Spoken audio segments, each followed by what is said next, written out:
think that story is real for a second, okay? Like your kid's like, oh, I would want to give the homeless people homes. And you're like, no, you're a Republican now, bitch. Fucking dumb baby, dumb bitch ass baby. Fucking dumb baby, dumb bitch ass baby. Fucking dumb baby, dumb bitch ass baby. Fucking dumb baby, dumb bitch ass baby. You wanted to help those who are marginalized? Fuck you, dude. I need you to be a fucking paleo conservative right now.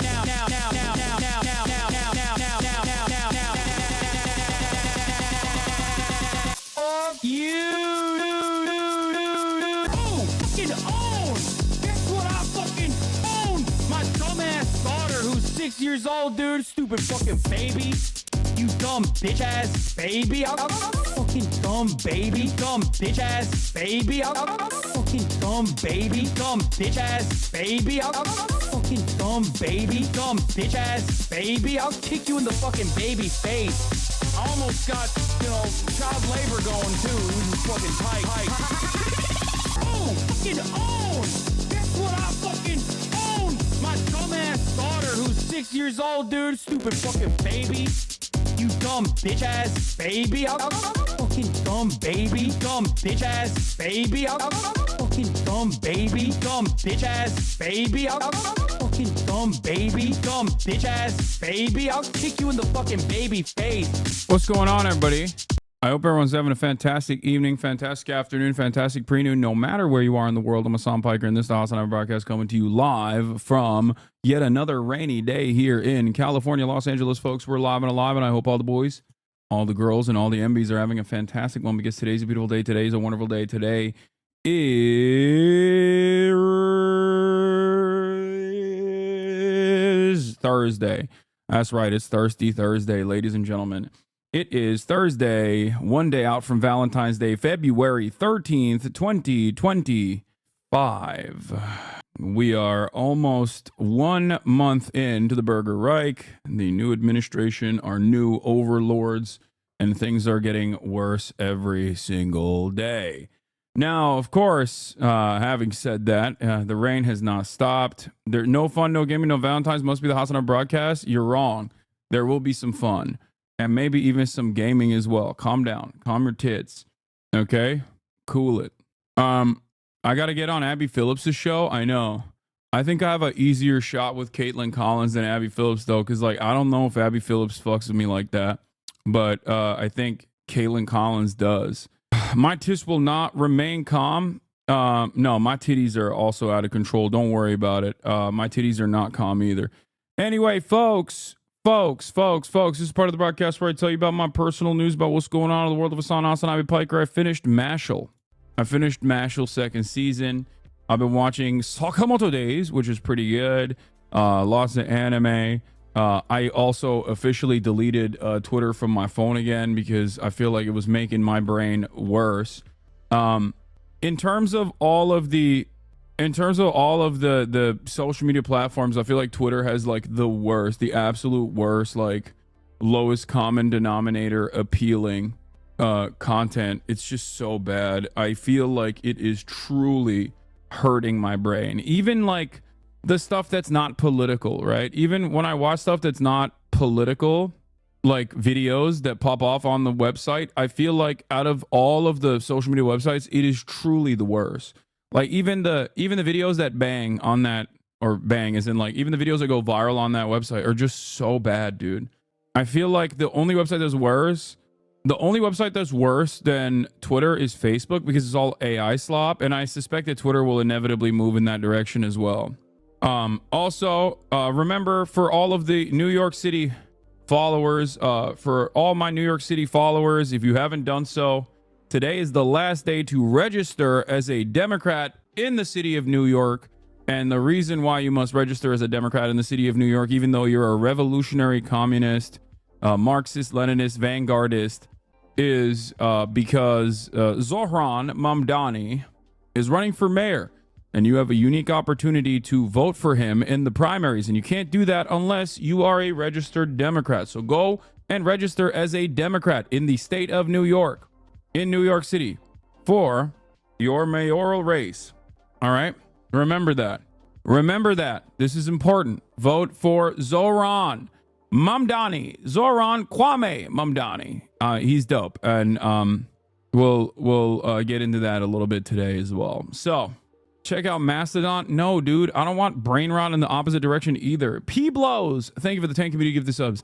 Chatters don't realize that, especially for people like myself, that spend a whole deal of time online, it is important to at least stay somewhat in touch with what is going on in the world. And oftentimes I think being online can be that resource, but it is something that you need to carefully craft.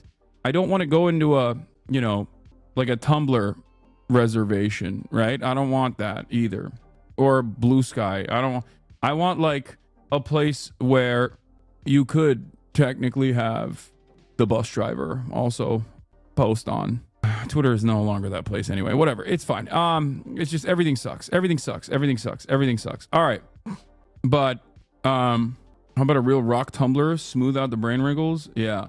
Regardless, folks, this is part of the broadcast where I tell you about my personal news, like I said, and there's not really much going on in my world, in the world of HasanAbi Piker, as a matter of fact. There's, unsurprisingly, not a lot happening in my world, in the universe. There's a lot going on in the universe, though, in terms of politics. I had a bunch of follow-ups with a bunch of journalists, a couple articles coming out down the pipeline, and the question that I consistently keep receiving is, what is the future? What are people supposed to do? What are we gonna do? And it's like, I got journalists at the New York Times and shit asking me this question, and I'm like, I still haven't been able to fully figure that out yet, and I'm in a holding pattern at this point. So, just understand that everyone is basically looking at anyone that could potentially offer some semblance of normalcy and some kind of appropriate method of response to the gutting of our institutions and the federal government, mass layoffs, numerous things that the Elon Musk administration is currently engaging in. So, in any case, what did Bugga Wolf ask? What is this? That's the OG HasanAbi head. That's crazy. That's like one of the first ever. That's like one of my first ever subscribers. Oh my God, dude. Of course, long-term community members are the ones that constantly are drama baiting. I have noticed that.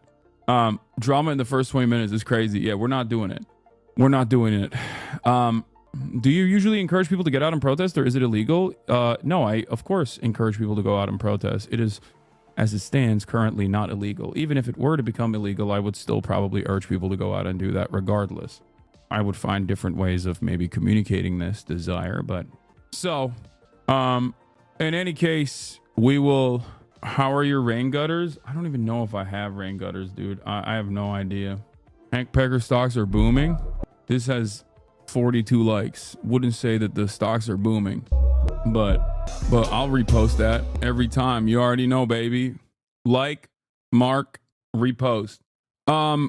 Yeah, but personal news wise, this morning I took Kaya to the park, and it was raining, but at least I was able to get her energy out. I, on the other hand, was not able to get my energy out by working out because there was no opportunity to work out, because when it rains, unfortunately, everything in Los Angeles collapses.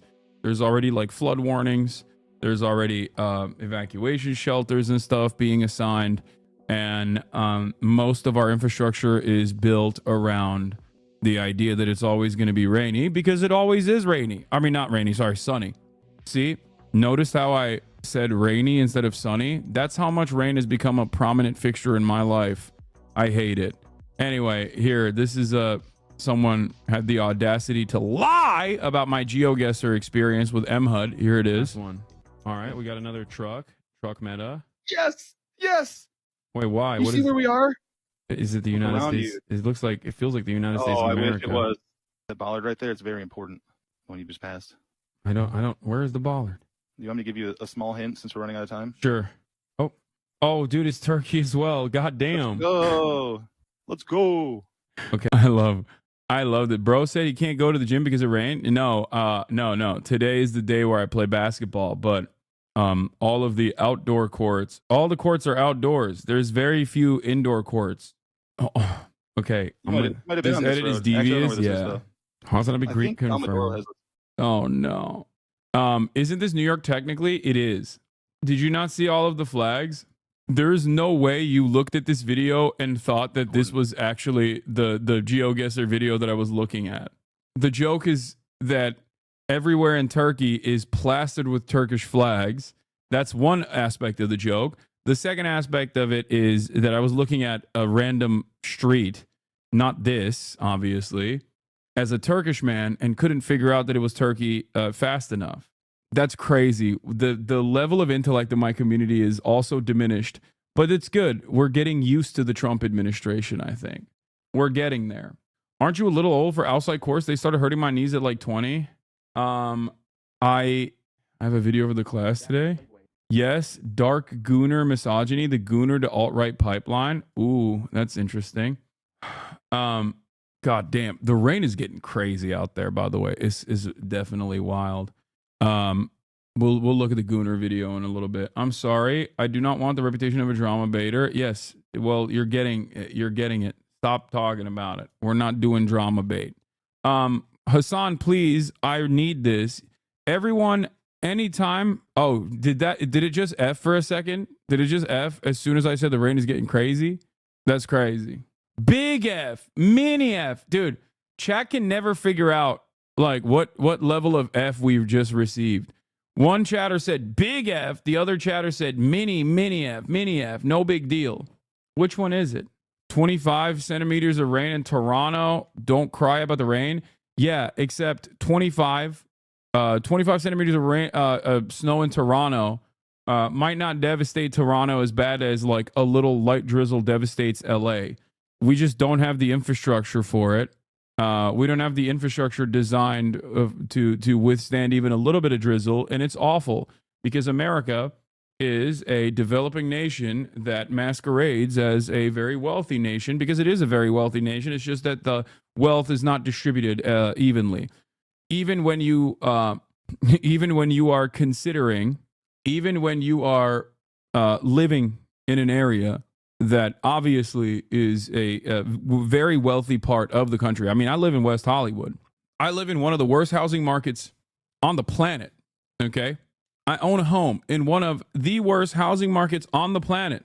Think about that. And yet, the infrastructure is still not built to withstand light drizzle here. That's the problem. It's not developing at all. That's the problem. Yeah, we need a new term for America. It's not a developing nation because it's not developing at all. It's a nation that's no longer even stagnant. It's just like crippling. Sticking out your gat for the drizzler. Oh my Lord. You're so skibbity. We're a wash nation. We're a regressing nation. We're not an underdeveloped nation. We were a developed nation at one point. We are now in reverse. We're regressing, rotting, decaying, devolving. Those are terms I would explain. No, it's not a developing nation. Please, bro, it has its problems. But as someone who lives in a developing nation, USA is developed, and LA is a desert. Of course, it won't withstand rain. I don't understand why people have the audacity to come to me and say, "No, your current experiences are invalid because I live in a developing nation." Okay, I lived in a developing nation too. What are you talking about? I saw what it's like when you are living in a developing nation. I saw what it's like when you live in a developed nation. And I know what it's like when you're living in a decaying, rotting nation. Okay? My point is, it's an unimaginably wealthy country, and yet we do not use any of the wealth or resources on fixing stuff. We are devolving. It's crazy. Bro, I live in Pakistan. Come on, US is trash, but it's not the same. Dog, that's my point. Oh my God. Oh my God. The point is, are you insane? Like, of course, I'm not comparing the United States of America to Pakistan. Dude, no, I don't think the United States has similar conditions to Pakistan. My point is that the United States is the wealthiest nation on the planet, the wealthiest nation in history. Okay? It is, of course, not supposed to be in the same conversation as Pakistan. Okay? All right, now we got to do now we got to do my life for Pakistan because Pakistan mentioned. Okay, I'm sorry. You see, this is the spirit. We love Pakistan. My pledge to my country is that when I will grow up, I will be the scientist like Dr. Abdul Qadir Khan, who helped Pakistan in making the nuclear power. Inshallah, we have a bright future. We have here students who are going to make Pakistan a great nuclear nation. When I will grow up, I will be army and save Pakistan and destroy India. Yes. Army, wow! Whoa! My pledge is to help people who need for like people money and all this. Whoa! He's going to help the people in Pakistan. Great. She after the previous one that was like I will join the military and destroy India. This guy being like, I'm gonna help people. She's like, oh, okay, cool, move on. You're like, all right, get the fuck out of here, kid. What do you mean help people? I will destroy India. I will sacrifice my life for Pakistan. The next generation of Pakistan is going to make Pakistan literacy 100%. My pledge to my country is that I will finish all corruption, and so we will prove to Pakistan is not less than any other country. Pakistan Zindabad! Pakistan Zindabad! I will be a soldier and I will die for my country. Yeah, we have soldiers who want to live for the country and die for the country. Dude, that's amazing. Oh God. Nationalism is a disease. Okay, man. Yeah. Just let the meme sit. Okay. Can you just enjoy shit without immediately being annoying? Like, calm down, man. Jesus Christ. My pledge is to when I will grow up, I will help the poor people by giving their homes, by giving them homes. Inshallah, he is going to give homes to everyone. When I will be a boy, I will reduce illiteracy. That is my first goal. And my second goal will be to help the poor. Long live Pakistan! In the war. Oh, Jesus Christ. Anyway, long live Pakistan. Pakistan's in Zabar. I will die for the Pakistan military. I will blow up India. Anyway, it's so good. It's such a good video. My Indian roommate just asked me what the fuck I'm watching. I'm indoctrinating you guys into Pakistan nationalism. We are committed soldiers of Imran Khan. Okay, this community is committed to Imran Khan, who will save Pakistan, who has been undermined by the American empire for the crime of eliminating corruption in Pakistan. Okay. And once again, we stand tall, loudly and proudly in support of the political prisoner, the real political hostage, Imran Khan. Pakistan will be number one once again. By the way, Donald Trump is holding a press conference, and we're going to get into that after I blast off, or rather, I'm going to get into it right now. A country in Russia's position could allow them, just in their position, could allow them to join NATO. So let's do it! And long before President Putin, Did Tamasia send a playlist? Russia was very strong on the fact that I believe that's the reason the war started. Because Biden went out and said that they could join NATO, and he shouldn't have said that. As soon as he said that, I said, you know what? Weirdly enough, maybe Trump will save Imran Khan. Who knows? This is a war that would have never happened if I were president. I think Biden is incompetent, and I think when he said that they could join NATO, I thought that was a very stupid thing to say. I thought when he said, well, it depends if it's a minor incursion. In other words, it's okay if Russia does a minor incursion. I thought that was a very foolish thing to say. Very foolish thing to say. The other thing that got it started was how badly Milley and these. Why would Trump of all people save Imran Khan? Because he's a based he's a based third worldist, dude. I was going to pull out, but we were pulling out with dignity and strength, and we were going to take our equipment with us and everything else. They are. Don't joke about that. Pakistani Americans voted for Trump because they believe he will release him. Wait, really? That mess, and he said, "Wow, this is a great time. I'm going to go in."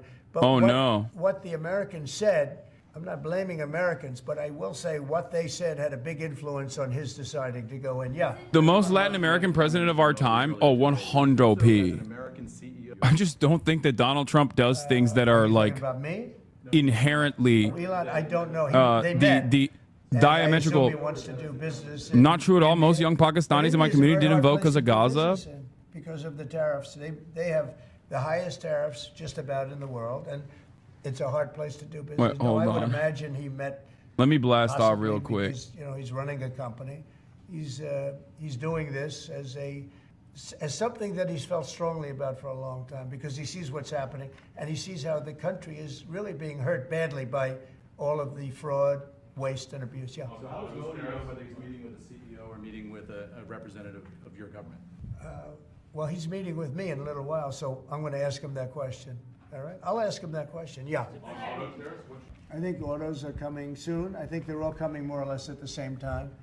And it's not going to be a big shock to the system. But what it's going to do is it's going to bring pharmaceuticals back to our country. Much more important than the money. It's a lot of money, but it's going to bring pharmaceuticals back to our country. It's going to bring chips back to our Remember country. to end Turkish hate. It's going to bring. We will never end Turkish hate. automobile. We'll Turkish do a hate lot will more always be. automobile manufacturing in our Turkish hate country. will always thrive in When I this did country. when I Okay, announced this, here. During the campaign, they were going to build the largest. Blasting car off, plant in ladies the and world in gentlemen. Mexico. Let the people know It's we're almost live. under We're construction. live. It's starting. Let them And tell them to when get they in heard here. me make that statement, and they thought I was going to win the election. Actually, it was a few months before the election. Pakistani Americans thinking Donald China- Trump would free Imran Khan is so perfectly in line with the way that Donald Trump operates, where probably sent out feelers to the Pakistani community somehow and signaled that he would do that. Okay, so every old Pakistani American immediately locked onto it. Okay, it's no different than him going to Dearborn and being like, "I'm gonna finish it. I'm gonna finish the Gaza stuff. I won't tell you what I will do, but I'll finish it." You know what I mean? No, I say it, and I say it Like that's classic Trump. Just like, giving federal recognition to a Native American tribe and then permanently locking them as Trump supporters, like that one specific tribe. It's always, he does this stuff all the time. 4 or 5. To me, it's the most beautiful. And I'll tell you what, I think really reciprocal tariffs, those 2 words, reciprocal makes tariffs really fair. Yeah, reciprocal No tariffs. exemptions, right? It would be all auto imports? Any exemptions, no, because you don't need to. With reciprocal, you don't need to. What does that mean? Fox Radio. Do you have a update on the TikTok negotiations? Yeah, we have a lot of people. Timeline's running out, isn't it? Sure, well, I have 90 days from about 2 weeks ago, right? And I'm sure it can be extended, but let's see. I don't think you'll need to. We have a lot of people interested in TikTok, and I hope to be able to make a deal. I think it would be good. People have learned it's very popular, and we'll have to probably get approval from China to do it. But we have a lot of people that are interested, and a lot of people. I think China will be interested because it's to their benefit too. So I look forward to that. But we have a lot of people that are interested in TikTok. Quite a few. Mr. President, Super popular. workers arrived today, Gavin Klager and others arrived today at the IRS. Do you expect to close the IRS, or what are you expecting? No, to I don't happen? expect You it, talked but about the ERS. but I Someday. think that the Internal Revenue Service will be looked at like everybody else. Just about everybody's going to be looked at. So it's they're doing a hell of a job. It's an amazing job they're doing, and that force is building.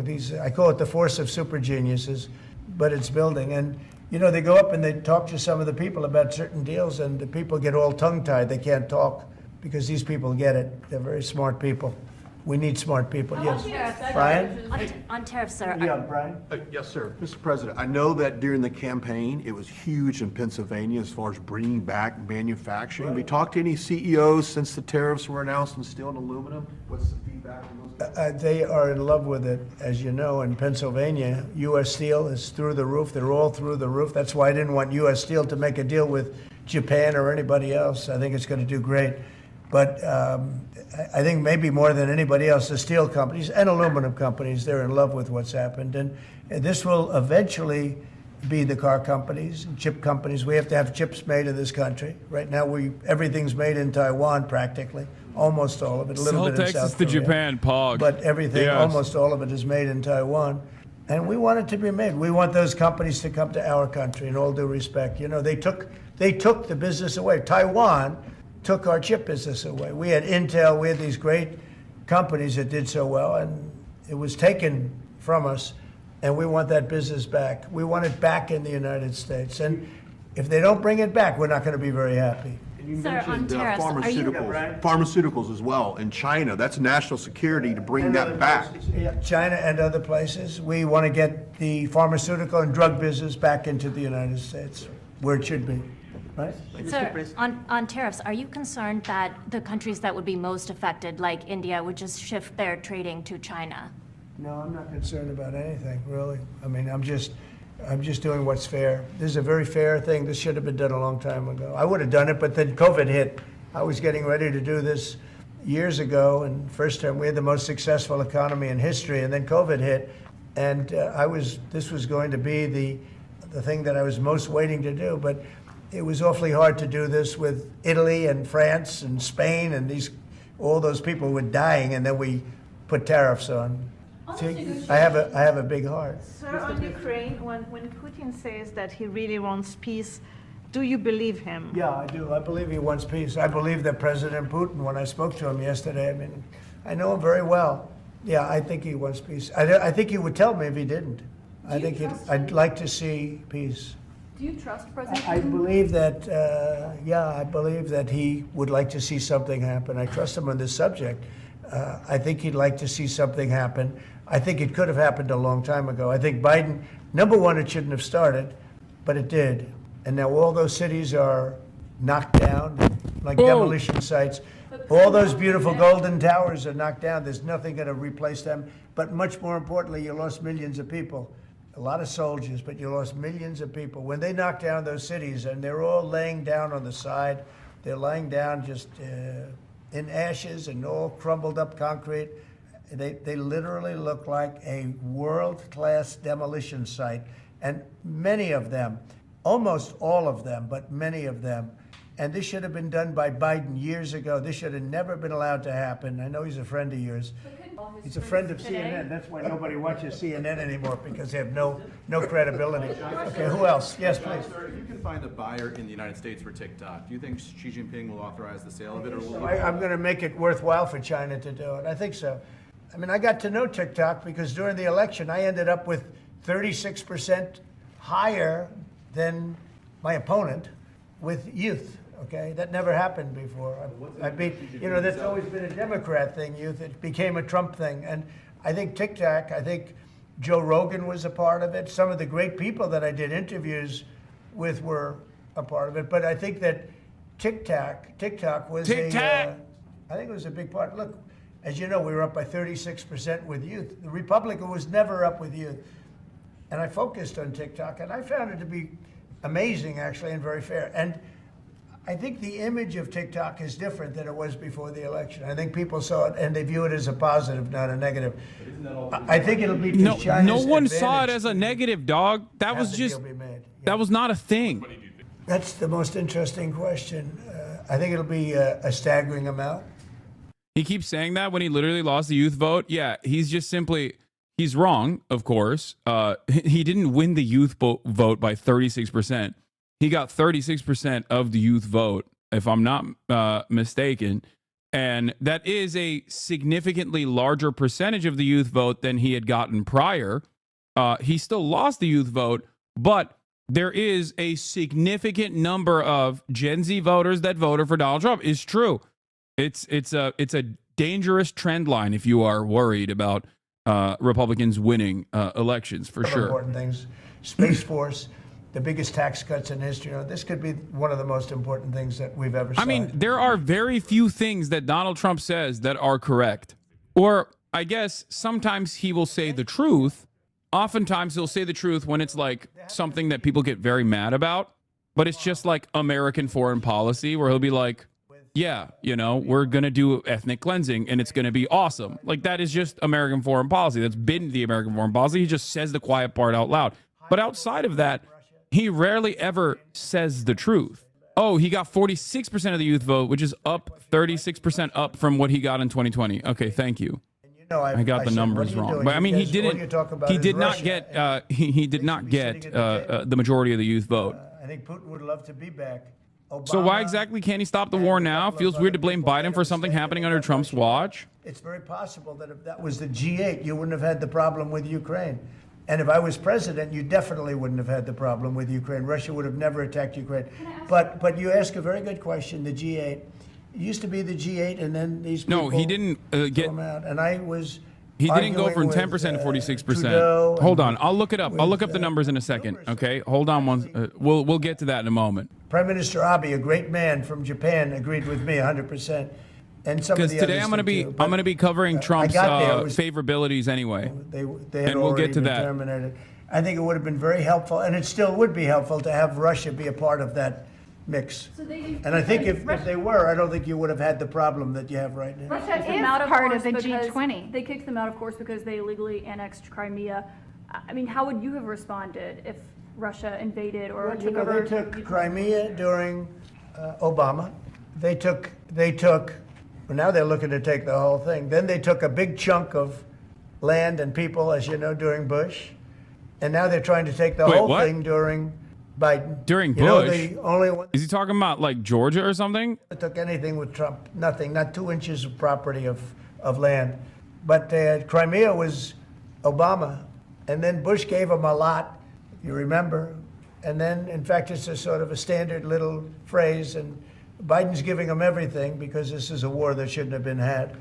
And the only one that didn't give them anything is Trump. It's just the way it is. What's the message from Wall Street about these tariffs? So there's been some nervousness on Wall Street about the impact. I think it hasn't been very Georgia. much. I think it's Georgia was in Obama as well. Georgia was during Obama as well, but it was due to George W. Bush. I think he just got that wrong. Other countries want to have a strong United States, want to have a strong America, and I think it's going to make us very, very strong, much stronger. And we have a lot of work we're doing on the military. Our military already, I've authorized some contracts to be built that are very substantial. We're building the greatest equipment in the world. We have the greatest military equipment in the world. We're building it. At some point, Georgia was when summer of 2008. I was in D.C. that summer. And I'm going to meet with Russia in particular, those two. And I'm going to say there's no reason for us to be spending almost $1 trillion on military. There's no Georgia reason was at the end of Bush's second term. $400 billion. China's going to be at 400 billion. We're at $1 trillion. We're going to be at close to $1 trillion. And I'm going to say we can settle this on, we can spend this on other things. We don't have to spend this on military because, and I'm going to be meeting with China. You know, we were trying to de-escalate nuclear, and I was in a position where Russia had agreed and China had agreed we were going to start, and then we had a rigged election, so that never took place. But this one was too big to rig. We won by so much that it was too big to rig. You want to do the China meeting in the United States, or would you travel to China for that? For what? The China meeting. I tell people all the time, you know, the question is who's going to have the first meeting, where are you going to, I say this to Putin, to President Xi, I say to everybody, never bothered me, you know, I'm willing to say I'll go first. It doesn't matter. It's the end result that counts. So it doesn't make any difference. When do you want to have a conversation about global defense spending, you, China, Well, Russia? I'd like to have that, as soon as things settle down, I'm going to have that conference, primarily with China and Russia, because those are the two that really are out there. And we're going to have them spend a lot less money, and we're going to spend a lot less money. And I know they're going to do it. They agreed to it. We were talking about denuclearizing, and President Putin and I agreed that we were going to do it in a very big way. There's no reason for us to be building brand new nuclear weapons. We already have so many you could destroy the world 50 times over, 100 times over. And here we are building new nuclear weapons, and they're building nuclear weapons, and China's building new nuclear weapons, and China's trying to catch up because, you know, they're very substantially behind, but within 5 or 6 years they'll be even. And we're all spending a lot of money that we could be spending on other things that are actually, hopefully, much more productive. Hopefully, there'll never be a time when we need those weapons. If there's ever a time when we need nuclear weapons, like the kind of weapons that we're building and that Russia has and that China has to a lesser extent, but will have, that's going to be a very sad day. That's going to be probably oblivion. see that as separate conversations, or do you see one giant summit with you, Xi Jinping, and Vladimir Putin? Yeah, I could see that. Let things calm down a little bit. You know, when I left, we had no Middle East problem. We had no Russia going into Ukraine. They never would have done it. Putin never would have done it. And I came back and we got like the whole world is blowing up. So when we straighten it all out, then I want to have one of the first meetings I want to have is with President Xi of China, President Putin of Russia. And I want to say, let's cut our military budget in half. And we can do that. Remember when you said the Homeland Security, we'll Gulf of America thing was being overblown? Yeah, I mean, they're petty as fuck. This doesn't change what I'm saying. After that spending as well, that's been. What are you talking about? Waste. This is what they're doing with that, but it's overblown in terms of like, it's not that significant of a difference. Or would you use it's just like a silly aesthetic thing that they did. China and Russia, the G20. No, it's the people. It's President Putin, President Xi. I don't need bodies. I don't need anything. It's people. It's all about people. It's about relationship and people. And, you know, I've had a good relationship with President Putin. I've had a good relationship with President Xi. It's about people. And I think when things straighten out, which I hope will be in the not too distant future, the meeting I want to have first they will is not a meeting cut with China and a the meeting military with Russia spending on slowing down, stopping, and reducing nuclear weapons in particular, and also on not having to spend the kind of money we're all spending on weapons, military weapons generally. I think my question is, would you have those meetings separately with each of those leaders, or would you try to bring them all together? Both. You start off separately, and that's what was happening. I was dealing with President Putin. We had really an understanding where we were going to denuclearize. What a beautiful term that is, right? Denuclearize. What a great thing if we could do that. And we were going to. He really liked a denuclearization agreement would literally make Donald Trump the greatest peacekeeper of all time. COVID hit. It's of course not going to happen, and the idea that it would ever happen is pure fantasy. But he would absolutely be worthy of every Nobel Peace Prize going forward if that institution actually truly gave peace prizes to people who were peacekeepers in general. There's nothing to study. Okay? There's nothing to study. It's going to go well.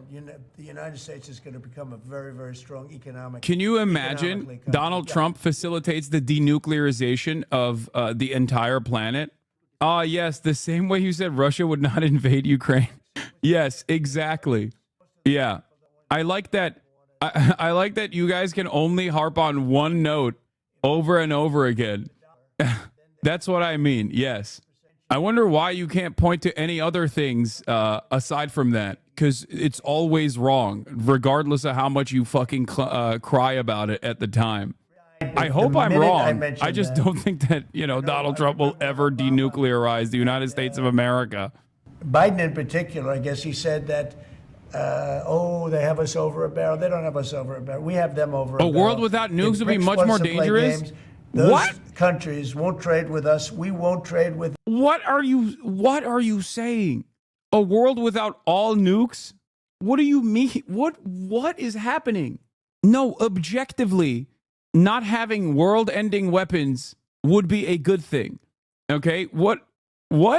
Mitch McConnell has now voted against several of your nominees. He voted against RFK Jr. as the next health secretary, citing conspiracy theories. He's kind of right in a way. Stop hitting the mutually assured destruction. We're talking about the evisceration of all nukes, okay? It is pure fantasy regardless, but you're out of your mind.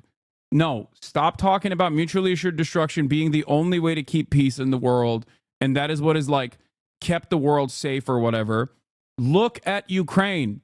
Look at Ukraine. Please understand. Look at Ukraine. Russia has nukes. America has nukes. There's a reason why Russia and America never actually engage in straight battle. Okay, what's the difference for the people of Ukraine? You make it seem as though countries do not engage in war with one another because they're nuclear powers. Okay, that still doesn't change the dynamic of war. I mean, I guess it changes the dynamic of war a little bit in terms of like countries getting into battles with one another. But the notion that without nukes, Russia and the USA would have gone to war, USA would have suffered 1 million casualties in Japan. Oh my God. Oh my God. It is. No, I disagree with you. I disagree with you across the board. Okay. Especially like as it stands currently, if you are a developing nation, you do have to have a nuke in order to avoid American intervention. But the alternative vision for a better world would be that no one has nukes. Lost his power, and it's affected his vote. And, you know, it's one of those things. But in the meantime, Bobby did great, got more votes than anybody thought. And I think he's going to do phenomenally, just phenomenally in that position. And everybody else likewise did well. Not only well, they got more votes than anybody thought. Tulsi, look at how she He did. doubted Mitch McConnell ever had polio. Marco That's got amazing. 99 votes. How about that? He's faking it. Marco got 99 votes. And Marco, by the way, I have to tell you, Marco Rubio's done a fantastic job. He's been a great Secretary of State. They're all doing great. But we're going to have a swearing in today, and maybe we're going to have a The idea, if we're discussing complete denuclearization, the idea that countries would be better off with nuclear proliferation is an inherently cynical ploy, okay? You need to understand. If the conversation is about what's currently happening, then that's a totally separate conversation to have. But if there was a serious initiative towards denuclearization, and your argument is like, oh no, mutually assured destruction has kept the world safe, the idea that the world has been safe during the Cold War, or the idea that the world is currently safe, is ridiculous. It's only safe if you are in America. It's only safe if you are in the heart of empire, if you're in the imperial core. It's not safe at all for other countries. That's ridiculous. It's the notion that like, oh, we don't have world wars anymore. It's like, yeah, we don't, but there is never a moment where America is not engaged in some kind of war. It's just you're sheltered from the immediate impact of such things. Thank you. Let's go. Let's go, guys. Yeah, you can say, oh, dude, there's like, you know, you can rewind if you want. He's been taking questions for 10 minutes before he tuned in. No, it's fine.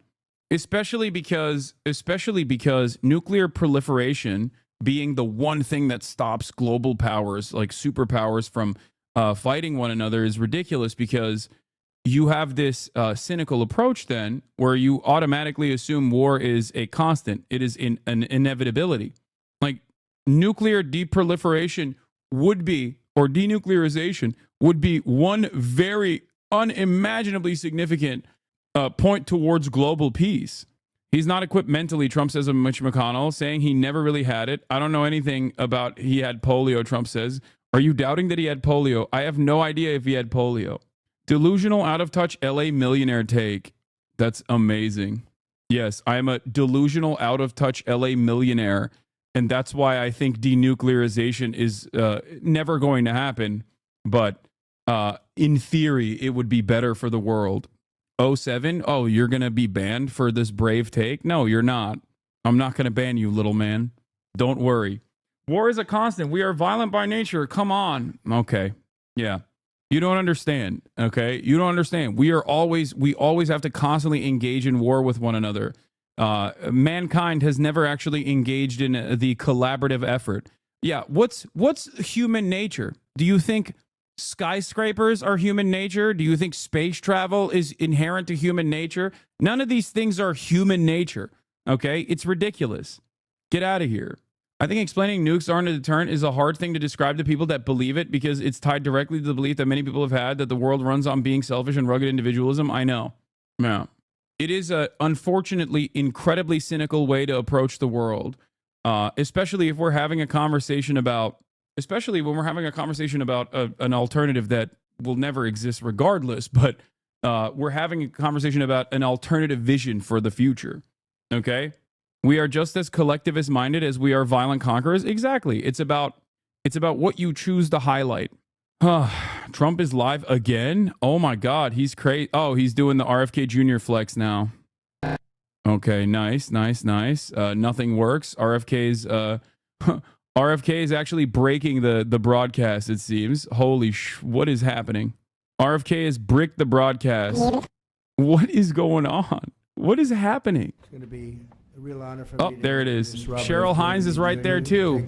the oath of office and officially become. What is going on? It's going to be. Oh, they're rewinding the tape. Is there another feed? The RFK's alien brainworms are breaking the broadcast. It's over. Satan. RFK Jr.'s broken containment. This is not a drill. Oh yeah, it's over. As far as like, will denuclearization happen? Of course not. Don't be ridiculous. I'm not saying that it will happen, but if you're going to talk about it in theory, okay, I'm not going to sit here and tell you that countries having world-ending weapons at their inside of their arsenal is a good thing. It's not. It is one of the most dangerous aspects of modern society. Okay? Don't let these people turn around and lie to you and make it seem like everybody having nukes is a good thing. Restart player by closing tab and reopening it. I don't think it's the player that's busted. I think it's the broadcast that's busted, chatter. Everyone else is having the same issue. What is the chat saying? DEI, Elon, fix it. Someone needs to be fired over this.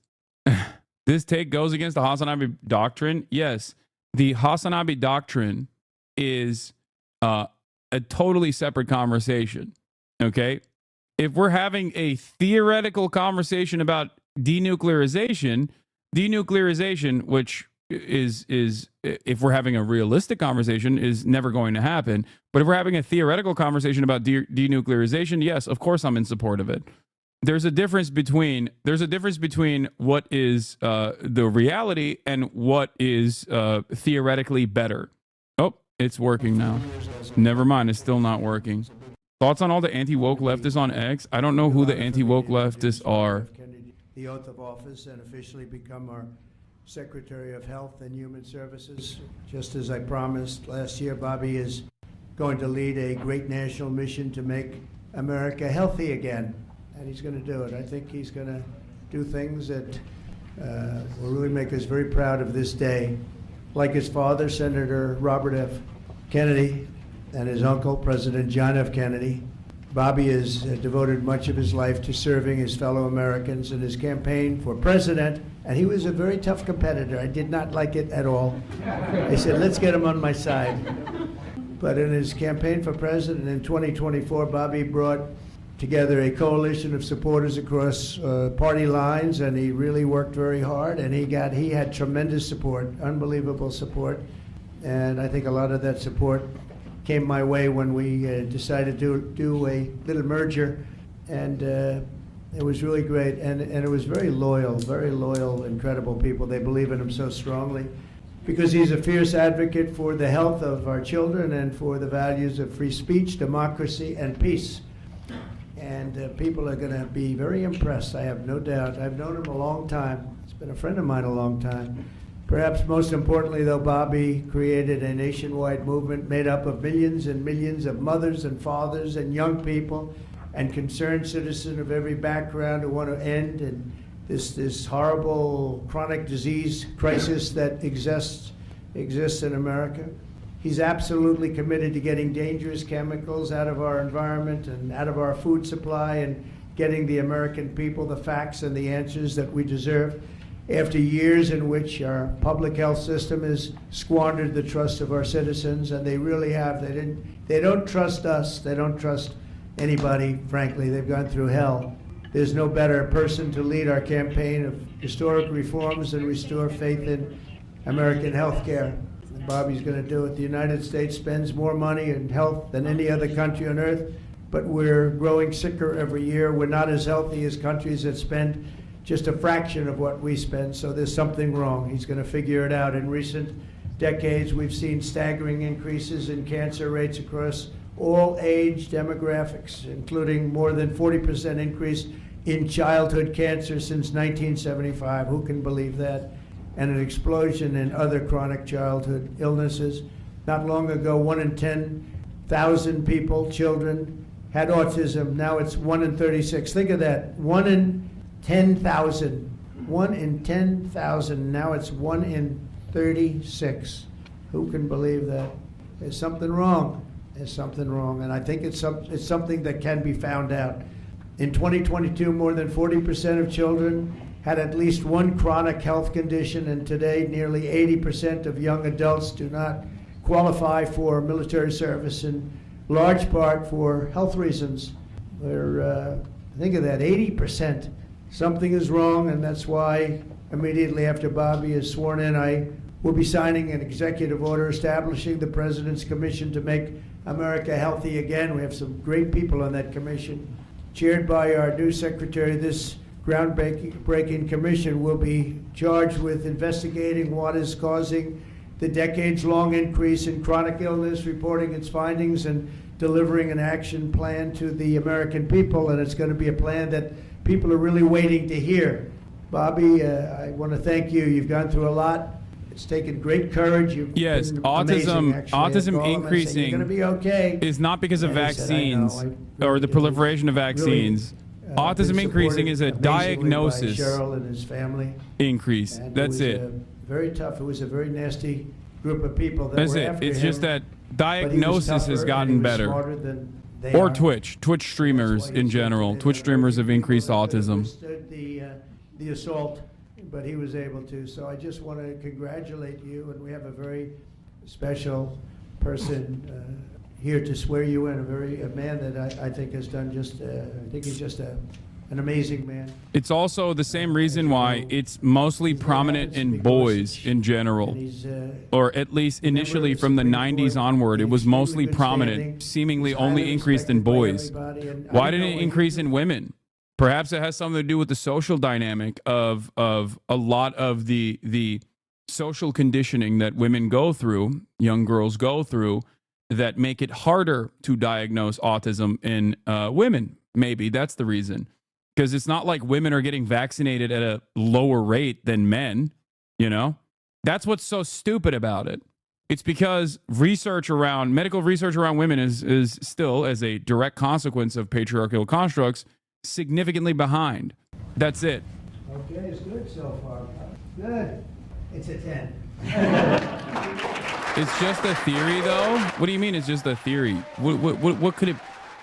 There's nothing that, like, young men are experiencing that is, like, significantly different than young women in terms of, like, vaccines.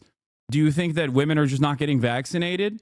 No, most of this stuff is just the same as the left-handedness argument, okay?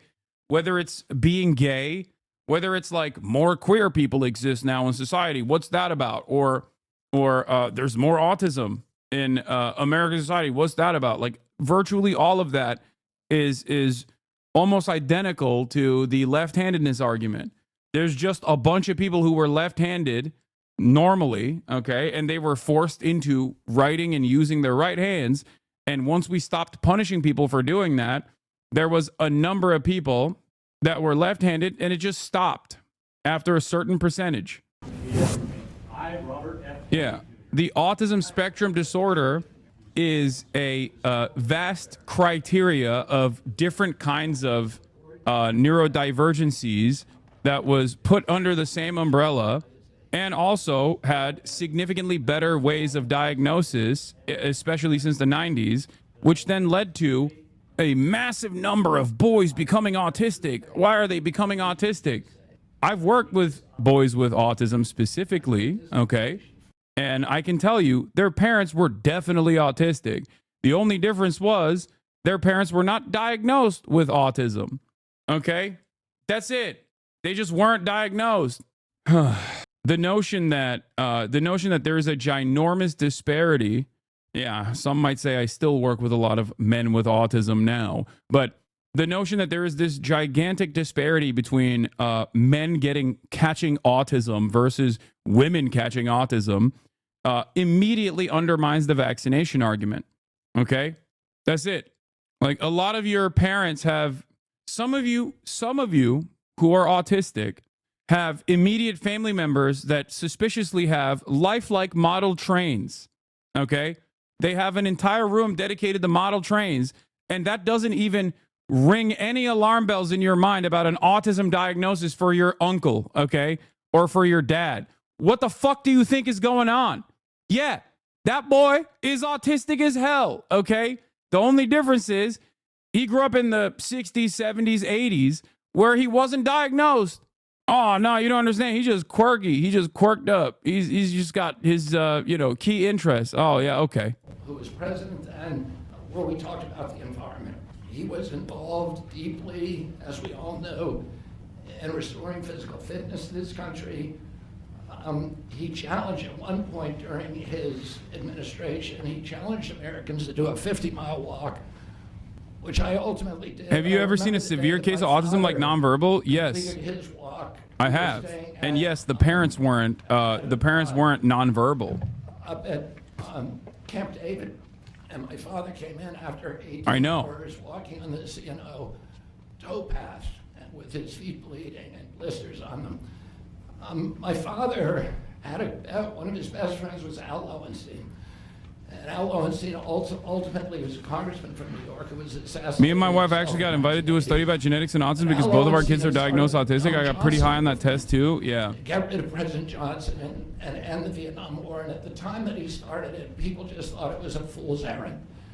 And ultimately, he asked my father to run for president against Johnson. My father wouldn't do it at that time, and he asked Gene McCarthy. McCarthy did it, and he joined that campaign. And my father ultimately ran, and Johnson then dropped out. So Al Lowenstein succeeded. And although Al Lowenstein was on the other side now, running against my father with Gene McCarthy, my father wrote him a note, a quote from Emerson, where he said, if a single man plant himself firmly on his own ideal and there abide, the whole wide world will come around to him. For 20 years, I've gotten up every morning on my knees and prayed that God would put me in a position where I can end the childhood chronic disease epidemic in this country. On August 23rd of last year, God sent me President Trump. All right. And he gave me, he's now given me, he's kept every promise that he's made to me. He's kept his word in every account and gone way beyond it. I'm so grateful to you, Mr. President. A lot of people told me that I couldn't trust President Trump, that I better get it in writing. And we did a handshake, and everything that he told me he was going to do, he has done. Right. And I'm so grateful to him, and I've told you before, I genuinely believe that you are a pivotal historical figure, and you are going to transform this country at a time when we see all of the indicia of democracy now in tatters in our country. We see the rise of the military-industrial complex, the rise of totalitarianism, these attacks on our Constitution, and this breathtaking epidemic that is disabling our people. President Trump has promised to restore the American dream in this country. A healthy person has 1,000 dreams. A sick person only has one. 60% of our population has only one dream, that they get better. President Trump has promised that he's going to restore America's strength.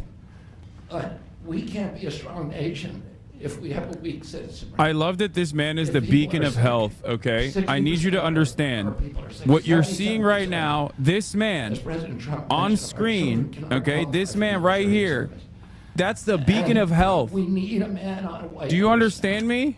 We need somebody He's the healthiest boy is that has willing to ever come in existed. and has the spine and the guts and the strength. The reason why he challenge looks like a orthodoxies, rotisserie chicken that has been stand in left the out way for of too vested long interests, is part of the reason why he's so healthy. It's institutions that have the turned drugs against that he our took. democracy. President Trump has shown again and again that he is that hero. And most recently, I greatly appreciate, and I called you the day that you announced the termination of USAID. My uncle started USAID in 1961 for humanitarian purposes, to put our country on the side of the poor. It has been captured by the military-industrial complex. It has become a sinister propagator of totalitarianism and war across the globe. And very few people understand how sinister this agency really is. And President Trump saw that, and he stood up to it with a masterstroke. And we want to do the same thing with the institutions that are stealing the health of our children. we need a revolutionary figure, and you are that figure. And I'm Yeah, very grateful that's for right. you for The giving revolutionary figure of Donald Trump. I want to recognize some of the allies that I've had in this battle for a long time are Senator Rand Paul, Senator Ron Johnson, Senator Roger Marshall, Marjorie Taylor Greene, Thank God. and Buddy Carter, who've all been champions of the MAHA agenda before I even came along. And I'm very grateful for you for standing strong. Thank you very much, President. Mr. Secretary, I'd like to ask, what plans do you have immediately at HHS now that you're sworn in? He's going to be running it. He's going to do a great job. What would you like to That's see my him do plan. first? He's going to find out a lot of secrets that have been maybe kept from us, but he's going to come up with some solutions to some big problems. So, Could you please explain why this administration is making a show going after the military-industrial complex? I don't remember anything like this during the election, and it seems like the Republican base won't support it. They're not. They're not. I'd be shocked if they actually did. Okay? Virtually everything they've done thus far is not about undermining the American military-industrial complex at all. If you look at where they're making cuts, it's shit like the NIH. Okay? They're not making cuts on anything. They're not making any cuts on, like, think about it this way, chatters. They quite literally also sanctioned they signed off on additional weapons to Israel. That was one of the first initiatives that this administration has made. I can't think of something that is more wasteful in terms of spending. When people actually hear what I think about vaccines, which is common sense, which is vaccines should be tested. If they ever cut funding to the military, it will be for veterans, okay? They'll say that they're undermining, the American empire or whatever, or at least that is how it will get presented in mainstream news.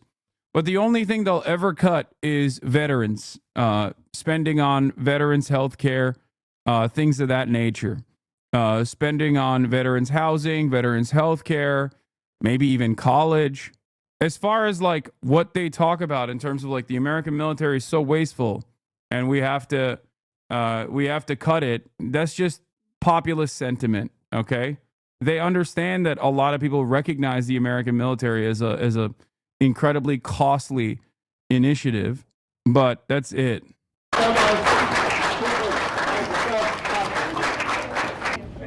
Thank you, guys. Let's go quickly, please. Quickly, guys. Come on. The only other thing that I can foresee them doing in terms of like military spending cuts, I think, would probably come in the form of what are they doing with the nose thing? That's weird. Would probably come in the form of like maybe hiring more private contractors and outsourcing existing military operations to mercenaries. That's it. I don't think that they would offer significant cuts to the military because the military is attached to the hip to the military-industrial complex, and it's a massive sector. It's there's too much money to be made. Anyway, yeah, from here on out, anyone who wants to set healthcare policy for America needs to be able to bench press their body weight, pass the law Congress. First of all, RFK Jr. can't bench press his body weight. We saw how much his bench looked. We saw what his bench press looked like. And it's shocking. It's been shocking because I think so many people, even in the physical fitness industry, have been captivated by the way he looks and hasn't really looked into the functionality of RFK Jr.'s muscles because the irony, no, he's not Natty. He does TRT. He's Mr. TRT. Okay. The irony is that like when he was working out in jeans in this video and he did a bench press, he did a incline bench press with, I think, weight that is significantly lower than someone that looks like that would be able to put up, especially with all of the, This is superficial. What is this? Oh yeah, this reminds me that NL said he doesn't trust folks like you. I don't trust any journalist with biceps that big. I don't think he's serving the people. I think he's serving his own vanity to some extent. I'm not saying you can't be jacked and be a good public servant. It's just something. It's the reason that I'd be watching Kitchen Nightmares instead of Restaurant Impossible.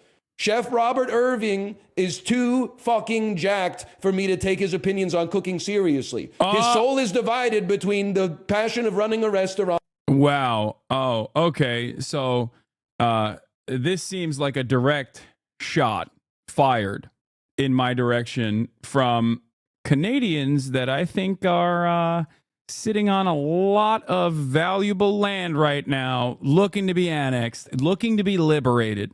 Okay? I'm just saying, oh, you should only hear out the political commentary of maybe bald and not super in shape commentators. Yeah. You know what? I was on board. I was on board with defending Canada from American annexation, and now maybe Canada's looking like it needs to be liberated from the treacherous grips, the treacherous throes of socialized medicine. Please, if you try to come near Canada, the first snowflake would take you out. You doubt the Peloton? Passion of running a restaurant and the passion of taking steroids. Now, Gordon takes his shirt off every episode in Kitchen Nightmares. He's in good shape. He's obviously, I think he's showing off a little bit, but he's not like, you know, Hugh Jackman jacked. He's like middle-aged man who exercises jacked, okay? There's a difference between that and the vascularity of someone like a Chef Robert Irving. This is a direct attack, comrades. This is a direct attack against the HasanAbi community. This is a direct attack against me, HasanAbi Piker. Okay? I am under attack. I'm under attack. I saw this already. I saw this earlier. Hasan stream titles be like, huge news, new Zelda, impending civil war. Yeah. We're going to war with the Lion of the North, okay? Double shots fired. Okay, one of my 2025 goals is to do a collaborative stream with Northern Lion before America permanently annexes Canada. Okay? We have to do this. We have to do this to instill the brotherly bond between our fellows up north and the American proletariat. This must happen. We have to do it. I mean, I love Northern Lion. You guys know this, all jokes aside. And yeah, I'd rather die than learn French. Brother, I don't think you would have to learn French. Don't make me choose who to support in this war. Little Bear, we all know you would go with Northern Lion, okay? We all know that. Bro, you need some trap muscles. You kind of blank there. Dog, I have an incredibly wide frame. It makes it all the more difficult to have beefy trap muscles. Anyway, are you a partisan of the FLQ? I am. If America tries to annex Canada, you don't understand how hard I will be in the tank for Quebecois separatists, okay? Will they want my, Muslim adjacent support? I do not know, but I'll still give it to them regardless. You don't understand. What's with the new camera angle? Haven't watched this Japan. I dig it. Yeah, I wanted to maximize more of the space that I have in here. Is it a bad camera angle? I disagree. Okay, all jokes aside, I am in support of the Quebecer separatists in their effort to decouple from the horrifying Anglophone oppression. It's doubly horrifying if you consider the American Anglophone oppression that could happen. Okay? Yes. I offer full support. All right. Is Donald Trump still doing press conferences? I believe he will continue with the Modi press conference in a little bit. But let's get started on Ukraine. Donald Trump coming in hot and doing things about Ukraine that European leaders feel sidestepped on, seemingly. On Russian television, they could scarcely contain their glee. Quebec. Against the backdrop of an American prisoner released from a Moscow jail this week, the anchorwoman asks, has Russia been promised Kyiv or Odessa? President Trump, she says, has an excellent friendship with President Putin. And what about the Northern Lion is not acknowledging your comments. Disrespect is real. He can disrespect me if he wants. I still love him. Ukrainian president visiting a proposed nuclear power plant? President Trump called him after speaking to President Putin last night.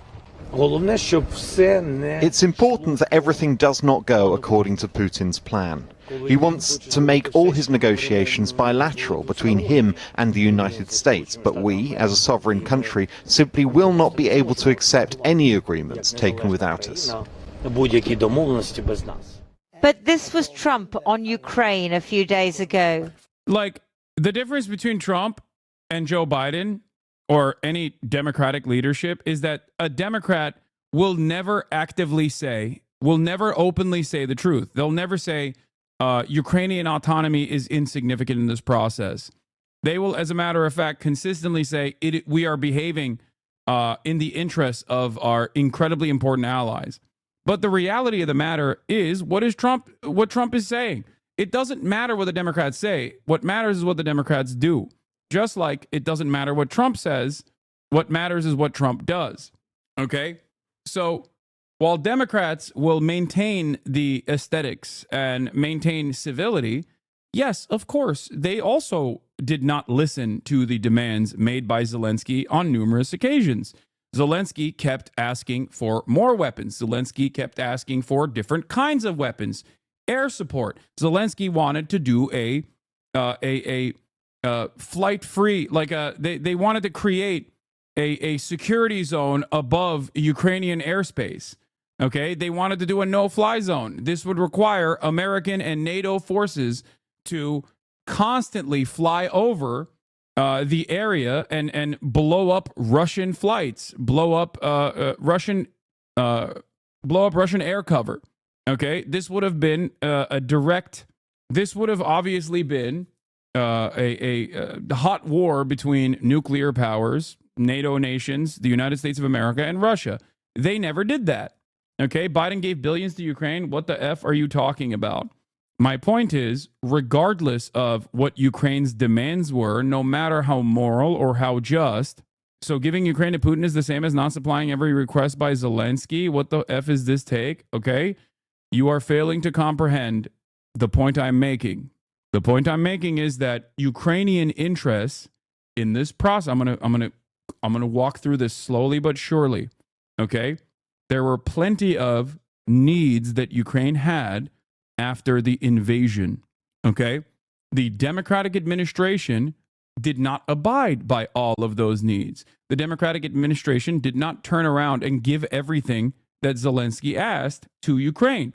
Okay, they never would turn around and be like, Zelensky doesn't order us, we order him. They would never say the truth of the matter. Okay, and some of you, I think, were you fell for this consent being manufactured. You fell for this idea that like the Democrats actually did care about all of the emancipatory needs of Ukraine, and that it was actually a moral interest that America had. It was not. And I kept repeating this over and over again. Okay? Donald Trump turning around and saying the quiet part out loud does not change the dynamic. Okay? That's it. Fell for it again, award back-to-back champion. Yeah. You should remain neutral in politics, Hasan. Thank you. You know, they may make a deal, they may not make a deal, they may be Russian someday, or they may not be Russian someday. The new US Defense Secretary at NATO today may not aim to have Ukraine as... This is the difference between Donald Trump also undermining U.S. aid. Okay, yeah, I should stay neutral like Asmongold. I should stay neutral in politics like Asmongold, which would require me to just watch Donald Trump and go, yeah, that's pretty based. Yeah. Anyway, you should just tell people you are a centrist while holding all the same views. Yeah, I am. I'm a centrist. I'm a neutralist. I'm just objective. But something that a lot of people fail to consider here is that the situation in Ukraine is not, at this stage, the situation in Ukraine and what will happen in Ukraine is dictated by the terms of the battlefield. Okay? As in, there's two different options here. Will Ukrainian will Ukrainians living outside of Ukraine right now, Ukrainian men living outside of Ukraine right now, be forcibly deported back to Ukraine in order to be conscripted into the military and basically reinvigorate the Ukrainian defense forces, because they need manpower more than anything else, or will there be a land swap agreement and inevitable end or an inevitable cessation of hostilities? Okay, you can criticize the Democratic Party without also blaming all of Trump's ridiculous things on them as well. I'm not blaming what Trump is saying right now. This is not even a criticism of the Democratic Party. This is a criticism of American foreign policy. Okay? You don't believe the weapons and billions from the U.S. government had a significant effect on Ukraine defending itself from invasion? No, of course it did. It probably stopped. Not even probably. It definitely stopped Vladimir Putin from taking Kyiv. Okay? 100%. It played a pretty major role, especially in the interim from 2014 onward, where Ukraine was able to build a standing military, played a very significant role in them stopping Russia's offensive campaign. I think it definitely played a role. Having said that, however, after that fact, there was one instance where they talked in Antalya on a 15-point plan that fell apart, and ever since then, Russia has been able to take more and more space in eastern Ukraine, move up eastern Ukrainian positions, annex key parts of eastern Ukraine in sham symbolic annexations and ridiculous elections that they're holding, okay? While simultaneously destroying Ukrainian farmland, mining the shit out of eastern Ukraine, and hardening their positions. I thought you were pro-Russia. No, I'm not pro-Russia. Why would you think I'm pro-Russia? I've never been pro-Russia. Please stop relying on drama content creators who have no understanding of politics whatsoever. Okay? Jesus Christ. I can't believe we're 3 years into this and people still come in here and they go, oh my God, I can't believe Hasan is not pro-Russia. That's so shocking to me. I thought he was. How hard is this position hardened by a democracy today? And what? Find out. Side of black pill to go? I don't know what you're saying. Okay. You're a communist? Potato? Yeah, exactly. Because of my communist background, I am, of course, in support of the communist kleptocracy that is modern Russia. Certainly a communist country, certainly a socialist country, led by the Marxist-Leninist Vladimir Putin, famous communist. Anyway, I don't think that there is a tremendous difference. I don't think there is a gigantic difference between what any administration would do in this process. The only difference here is that Donald Trump will, again, say the quiet part out loud and defend it, even though it is indefensible. But that is because American foreign policy is often indefensible. The aesthetic differences are identical to the U.S. aid gutting. Okay? Now, Donald Trump says he's going to completely undermine U.S. aid. In which case, is he actually going to stop clandestine operations overseas or stop sending aid to other countries? Yes, he will most likely stop key aspects of aid going into other countries.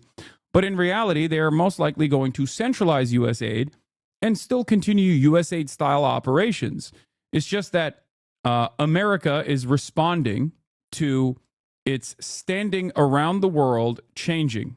Okay, as the global hegemonic superpower, as the cop, as the universal police force of the planet, America has lost a lot of soft power capabilities, and Donald Trump is accelerating that change to all hard power, all military, all stick, no carrot. That's it. Okay, I think this is a genuinely dangerous change. Can you explain what soft power versus hard power means? Yes, soft power is when you do nice things for other countries and therefore garner goodwill.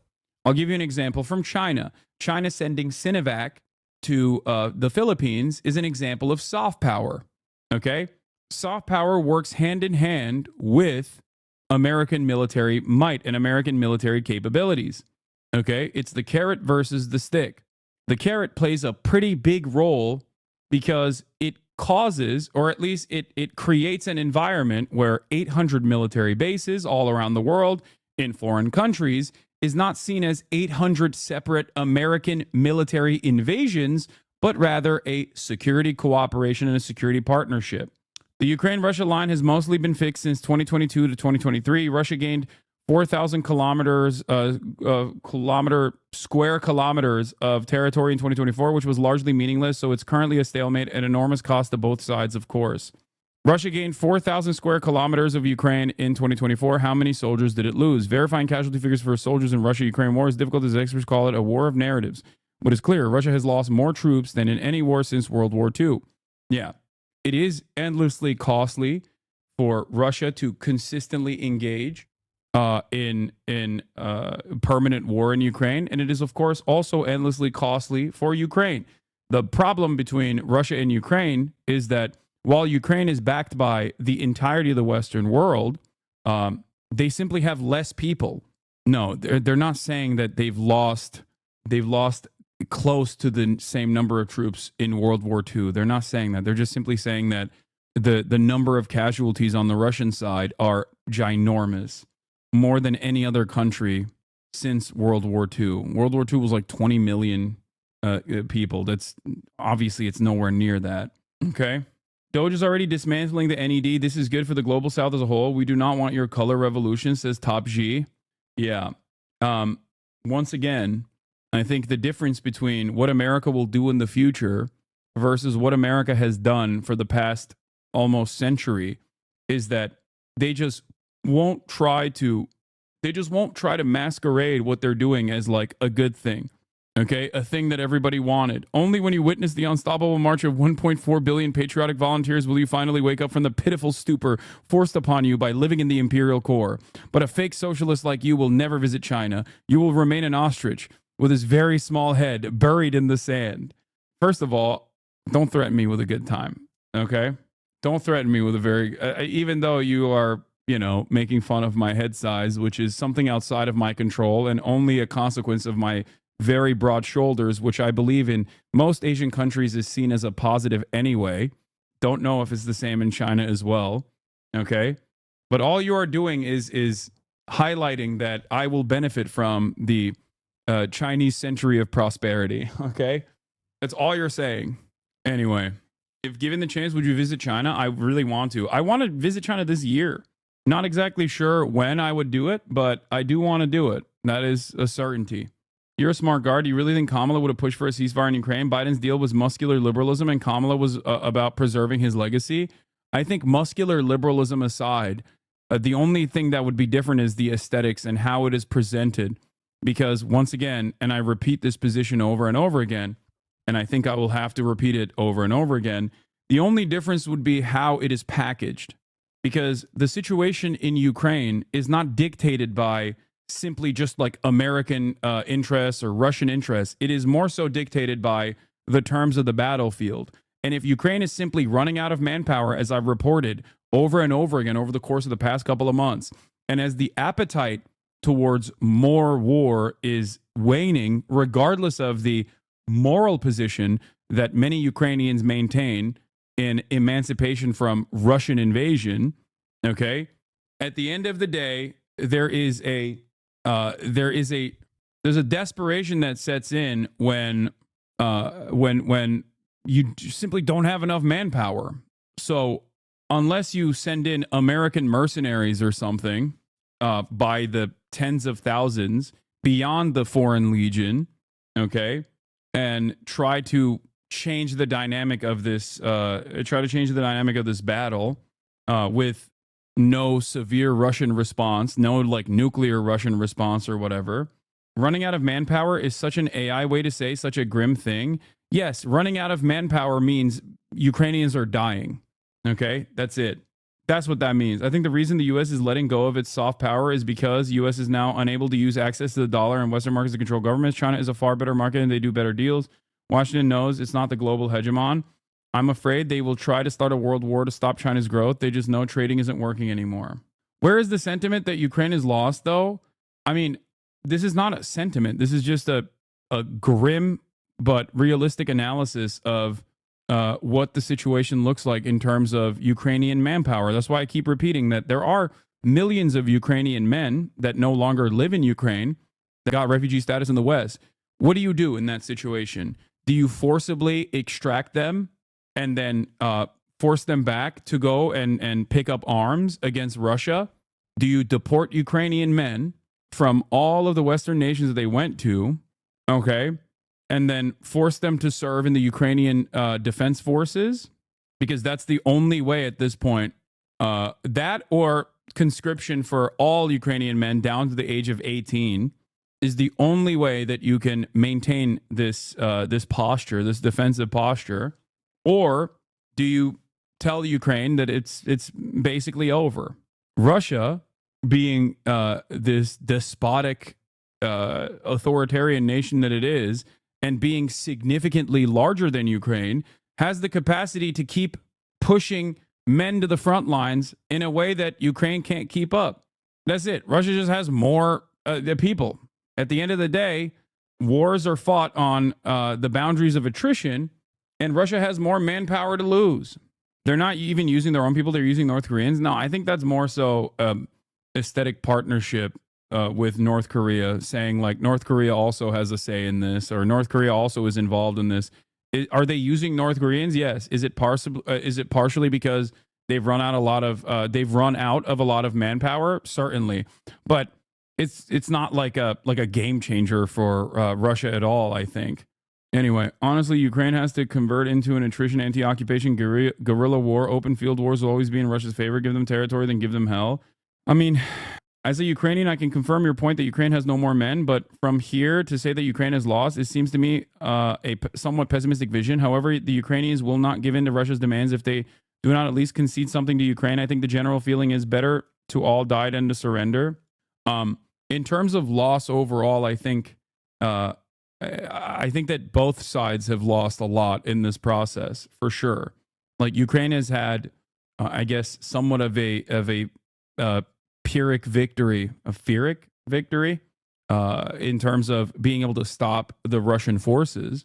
And there's a tremendous number of Russian combatants that have been slaughtered in the process as well. The problem there is when one side just has less people, what are you supposed to do?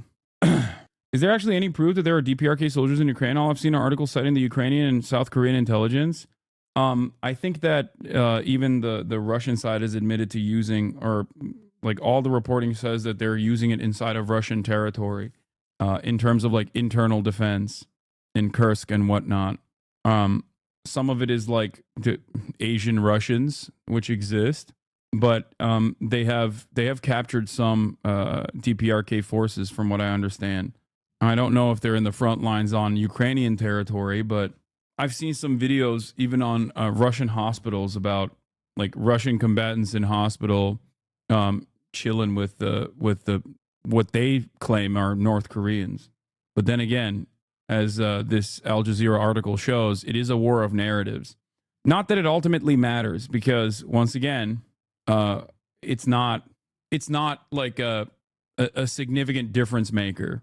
It's more like, I would go so far as to say that getting artillery shells from DPRK for Russia was more significant in this conflict than the actual troops. Because I think a lot of people on the pro-NATO, pro-Ukraine side look to that and say, oh, it's because like Russia has incurred tremendous loss, which is true, they have, without matching that up against what the current Ukrainian defense forces look like. I think it's more so just a partnership that Russia has with the DPRK and reaffirmation of said partnership than anything else. There's a lot of FPV drone footage showing a lot of Asian combatants. I know, but Russian forces also have a lot of minority populations in Russia. There's ethnic Russians that are still Asian. So drone footage doesn't necessarily show that they're definitely North Korean. Not saying that there aren't, by the way. Most of Russia is in Asia.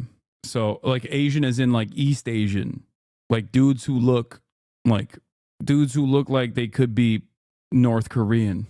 Russian someday. But the very idea is an anathema to You're talking about the indigenous populations like Tuans, Khakas, Buryats, etc. Yes. Everyone else in the room. There is no betrayal there. There is a recognition that the whole world and the United States is invested and interested in peace, a negotiated peace. as President Trump has said, stopping the killing. And so that will require both sides recognizing things they don't want to. That's why I think the world is fortunate to have President Trump. Only he at this moment could convene the powers that be to bring peace. But the Europeans fear a Trump-Putin stitch-up, which freezes both them and the Ukrainians out of any peace talks. For the EU's top diplomat, who comes from Estonia, a former Soviet state that fears the same fate as Ukraine, it's existential. It is clear that Estonia mentioned POG. Any deal behind our backs will not work. Any agreement will need also Ukraine and Europe being part of it, and this is clear that appeasement also always fails. So Ukraine will continue to resist, and Europe will continue to back Ukraine. Britain, which sometimes hovers between the US and Europe, is clearly in the European camp. There can be no negotiation about Ukraine without Ukraine, and Ukraine's voice must be at the heart of any talks.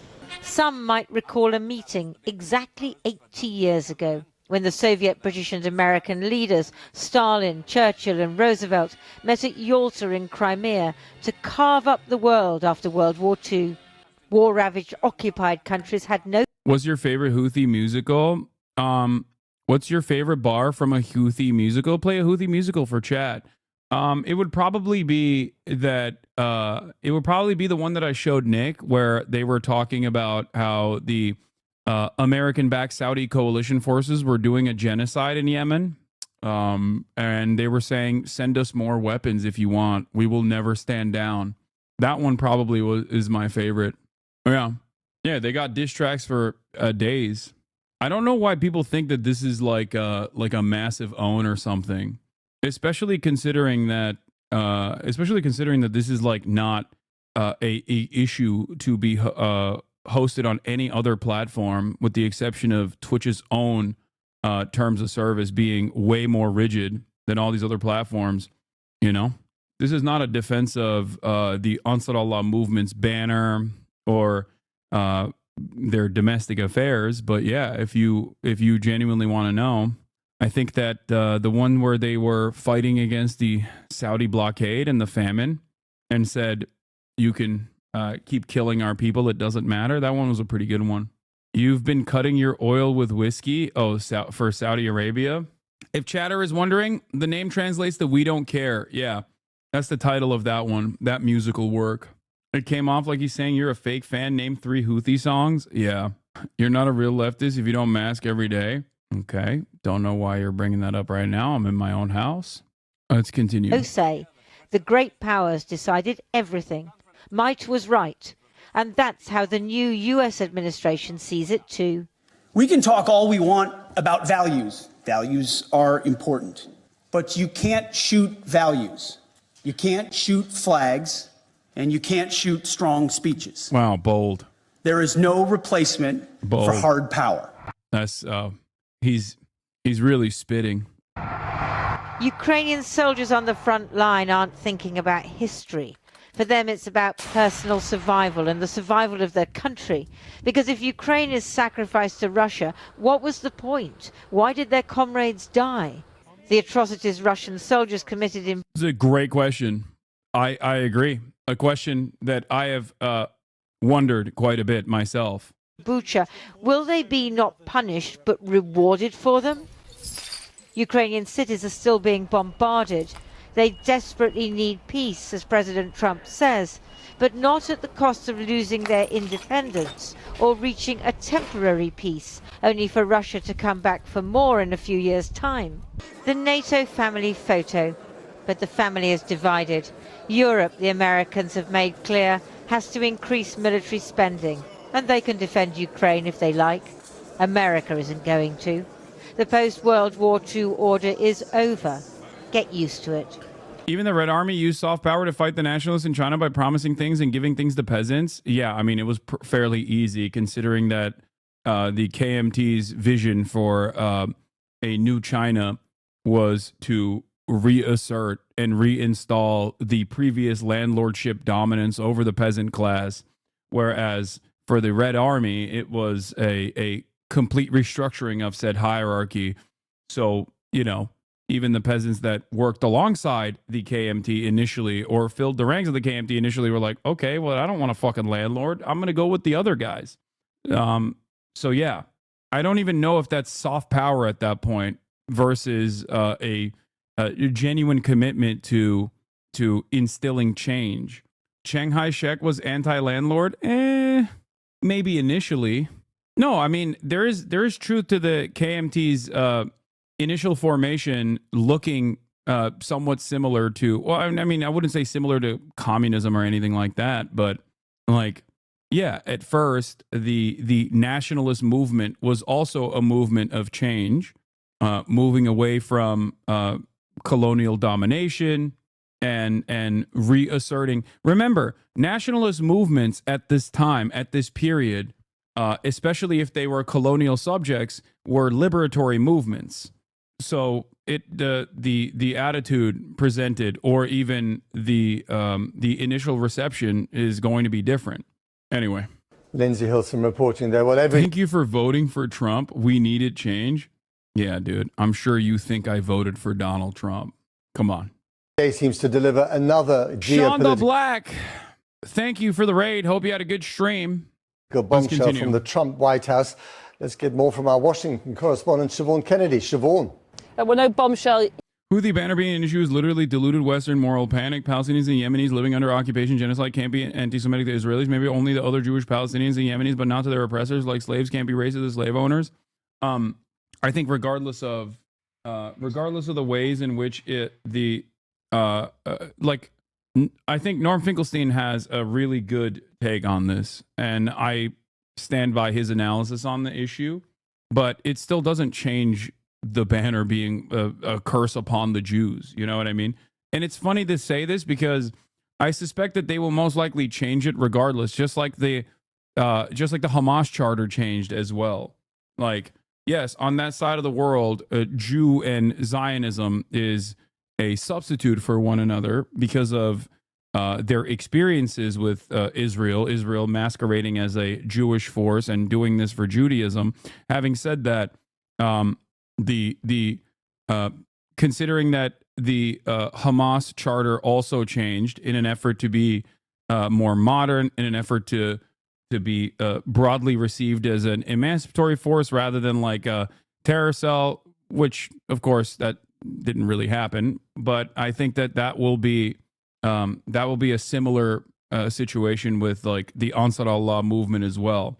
Now, of course, they would the Ansar Allah movement would have probably had an easier time talking about normalized relations with the Western world in the initial steps of the Biden administration as Biden moved to take them off the terror list, which he did, only to put them back on the terror list when Operation Prosperity Guardian started.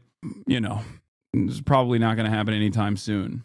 Don't know why we're talking about this, though. Yeah, Matt, but it was interesting last night. Donald Trump in the White House was asked on multiple occasions if his peace talks with Putin would include Ukraine. And I have to say, he was non-committal. Even if you rewrite the definition of racism like that, it's still prejudiced and wrong. What? No, anyone can be anti-Semitic? Oh my God. I don't disagree with you, Chatter. I understand. But you're doing an anti-white racism is real argument right now, which is weird. Like, the fuck? And also, there's never been a moment where I've defended the Ansar Allah banner anyway. That's not the point. I do think it's indefensible. And not just from like the Western perspective, but if you want to understand the context in which these sorts of opinions manifest, I will also explain that to you as well. All right, can we just continue with this conversation? At best. At one point, a journalist pressed him on the matter. Do you view Ukraine, he was asked, as an equal partner in the peace process? The president looked stumped. It was as if he hadn't thought about that question. That's an interesting question, he said after musing for a while. I think they have to make peace, President Trump said. That was not a good war to go into. no sense from President Trump that Ukraine had no choice, that it was attacked by Russia. He was also asked at one point whether or not Ukraine would have to cede territory to make peace. And he said that Zelensky is going to have to do what he's going to have to do. And then at one point he said, yeah, I think they're going to get some of the land back. I think they will. Well, I was up on the Hill earlier trying to gauge reaction from senators as to the developments. As you could imagine, the Democrats are furious, while the Republicans were torn between trying to be supportive of Ukraine and trying to be deferential to President Trump. Let's hear what some of them had to say. Is America betraying Ukraine? President Trump, not America. Please make some distinction between the two. Secretary Hegseth has apparently said in a meeting that the door for Ukraine to be admitted to NATO is closed and that they will not be able to recover their sovereign territory. If you go back and read Donald Trump's Art of the Deal, you don't give up the most important negotiating points before you begin negotiations in earnest. For us to concede those as a country, for the Trump administration to concede those, would be a betrayal of the thousands of Ukrainians who have fought so bravely and died for their country's freedom. But what about the concessions? Europe is saying, why give up things before you've even started the negotiation? That's a betrayal. In my conversations with President Trump, he wants Russia to lose, he wants Ukraine to win, and he wants the war to end. So I know he's working hard to make that happen. So the negotiations will definitely include Ukraine at their heart? Oh, absolutely. Absolutely. I believe that. Okay, at what point, like, why would you even believe any of that, by the way? It's like, are the conversations featuring Palestinians and their needs? No. Are the conversations featuring, the conversations never feature the people that are outside of the American, outside of the American allegiances. Okay, they just don't care. I think it's crazy to think that, like, to act like what Trump says and what Trump does are directly in line with one another. I think it's silly to assume that they're going to give a shit about Ukrainians at all and what their actual opinions are or what their actual needs are. It never was the case, and I think that there is some cold hard truths to the way that Trump is operating, as is the case with many of the things that he says when it comes to American foreign policy.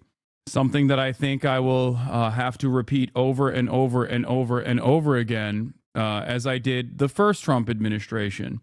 It's not correct, it's immoral, but it's the truth about American foreign policy. The only difference is it's stripped of the aesthetic reasons. It's stripped of the aesthetic permission structure that it creates for liberals. That's it. The greatest example that I use to this day is when Donald Trump turns around, when Donald Trump famously turned around and said, yeah, of course we're going to keep giving billions of dollars of weapons to Saudi Arabia. Who's going to buy the weapons? Do you have $1 billion? Of course I'm going to keep giving Saudi Arabia weapons. At the time, Saudi Arabia was doing a genocide in Yemen. Many of you probably didn't know that, but or at least the HasanAbi heads in here that have been around for a while were familiar with this. That is the position of the American State Department. The only difference is there's no need to shelter the American public from the truth. He's just openly stating what it is. What is the case? That Ukraine can win, that it can push back to regain territory, but the message yesterday was, you don't have the United States. The message yesterday was weak and pathetic, kowtowing to Putin, bowing and scraping. President Trump seems to be an admirer of Vladimir Putin, which is a nice way to put it. Is America still supporting Ukraine? Senator Van Hollen, be glad to answer your questions. Do you support Ukraine still? I do.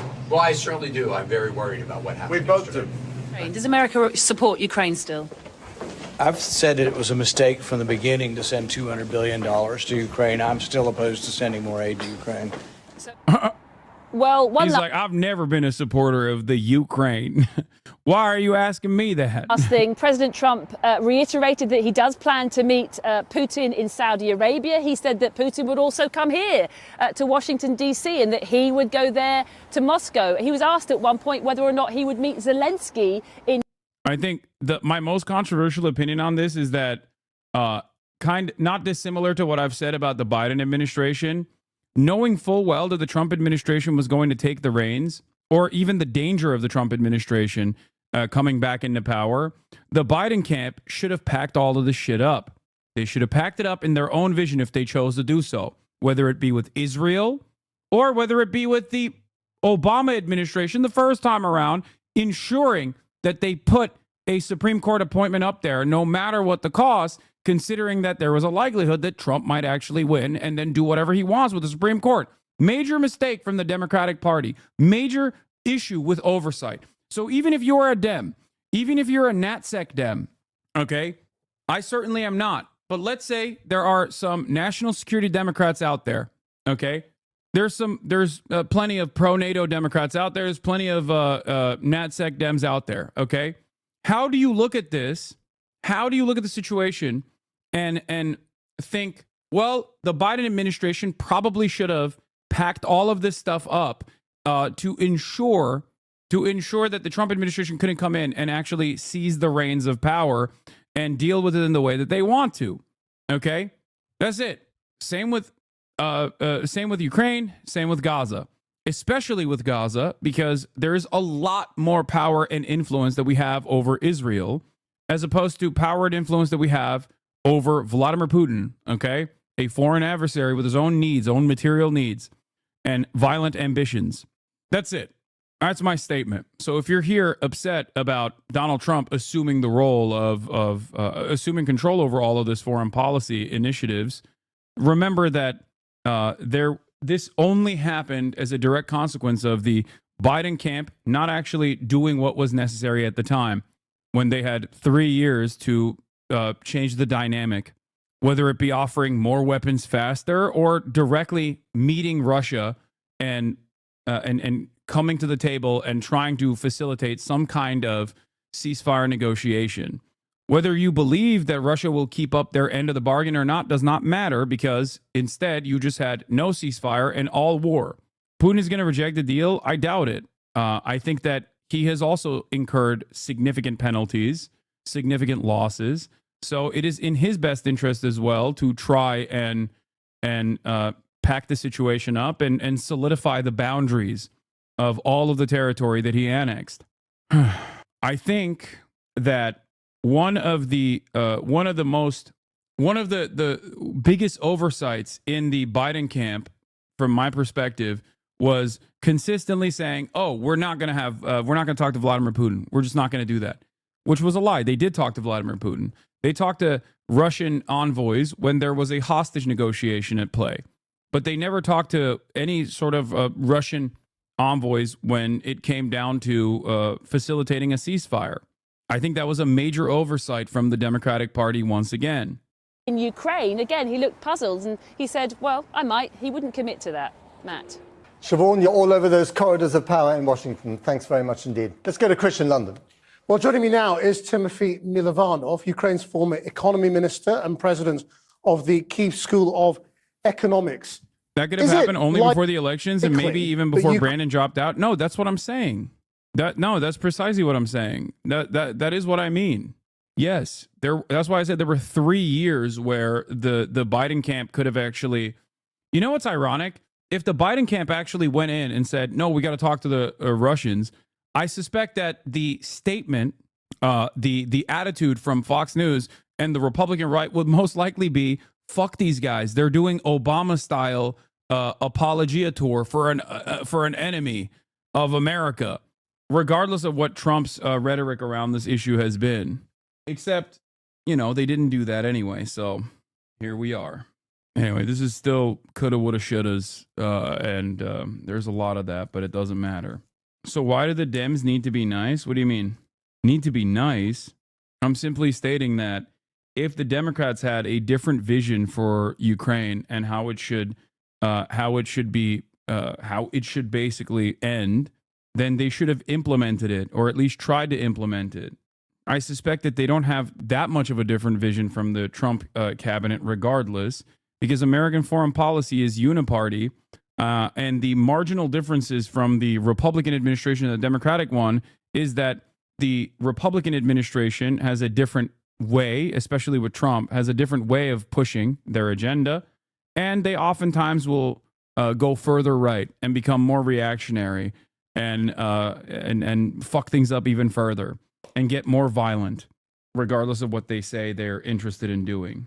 The only way that any kind of conflict ends is if it's an inevitability due to the conditions of the battlefield. Afghanistan withdrawal is a great example of this as well. Negotiated by Donald Trump, implemented by Joe Biden. Donald Trump turned around and shit all over Joe Biden.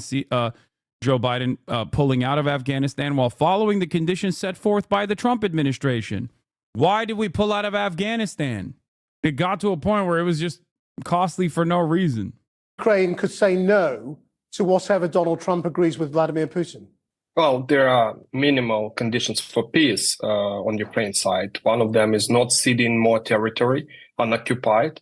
The second one is some meaningful guarantees, security guarantees, because if those are not there, what is there to negotiate or agree to?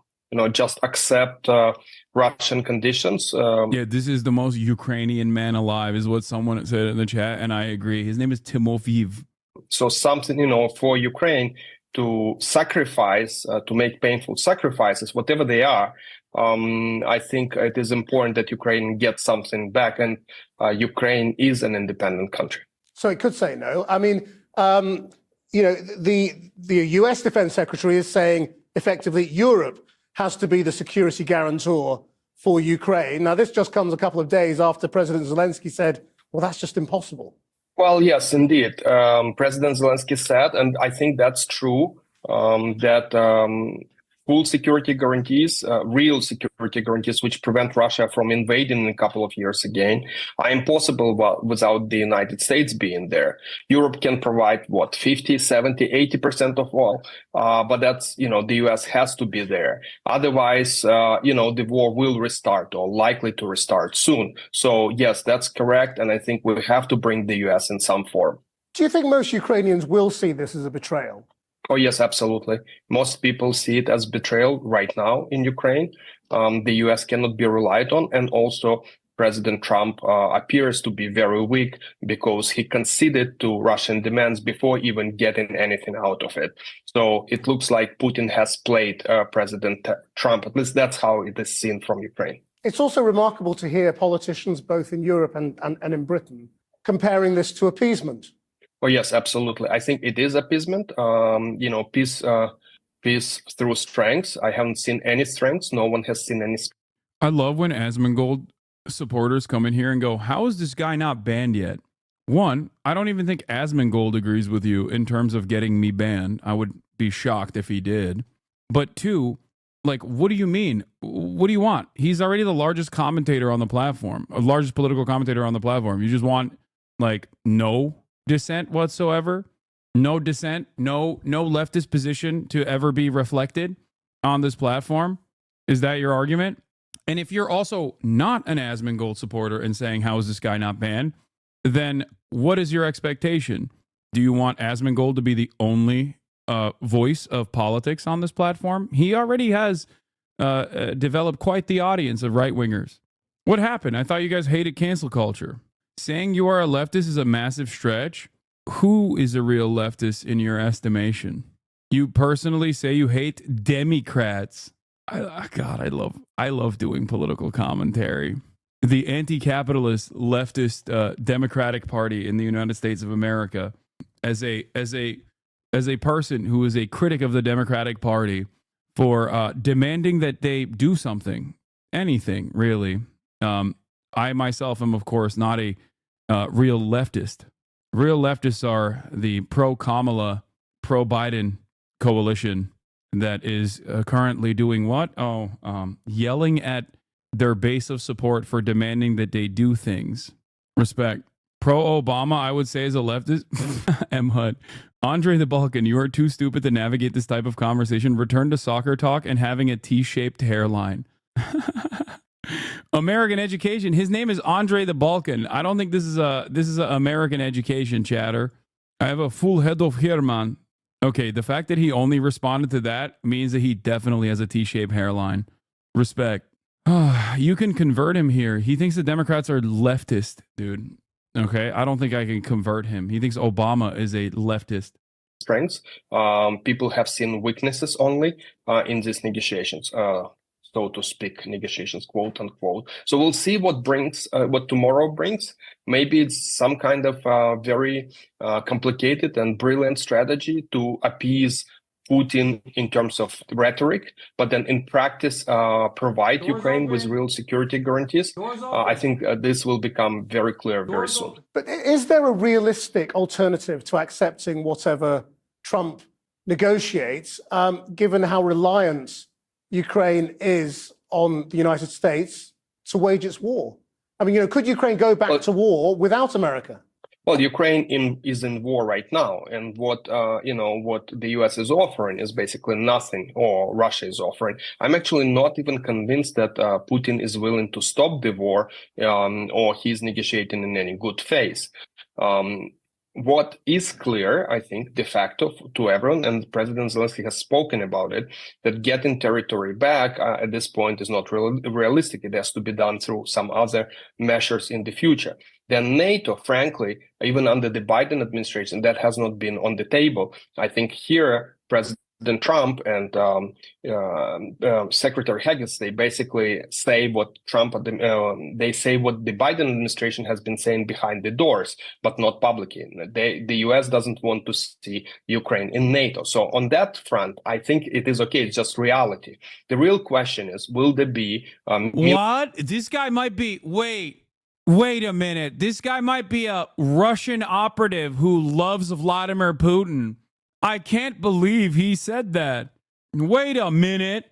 This guy, but all of the drama farmers have told me that anyone who says those things is a Vladimir Putin supporter, like HasanAbi Piker, who's the #1 Vladimir Putin supporter of all time. It's interesting that the most Ukrainian man on the planet is also saying the exact same things that Vladimir Putin supporter HasanAbi Piker is saying.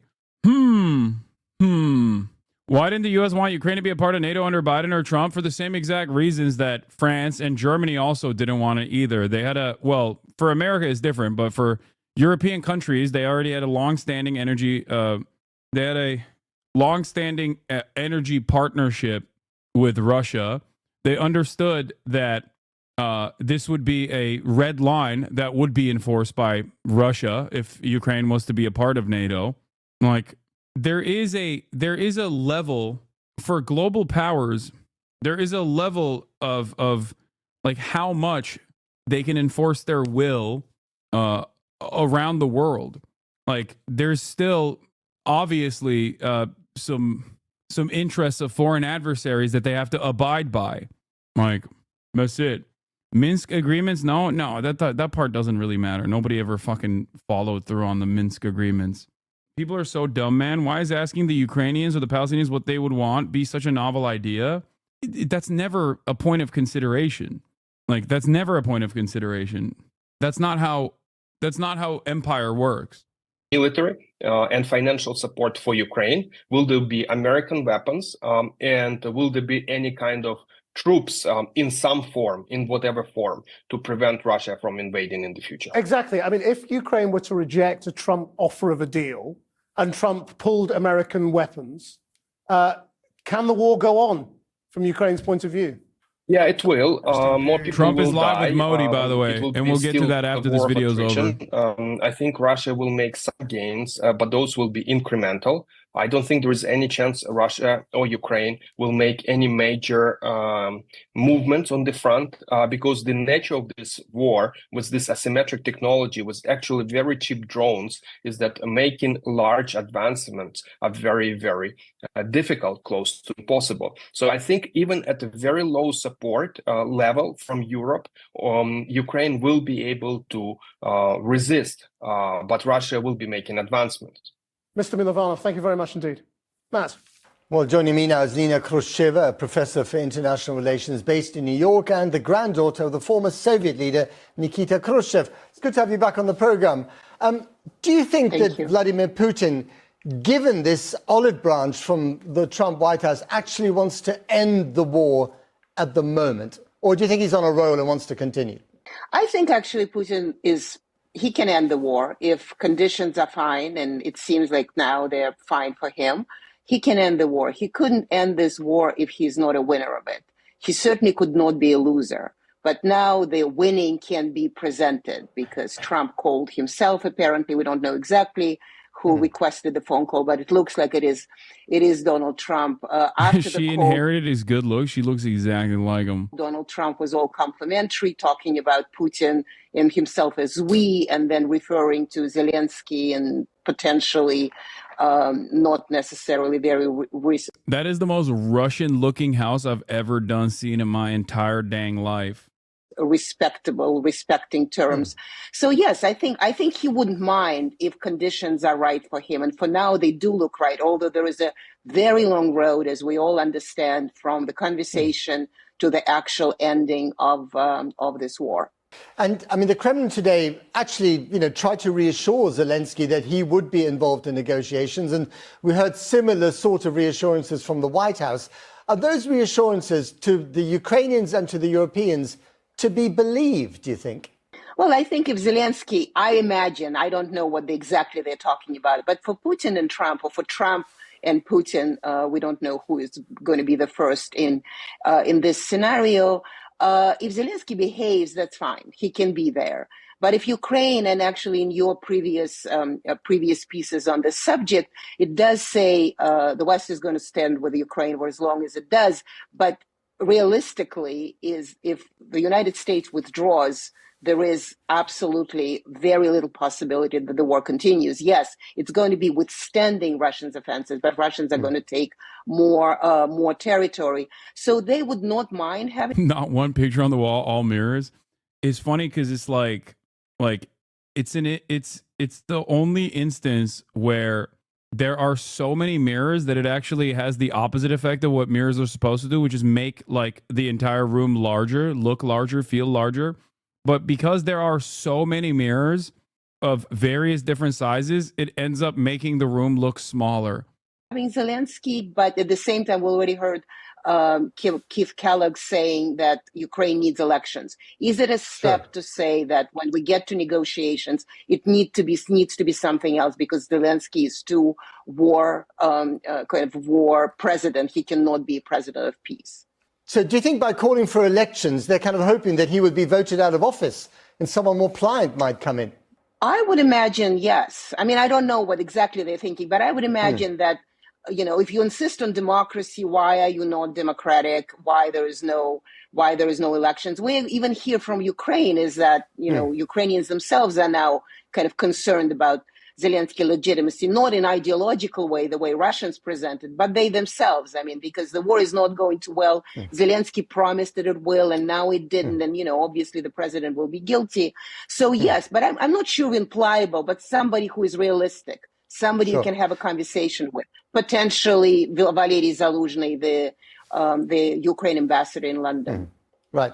The Europeans feel very kind of weakened by this. They feel as if they're the victims in this great power game. But they do have a card, don't they? They could fast forward Ukraine's EU membership, which is something that Vladimir Putin presumably would absolutely hate. Well, the Russians said they wouldn't mind. I mean, I'm sure they minded, but they really wouldn't mind because it's better than NATO. Yes, they can fast forward the EU membership, but then again, how realistically the country at war can be admitted into the European Union. So there is some card. But I mean, I have to say the fact that Europeans are so beaten up about the fact that Trump said what he said and the story goes the way it goes, it's kind of shocking to me because clearly they're not thinking, or they're living in la la land. What did they think is going to happen? Trump is going to come in and say, have all the weapons in the world. And they themselves really are not contributing as much as Trump would want or America would want. And then they say, no, but we are with Ukraine. Fine, be with Ukraine then. I mean, that's what Trump is saying. Be with Ukraine. Do it on your own if you're all so brave. Nina Khrushcheva, thank you very much indeed. Thank you. We could be at a turning point in the war in Ukraine. President Trump says that he and Vladimir Putin have agreed to start negotiating the end of the conflict. After speaking with Trump, Ukraine's president says no one wants peace more than Ukraine. Nancy Cordes is at the White House with the latest on this. Nancy, good morning. A lot of people are wondering if President Zelensky is involved in these conversations with Donald Trump and Vladimir Putin.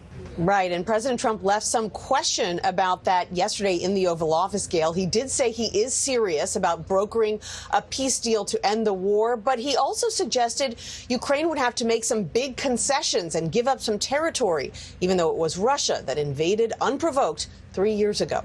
I, Tulsi Gabbard, do solemnly swear. At the swearing in for his new director of national intelligence, President Trump said he and Russian President Vladimir Putin have big plans to meet and start negotiating. We expect.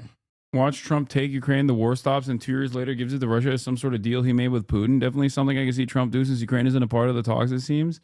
No, I don't think that that'll happen. I think what'll happen is what he's been saying, which is that there will be some kind of security cooperation with Ukraine where I don't know if it'll be like mercenaries or private contractors or something. And he will extract as much natural resources out of Ukraine as possible in the process, which I think corresponds to the American agenda, the foreign policy agenda across the board in Ukraine, no matter who's in charge. 1 + 1, 11, and not 2. And this is the power of 11 that is going to work for the welfare of the human. What the fuck? मैं राष्ट्रपति Trump का मेरे एक अच्छे मित्र का हृदय से आभार व्यक्त करता हूं कि हम फिर से एक बार प्रगति की राह पर नई ऊंचाइयों को छूने के लिए चल पड़ेंगे. I once again thank my friend President Trump, and we together resolve that we will together march towards progress and towards prosperity for our nations. Thank you. Thank you. Thank you very much. And he's doing a great job in India. Everybody talks about it. He's doing a really fantastic job. A great leader. Great leader. Of course he loves Modi. Remember, foreign policy uniparty, it's not like the Democrats were anti-Modi either.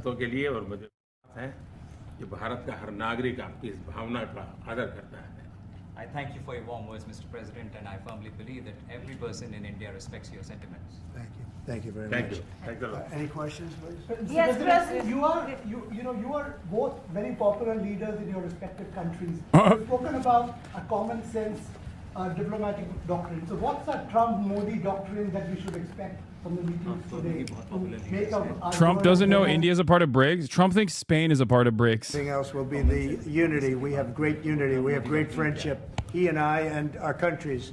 And I think it's only going to get closer. But it's very important that we remain united as countries. We're friends and we're going to stay that way.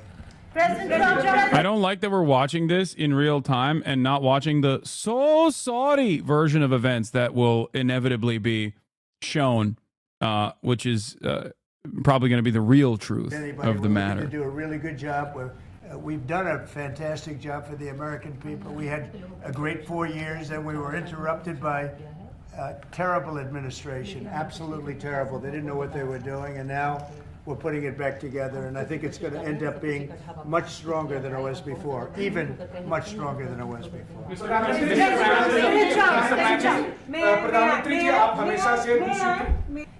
President Trump, first of all, congratulations for the fantastic 24 days of your presidency.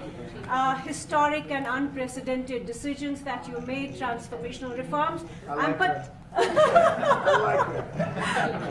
I'm particularly impressed by the expose on USAID. And I would like you to share with us if you think USAID had a role in election interference in the US in 2020 and Indian elections in 2024.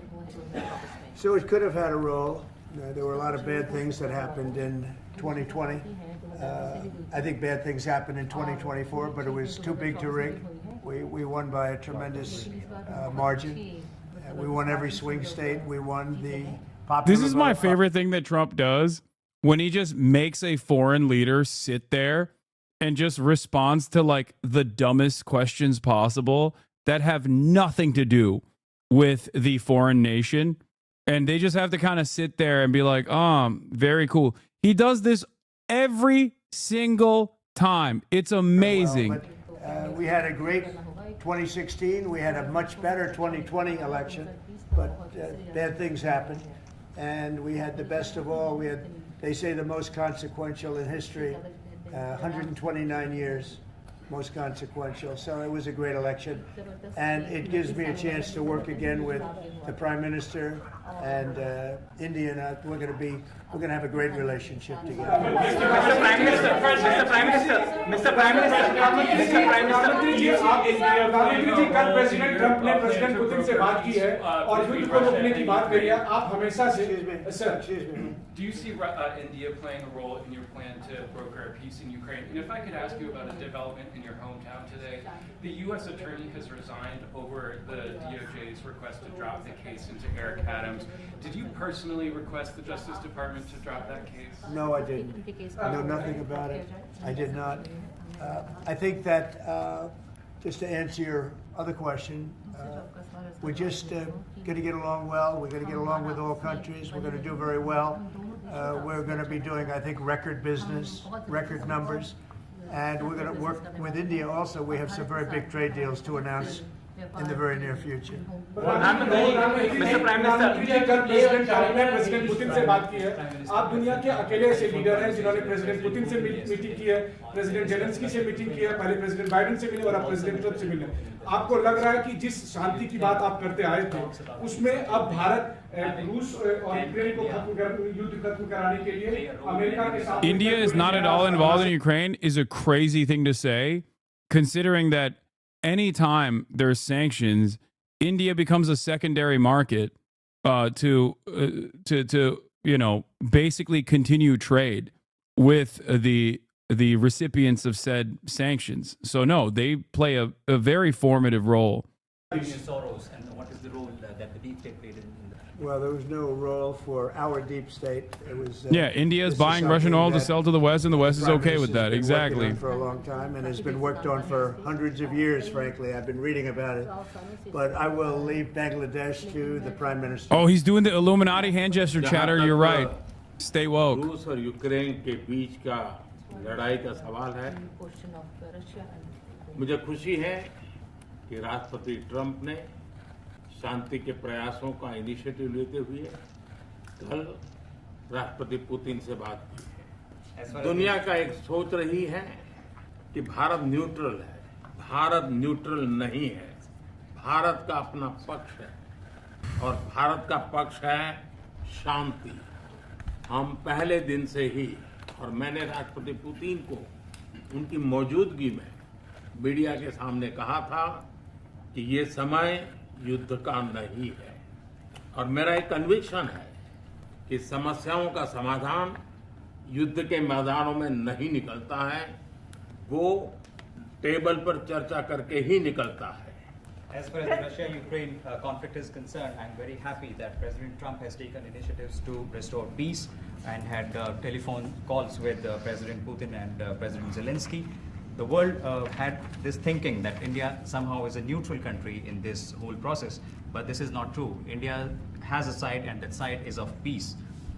From the very first day, I have been talking about the importance of dialogue and diplomacy and a peaceful solution. And when I met President Putin in the presence of media, I had told him that this is not the era of war, and I have firm conviction that problems cannot be resolved on the battlefield. You're actually wrong. Our Sir Modi, Vishwaguru ji, actually stopped the war in Ukraine by telling both Russia and Ukraine that war is bad. My bad. My bad. He did do that. Can you let him? The BJP ran a campaign during the 2024 general elections where they said Modi stopped the war between Ukraine and Russia. He did. Dang, this chat is so racist. Wait, what's racist about? And I think we went a long way toward getting a solution to the horrible war where so many people are being killed, especially soldiers on the battlefield. I think you guys are misunderstanding.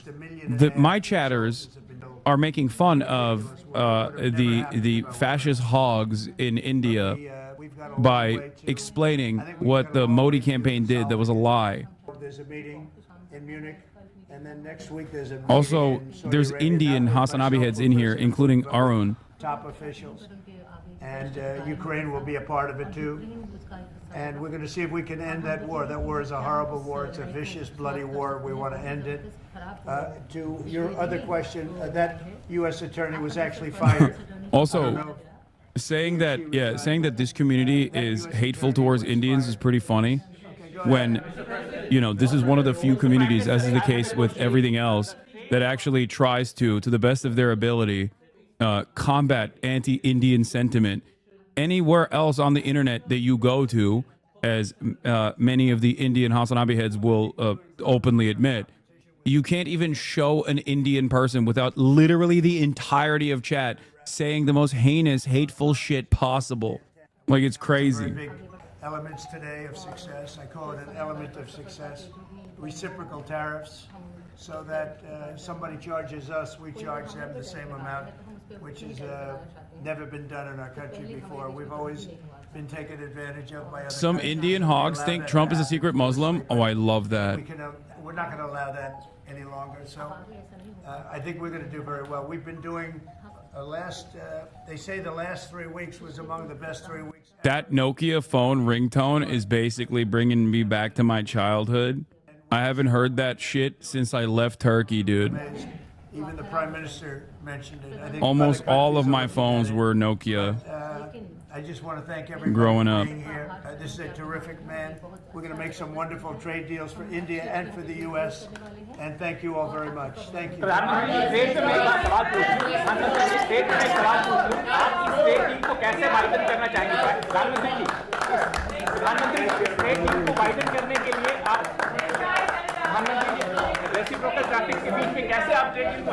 Gotta stand up. Drawing my head. Are a lot of haters just people with a punish king who can only pay attention to the news if a daddy figure is yelling at them during it? Yes. All right. They're kicking the press out so they can make out, so they can kiss. All right. Let's get back to Trump and Pooty Poo. That he'll come here and I'll go there, and we're going to meet also probably in Saudi Arabia. Russian troops currently control about 20% of Ukrainian territory. Trump suggested Russia deserves to keep some of it as part of any deal. They took a lot of land, and Russia deserves to keep a little bit of land. Come on, guys. Once again, ridiculous statement being said openly, the quiet part out loud. That's it. And they fought for that land, and they lost a lot of. I like that he's presenting it as a pro-Russian position. Like, he's saying it like, well, they fought hard for that land. They deserve to keep it, which is a ridiculous way to communicate what's going on. And the obvious way to communicate what's going on would be, if you want to end this, endless conflict where people are dying nonstop, then you're going to have to make concessions. I can't control Vladimir Putin. He's a foreign adversary. And we're going to try to make sure that we have the best possible deal for the Ukrainians. But instead, because he's Trump, he's just like, they fought. Fair is fair. They fought long and hard. At least he stays consistent being pro-Russia and pro-Israel. I mean, true. He's like, might is right, folks. Lame ass take. You clearly don't have any respect for the long-lived institution of finders keepers. Yeah. Like, he could just be like, listen, it's a fucking meat grinder, and the incredible amount of territorial seizure that Russia engaged in is completely unjustifiable, but there's nothing I can do about it. At the end of the day, I don't want more Ukrainians to die, do you? That could be a reasonable position that he could arrive at. Instead, him being Donald Trump turns around and says, guess what? Russia fought really hard for this land, and they called dibs. So we're going to give it to them. They lost a lot of soldiers. It was a big shift from his predecessor's public position. I want to be very clear about this. The United States will never recognize Russia's claims on Ukraine's sovereign territory. Speaking in Brussels, Defense Secretary Pete Hegseth dealt another blow to Ukraine's ambitions. The United States does not believe that NATO membership for Ukraine is a realistic outcome of a negotiated settlement. Like, this is not a blow. That's not a blow at all. That's just a reaffirmation of the truth. It's like if you presented Anthony Blinken coming out and saying that Taiwan is a part of China, which is the long-standing American position, okay? and then being like, this is a real blow to the liberatory efforts in Taiwan. Like, what are you talking about? Yeah, I hate Pete Hegseth, but him mentioning that as the official position is not a change in our commitment. It's ridiculous. Democratic Senator Chris Coons argued all of this hurts Ukraine's bargaining position. Secretary Hegseth should reread The Art of the Deal by Donald Trump because it is the worst possible negotiation. Yeah, I think they're mostly angry on the aesthetic grounds. Like, look, walks back his statement yesterday that a negotiated settlement is not likely to end Ukraine and NATO. These negotiations are led by real Donald Trump. Everything is on the table. In his conversations with Vladimir Putin and Zelensky, what he decides to allow or not is at the purview of the leader of the free world, President Trump. So I'm not going to stand at this podium and declare what President Trump will do or won't do, what will be in or what will be out, what concessions will be made or what concessions are not made. But him openly stating that at most is causing anger and division amongst the national security apparatus, because they're like, well, why are you saying it out loud? That's it. Even though they have said it on numerous occasions through both back channels and also openly to the media. Donald Trump has also said that, and so have previous administrations as well. To give away two of the most important deal points before they even start negotiations. Trump's new Treasury Secretary, Scott Bessent, did send a pro-Ukraine message while meeting in Kyiv with President Vladimir Zelensky. We believe. Sometimes it feels like liberals want the administration to lie to them. You know what I mean? They're like, why aren't you just like lying? Why are you saying what is like already the official policy? Why are you openly admitting that? Like, why can't you just lie to us and whisper sweet nothings into our ear? I wanted to clarify, I'm an Indian HasanAbi head too. The racist comments were referring to some of the chats about the interpreters' accents and why Modi doesn't speak English. Modi does speak English. Many Indians speak English, Modi included. He just doesn't speak English in that official setting, I suspect. Modi probably speaks better English than like 50% of Americans. Most Indians speak better English than most Americans. India is the largest English-speaking country on the planet. Okay, you are reaching. I mean, Modi speaks significantly worse English than his predecessors. Lots of Indian leaders don't speak English well, and that's fine. No, not the second largest. India is the largest English-speaking country on the planet. It's a second language, obviously. That's a reach. I'm sorry. Wait, what? No. I think there are more English. There's a larger English-speaking population in India, even though it is the second language. Or wait, is it total English speakers? No, not as a. I think there's more. I don't think this is correct. I think there's more English speakers in India. This is rigged. They're lying.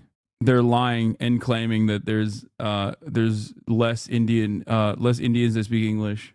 I don't believe this. By total numbers, I thought India was the number one. Some dumbass just said British. It's British English, so it doesn't count. Okay, that wasn't a dumbass. That was correct. You were just given the facts. I don't believe it. Okay, it's fake news. Guess what? Figures are from the 2022 American Community Survey, 5-year estimates by the U.S. Census Bureau for persons ages up to 5 and older. 2024 estimate figures for population in first, second, and third languages. English as a first language is only spoken by 259,000 people, as a second language by 182 million, and as a third language by 45 million. It's not just British colonialization, by the way. English is used as a link language for all the ethnic groups of India, especially in South India. We all speak English to one another. We're thinking of China for the highest number of English speakers? No, it's not China, even though China does have a significant number of English as a second language speakers, I think. It's not China at all. It's mixed. It is mixed. Plenty of Sri Lankan and Indian immigrants here in Japan speak either English or American English, depending on their home schools. When have you heard a fully Indian person from India in India speaking good English? What are you talking about? Yeah, but most of them are illiterate at it, just like everyone else's second language.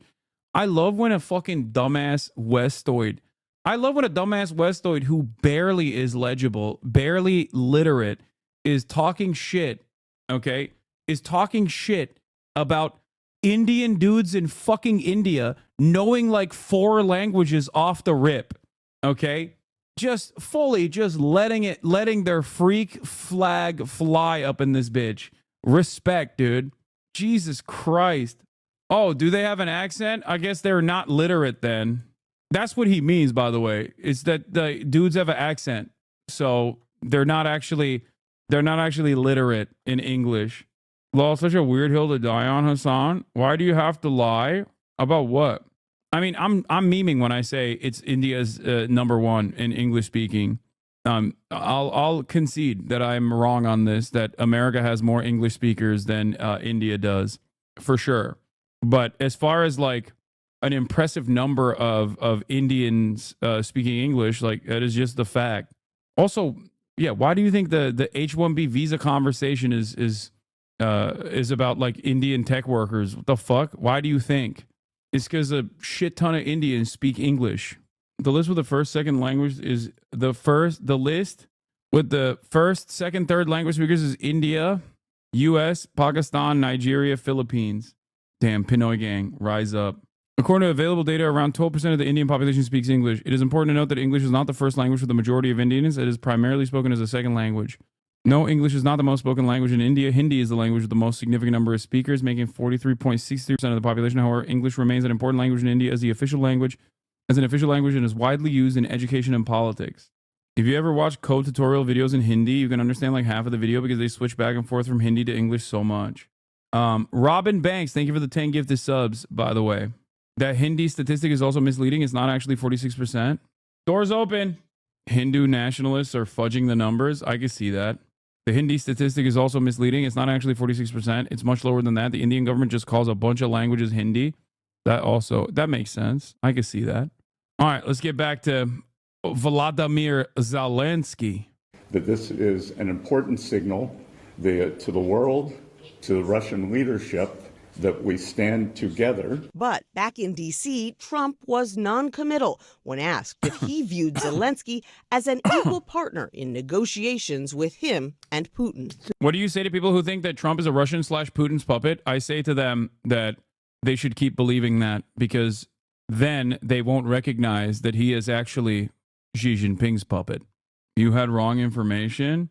Modi did not finish school, bro. That's why he doesn't speak English. And if you look at literacy rates in India, it varies by a wide margin on state-to-state basis. Even those Indians study English throughout school, verbal communication through English is very bad. I'm saying this as a South Indian. You had wrong information. It's an interesting question. I think they have to make peace. Their people are being killed, and I think they have to make peace.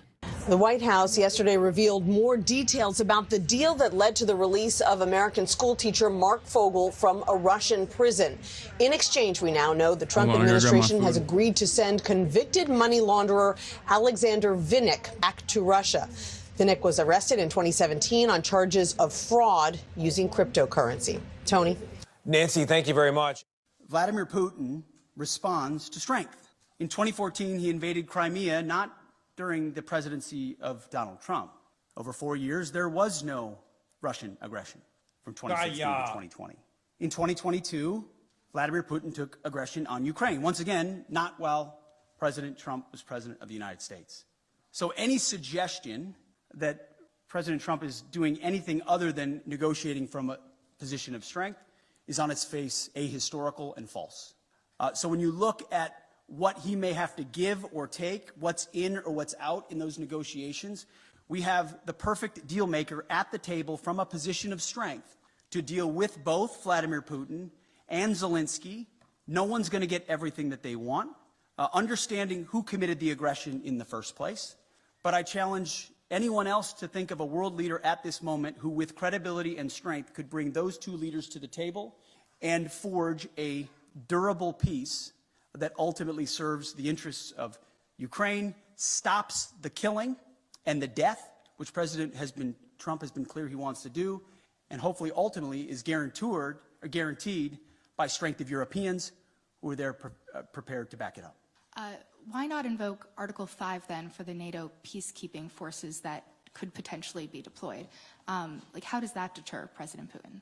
Well, I would say, I want to be clear about something as it pertains to NATO membership not being realistic outcome for negotiations. That's something that was stated as part of my remarks here, as part of a coordination with how we're executing these ongoing negotiations, which are led by President Trump.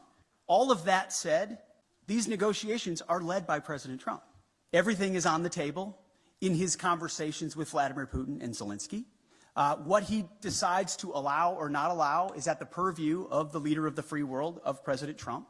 So I'm not going to stand at this podium and declare what President Trump will do or won't do, what will be in or what will be out, what concessions will be made or what concessions are not made. I can look, as our team has, of what's realistic, likely on an outcome. I think realism is an important part of the conversation that hasn't existed enough inside conversations amongst friends. But simply pointing out realism, like the borders won't be rolled back to what everybody would like them to be in 2014, is not a concession to Vladimir Putin. It's a recognition of the hard power realities on the ground after a lot of investment and sacrifice, first by the Ukrainians and then by allies, and then a realization that a negotiated peace is going to be some sort of demarcation that neither side wants. But it's not my job as the Secretary of Defense to define the parameters of the President of the United States. Wait, what? As Isn't he it leads literally some of the his most job? complex and consequential negotiations in the world. So, Sean, on this problem for NATO, and it clearly is a problem, will they be reassured by what people... It definitely is a part of his job. What the fuck? Nah, it's definitely a part of your job, man. No, he is a Fox News anchor. Okay, well, that remains true. Although he is a Fox News anchor, first and foremost, like, as it stands, as the secretary, as the head of the Defense Department, it's definitely a part of his job. Damn. Well, this is what happens in a DEI-free zone, you know? Thank God we abolished DEI so we could put competent and effective leadership in charge so that they could say stuff like, oh, it's not my job, it's the job of the president, who is the glorious supreme leader. Pete Hegseth was saying that America remains committed to NATO. One of the things that when I was listening through that, you can't help picking out that actually Pete Hegseth was making great... I'm not saying the Defense Department is supposed to be making these decisions independent of the executive. I'm just simply stating that it definitely, when you communicate things like that, it comes across as though you have already had these conversations with the executive and you're just, you know, mentioning what the position of the leadership looks like, which I suspect he did anyway. And now he's just kind of falling on the proverbial sword because people are yelling at the admin. So yelling works. I mean, yelling is definitely worse to a certain degree with this administration that responds to negativity. Overtures to say how strong he thought NATO was, how he committed to NATO, and President Trump was, because European leaders have been a little bit worried about whether Trump is going to walk away from it. But he was absolutely clear. Though he majored on this money side, he mentioned on the defence industrial base that had to be there. I'm less worried about the 5% number that was going out there. President Trump's famous for doing stretching the elastic band pretty hard. And actually, even when he was asked about that in the news conference, he backpedaled about 5% and said, America's spending a lot more than this. But I suspect 3% is the actual number. The trouble is, I'm a veteran of the Cold War, and however much the European nations may worry about a number that's north of 2.5%, we were spending over 4% in the Cold War, and it feels like a more dangerous world. And we've had 35 years of not spending. So I think that message resonates, and we've still got, his point is, there's still a third of NATO members that are failing to pay the 2%. And what I think we're getting closer to is the point at which Mark Rutte has to turn around and go, you either pay or you don't enjoy the benefits. If you're not going to pay your premiums, you can't enjoy the benefits that NATO membership provides. Right, and just briefly on Ukraine itself, are they right to be worried that a deal could be done over their heads that involves giving away chunks of their territory? I'm less worried about that at the moment because it's not entirely clear what President Trump's role is in this.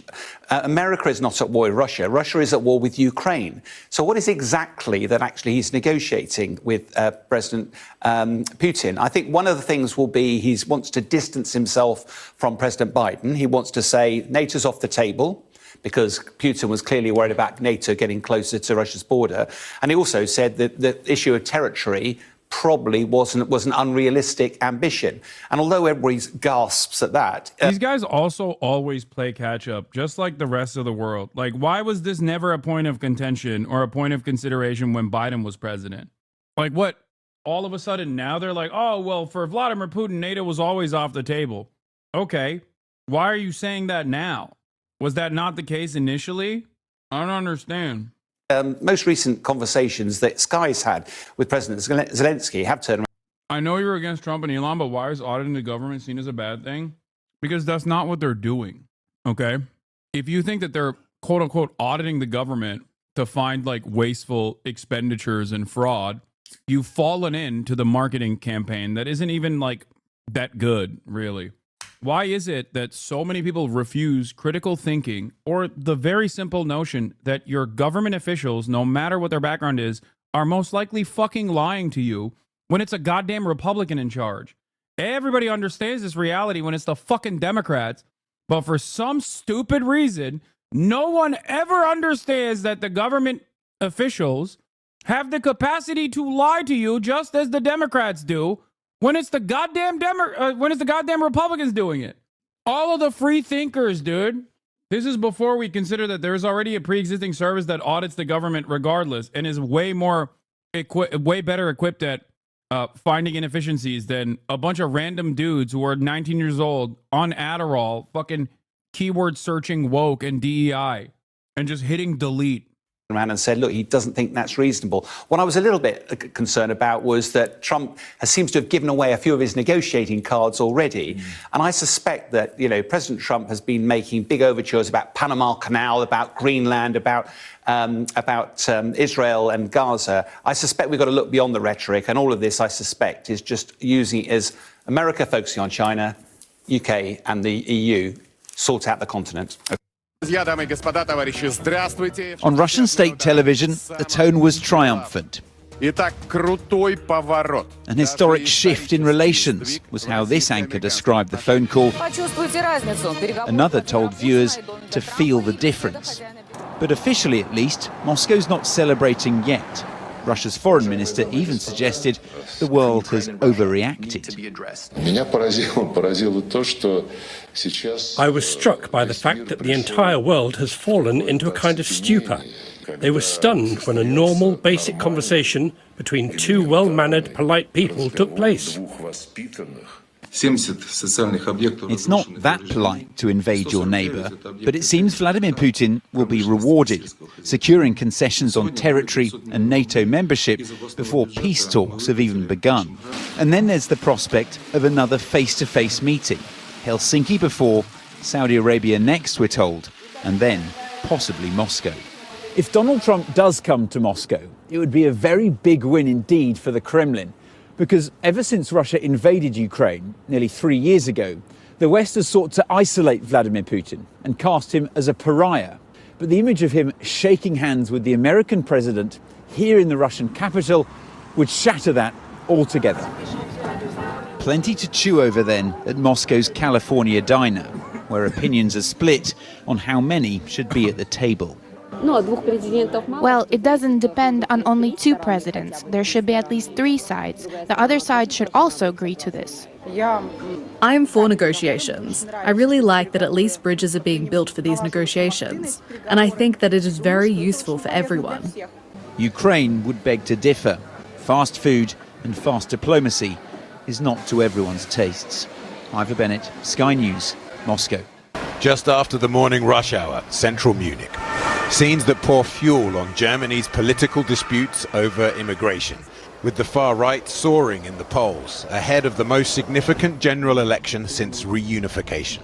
A child's pram and a shoe lie crushed in the street. 28 people rushed to hospital after someone, later confirmed to be a failed Afghan asylum seeker, had rammed his car into a crowd. A car crashed into the back of a demonstration. We saw the whole thing. They were walking along the whole street, and when they crossed the intersection, a car drove into the back of the crowd. As an arrest video emerged, the German Chancellor was forced to comment on the divisive issue currently haunting German politics. The alleged attacker, who'd come to Germany as an unaccompanied minor, reportedly had his asylum application rejected nearly a decade ago. So why was he still in the country? This perpetrator cannot count on any leniency. He must be punished and he must leave the country. He'd also reportedly been in trouble with the police for drugs and theft, but whether he was operating alone or part of a group isn't yet known. At the moment, we can neither rule out nor confirm other perpetrators. There are no leads at the moment. The background is currently being investigated. There have been several lethal attacks by newcomers to Germany in the last few years. 6 died when a Saudi man drove into a Christmas market in Magdeburg. Okay, the Saudi man was literally an anti-Islam AfD supporter and was not a newcomer to Germany. That's crazy. This, of course, is going to absolutely ignite the same fear mongering that already existed, which is truly beneficial for AfD's purposes in general. He turned out to be a far-right anti-Islam activist who'd renounced his faith. Still, Germany's insurgent far-right party, the AfD, say these acts of extreme violence are precisely why their controversial policy of re-migration is so popular. The AfD leader, Alice Weidel, who's been courting support from Hungarian hardliner Viktor Orban, today repeated her Trumpian demands for mass deportations to reverse the immigration started by Angela Merkel in 2015. Meine Pflichten. The AfD... It's crazy because I said this yesterday. Like I just said, everyone in Western Europe has made fun of Viktor Orban, and every single country is going to have little Viktor Orbans prop up left and right. Terrifying predicament. What should Germans do about the terror attacks?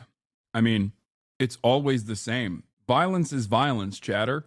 You address the needs of the population. That's it. Unless you're asking that question because you personally think that like there is something different to the Islamic style violence that's taken place or some shit, you know? Contrary to the initial information, the suspect had a residence and work permit. This was reported in German media at 8:17. This deportation agitation in German media was completely off the rails today. Yeah. I mean that makes sense because it plays a role in propping up the most like right-wing positions possible. The media loves hitting the panic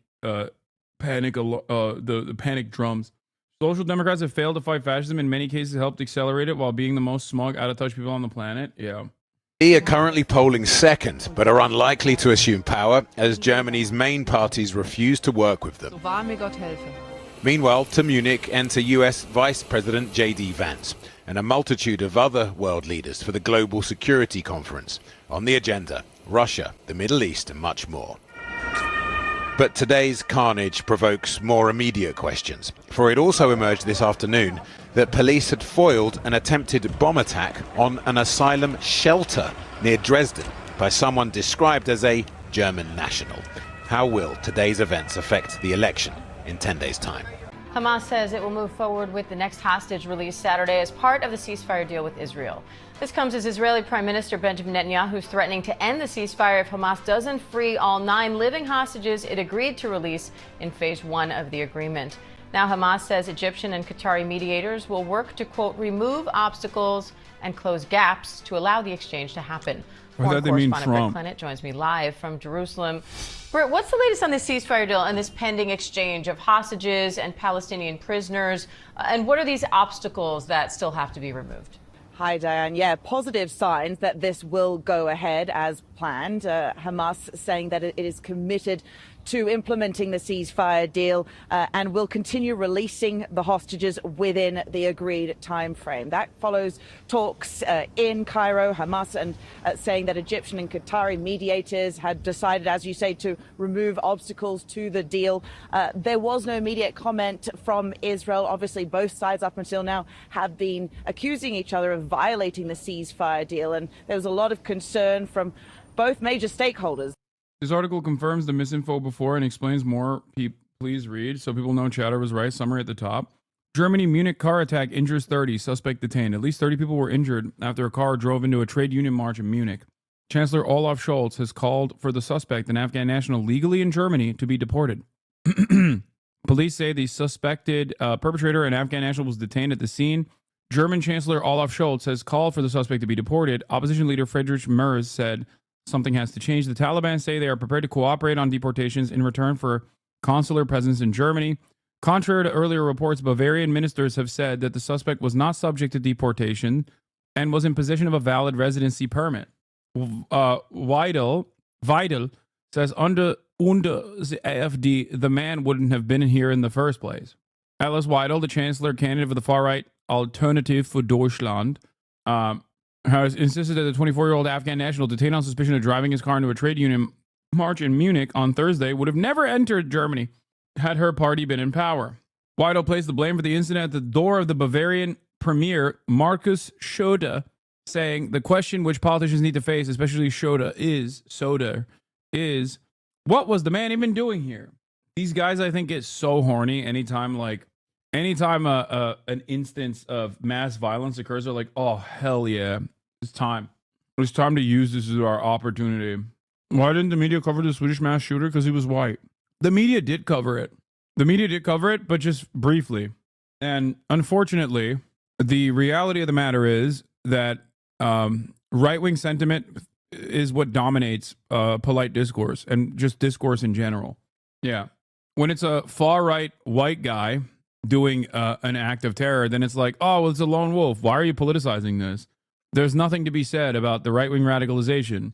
When it's a random Muslim person, okay, or an Afghan refugee, they're like, oh, this is how they all are. Notice that nobody says this is how they all are about white people, obviously, because that's not the case. Just like that's not the case for the millions of Muslim refugees that work and live normal lives in Germany every single day, in spite of the anti-Islam sentiment that you hear from many German politicians. The Gazans, who have endured more than a year of suffering, and the hostage family. Don't spread misinfo. There's no known agenda yet. The Deutsche Welle article is misleading. He doesn't have permanent residency. In fact, his asylum application got rejected at first. He had a restricted residency, and he was only allowed to stay by formality because they didn't decide whether they will extend his residency. Yeah. The Swedish fellow disappeared from the news. Yeah. The initial coverage also had like photos of like a random Arab-looking person too. And then, yeah, when they realized the dude was white, they were like, okay, never mind, my B. Sorry about that. Anyway, I'm not saying this is, like, there is a intrinsic quality to violence that only impacts, like, white people or some shit. I'm not saying that at all. I'm simply explaining that everyone is capable of violence, okay? Right-wingers, specifically, are very capable of violence. And oftentimes... What?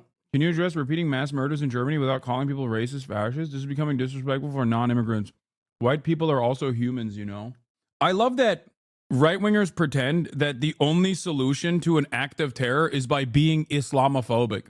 Like, that's, you're making it seem as though if you fucking say, you know, this is just Islam, this is how all Muslims are, then you magically solve this fucking problem. You're an idiot. What are you talking about?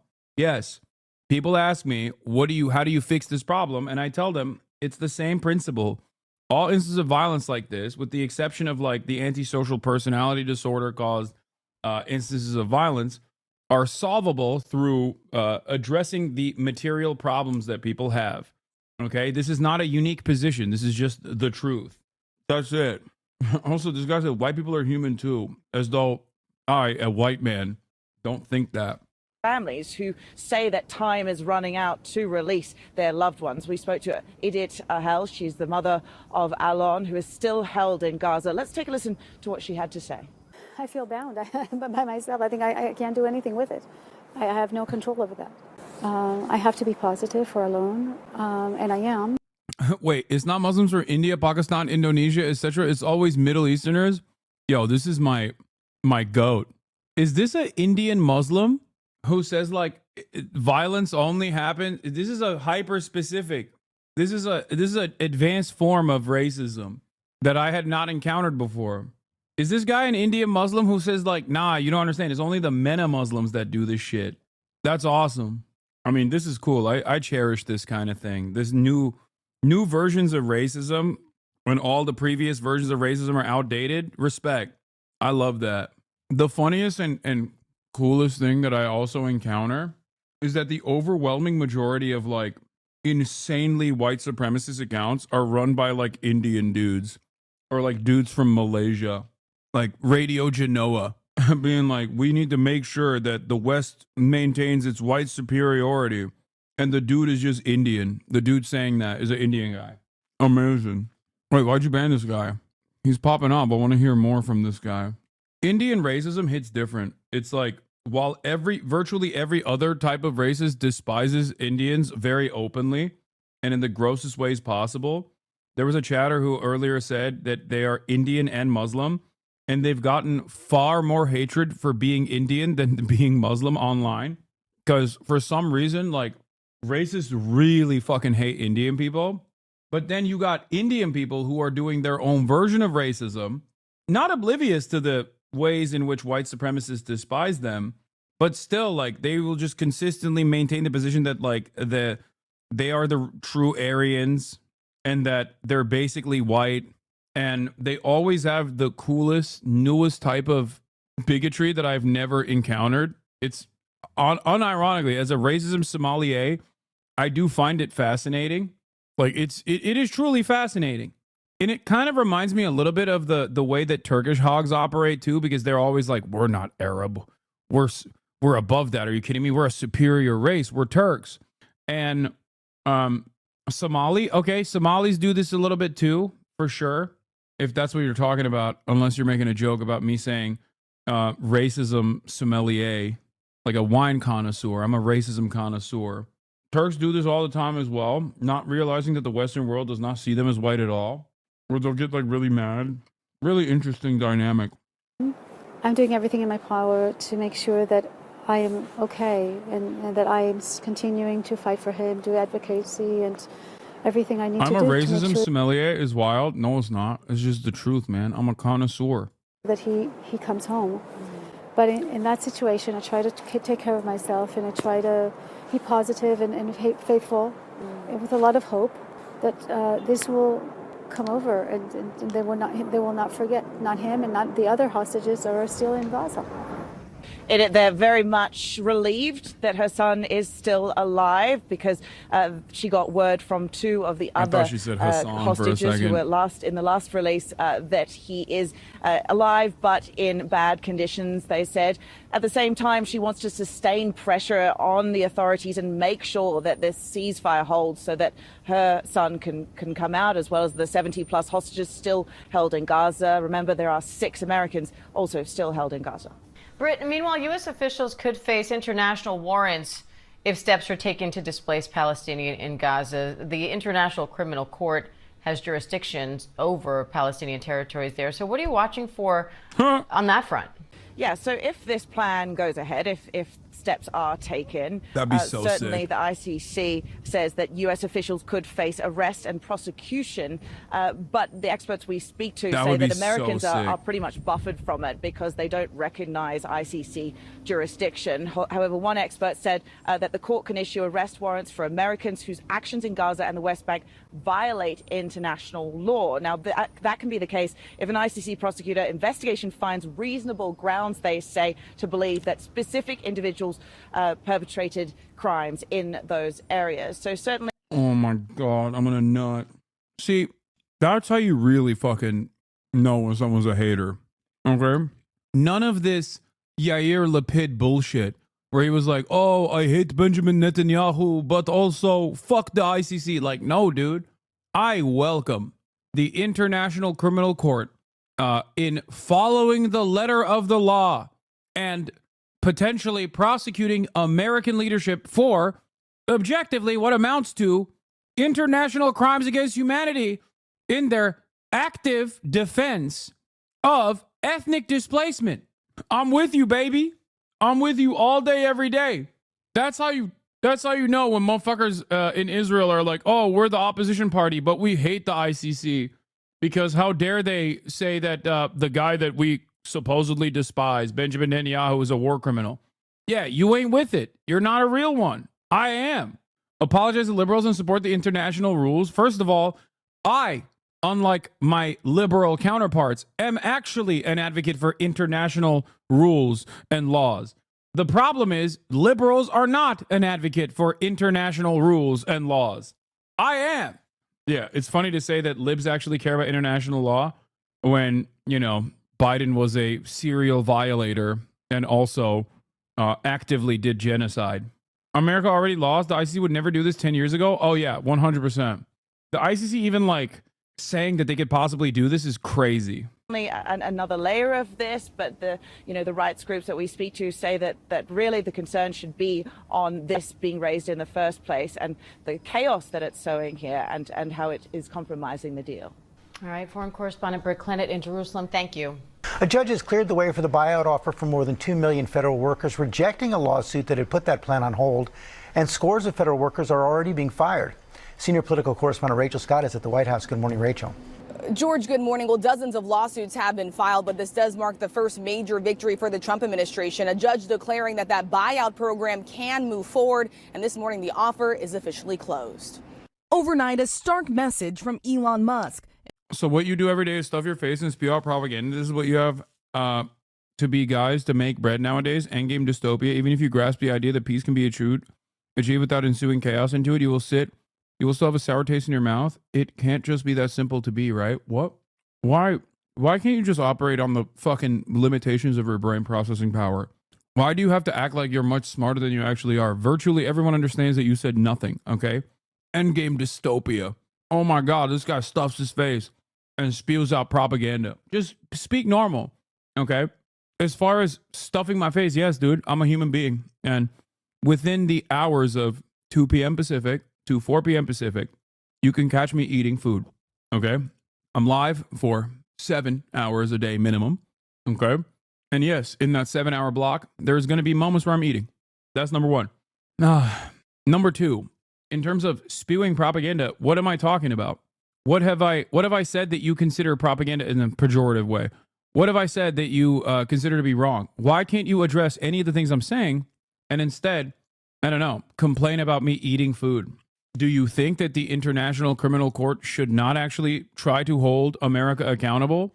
Do you think that the current American president saying we are going to forcibly displace 2 million ethnic indigenous Palestinians from their ancestral homelands is not, to the exact definition, a genocidal ambition? That's it. That's what it is. If that's not genocide, then there's no such thing as genocide. Also, he unfollowed, so he can't even say anything now. No, he drafted this in a sad Discord server, and his fellow freaks hyped him up enough to hit send. Yeah. Endlessly frustrating to have to contend with chatters that don't actually have like a discernible position on anything really, and they're just in here to shit spew. And it's not even the shit that they personally came up with. They're just basically reiterating something someone else has said, and they're not even remembering it correctly. It's very sad. Why won't more countries stand up against us? Because we're number one, baby. We're the most powerful nation on the planet. Insisting the U.S. needs to get rid of entire government agencies to make sure the changes last beyond President Trump's term. If you don't remove the roots of the weed, then it's easy for the weed to grow back. But if you remove the roots of the weed, it doesn't stop weeds from ever growing back, but it makes it harder. So we have to really delete entire agencies, many of them. The billionaire, who is one of the president's most powerful advisors, comparing it to a large-scale corporate turnaround he did at one of his own companies. It's like a big company, like a big corporation, American Incorporated. And, just like with Twitter, there was a lot of stuff that was being done that was unnecessary. The president has directed Musk and his team to significantly cut staffing and limit hiring across all federal agencies. We have to make our government smaller, more efficient, more effective, and a lot less expensive. This morning, the White House closing its buyout offer to some 2 million federal workers, with the choice to resign now or run the risk of being fired. A judge clearing the way for the program to move forward. The White House press secretary calling the decision the first of many legal wins for the president. But the judge did not weigh in on whether the program is legal, instead arguing the unions that brought the lawsuit don't have standing because they are not directly impacted, stating this is not sufficient. Those unions argue the president has no authority to make such an offer, but Trump telling me this week the Americans who opted in will be paid. Can you personally guarantee that the workers who opt in to resign now will be paid through September? They'll get their money, but they're getting a good deal. They're getting a big buyout. Amid questions about transparency, Musk and his team have started to provide sporadic, sometimes vague updates about cuts to federal programs on a government website, which also directs Americans to the social media platform X, which Musk owns. One tab on the website states, receipts coming soon, no later than Valentine's Day. As the administration vows to root out corruption, his administration has ordered federal prosecutors to drop corruption charges against New York City Mayor Eric Adams. And he has fired a string of inspector generals like Robert Storch, an independent watchdog at the Pentagon who searched for abuse, waste, and fraud. When you just wholesale fire people like that without giving any reasons for doing it, it sends a message that that sort of oversight, that productive oversight, isn't really valued. So Tesla, one of the companies that Elon Musk owns, is expected to be awarded a $400 million contract with the State Department to provide armored Tesla vehicles. I asked Musk directly about these possible conflicts of interest days ago. And Yo. Give credit. Dropsite. Wasn't that Dropsite's original reporting? That's crazy. Am I wrong, chat? Mainstream media does this thing. Mainstream media does this thing that I find very annoying when it's like independent investigative reporters that previously literally worked in mainstream outlets. When they break the stories, mainstream media will never give them credit. It is very annoying. They use a Ken Klippenstein too. It's very frustrating. And he dismissed them, George. Right, but we've never seen anything like this before, Rachel. A private citizen with this kind of power and these kind of conflicts profiting from the government as he's ordering cuts across the federal government. Meantime, we have the Department of Justice. I think aside from like undermining America and like ruining America, one of the things that they're doing that is really frustrating for me is the transparent ways in which they are farming government coffers in broad daylight. And the dumbest coworkers you have are like, they're fighting corruption. They're fighting corruption. They're fighting fraud. Shut up, libtard. Why do you hate that they're fighting fraud? I bet you're paid by USAID to be gay. It's like, what are you saying? Like, they're doing it in front of you. They're doing it. They're not even hiding it. It's so fucking annoying. Justice is also moving against New York. Yeah, George, this lawsuit has been launched by Attorney General Pam Bondi. She accuses the state of New York of prioritizing those who are entering the country illegally over American citizens. She specifically highlights this law in New York that allows people to obtain a driver's license regardless of their status in the country. New York Governor Kathy Hochul responding, calling this a worthless, publicity-driven lawsuit, insisting New York is not backing down, George. Rachel Scott, thanks very much. Now to the battle against soaring consumer prices. The newest read on the economy showing a higher than expected increase last month. Inflation rising 0.5%, the largest increase in 17 months. Those prices jumping as well. You know it. Rent, hotels, apartment costs up 4%, gas up nearly 2%. And of course, your week. Damn, who could have foreseen this? Wait, you mean to tell me that the great deregulator is now in charge and virtually every industry has immediately chosen to increase their prices? Some of that increase obviously is happening as a consequence of the avian flu. But make no mistake, it's not real as long as we just refuse to recognize it. Good thing that we're also undermining all of our regulatory agencies that are tasked with making sure that the food and the poultry that you consume is up to food safety standards. Good thing that that's no longer a thing, so you can actually get avian flu if you want. Oh, wonderful stuff. I love freedom. It's so joyous. Fantastic. As a massive chicken and egg consumer, when I die, at least I won't have to fucking experience the awful nonsense and the stupidity that I'm exposed to on a daily fucking basis. Weekly grocery bills skyrocketing with the cost of eggs nearly double what they were just a year ago. Let's bring in our senior business correspondent, Christine Romans. Christine, good morning. I eat the same thing pretty much every single day, okay? I eat chicken for lunch and I eat eggs at night. I make a breakfast sandwich. I make breakfast for dinner. A very famous breakfast sandwich, as a matter of fact. I've made one for Austin as well in the past because he constantly, whenever he stays over, sees me making this fucking egg sando. And apparently for months, he has also wanted to eat it. Eggs in this economy? Still, how is that enough food for you? I mean, I eat a lot of chicken. 16 ounces of chicken to be exact. He wants higher prices, obviously. How does one make financial plans around this? Is this short term? Is this here to stay? You know, auto insurance, airfares, like you dig into these numbers, a lot of things are rising, and they're rising at an uncomfortable pace for a lot of people, and certainly an uncomfortable pace for the Federal Reserve, which wants to be lowering interest Okay, let's look at these wasteful expenditures. That his Doge team discovered that FEMA sent $59 million to luxury hotels in New York City to house migrants, and that they took this money from American disaster relief, and instead of spending it on Americans, they spent it on immigrants, and that they were taking it back. People got fired over this. This is all a lie. And if you want to get better at telling people why the things that they are reposting from people like Elon Musk are not true, follow along. So to start, he's claiming that FEMA sent money for migrants. FEMA, like every organization that is given money by the government, has very strict rules of how they can spend money. So I'm already suspicious of this. Let me look it up. So I want to know, what are some FEMA programs for migrants? And this is what I see, the Shelter and Services Program. Let's click on that. So I click and see that this program was passed by Congress in 2023 under the Consolidated Appropriations Act, and it's to provide shelter and related activities to non-citizen migrants. So there's Musk's first lie. He's claiming this money is being spent on illegal migrants and on illegals, when it's not. It's being spent on non-citizen migrants, and non-citizen migrants are someone who are here legally. Migrants are not the same thing. Okay, but you have to remember, undocumented versus documented is a designation that can change at any given moment, and it is entirely up to how racist the person saying it is. That's it.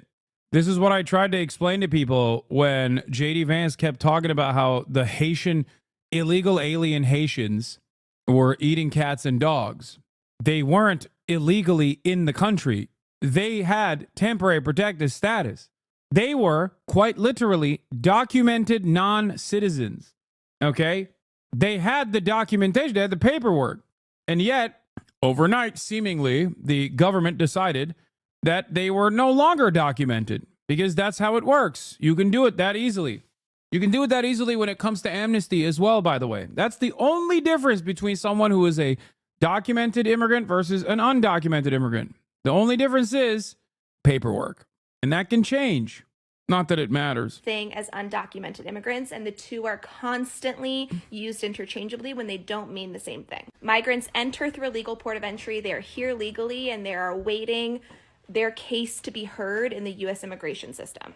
CNN formal news conference is live, taking questions. Trump said he can't understand a word the Indian reporter is saying. We'll do a few questions, please. Please, go ahead. Please, go ahead. Yeah, blue shirt. Thank you, Mr. President. People in India will naturally welcome your decision to extradite Thakur Rana to India back home. In that context, I'd like to ask you a question about, in last few years, we have seen several groups in the U.S. raising anti-India voice, calling about separation terrorism activities in India. Do you think that should continue here in the U.S. as well? You're going to have to go louder. Mr. President, people in India would be welcoming your decision to extradite Thakur Rana to... I can't understand a word he's saying. May I, sir? May I, sir? Oh, my God. Go ahead back there. Mr. President, thank you. First, I want to ask Thank you very much. a question. You and the president, you both spoke about combating ISIS. You both sounded very exciting about this. This got to be a Breitbart guy. This partnership upcoming. And I was curious, how much more confident are you with President Trump leading this country that there will be peace through strength and you will have a successful partnership with the United States? Dude, I hate this new formation! I hate it. They have these like fucking random Breitbart guys who are like, Mr. President, I'll have it on good authority that your dick is long and fat. Mr. President, can you tell me how hard you can blow out my fucking back walls, dude? I'm with the Nelk boys. We're going to have a fantastic relationship, and it has been, look, the whole world's been set back over the literally tens of years, decades of fucking journalism down the goddamn drain, okay? Straight up. Room filled to the fucking brim with industry plants that are like, Mr. President, I'm with the doo-doo caca coalition. You just gave us press access and you kicked out those fucking losers over at Associated Press. Now I have the standing position here and I'm here. Sir, will you give me permission to do tricks on it? Okay? Will you blast sweet ropes into my butthole, Mr. President? I'll freaking love you, dog. I don't even have a question. I'm here to just tell you that you're the great white hope. It's literally insane, okay? They're going to have fucking Asmongold in there being like, Mr. President, sir, will you make titties in video games larger? That's what we're doing. That's the next step. Mr. President, sir, Korean titties are dominating the American marketplace. Can we make sure that Western titties are also fappable in video games?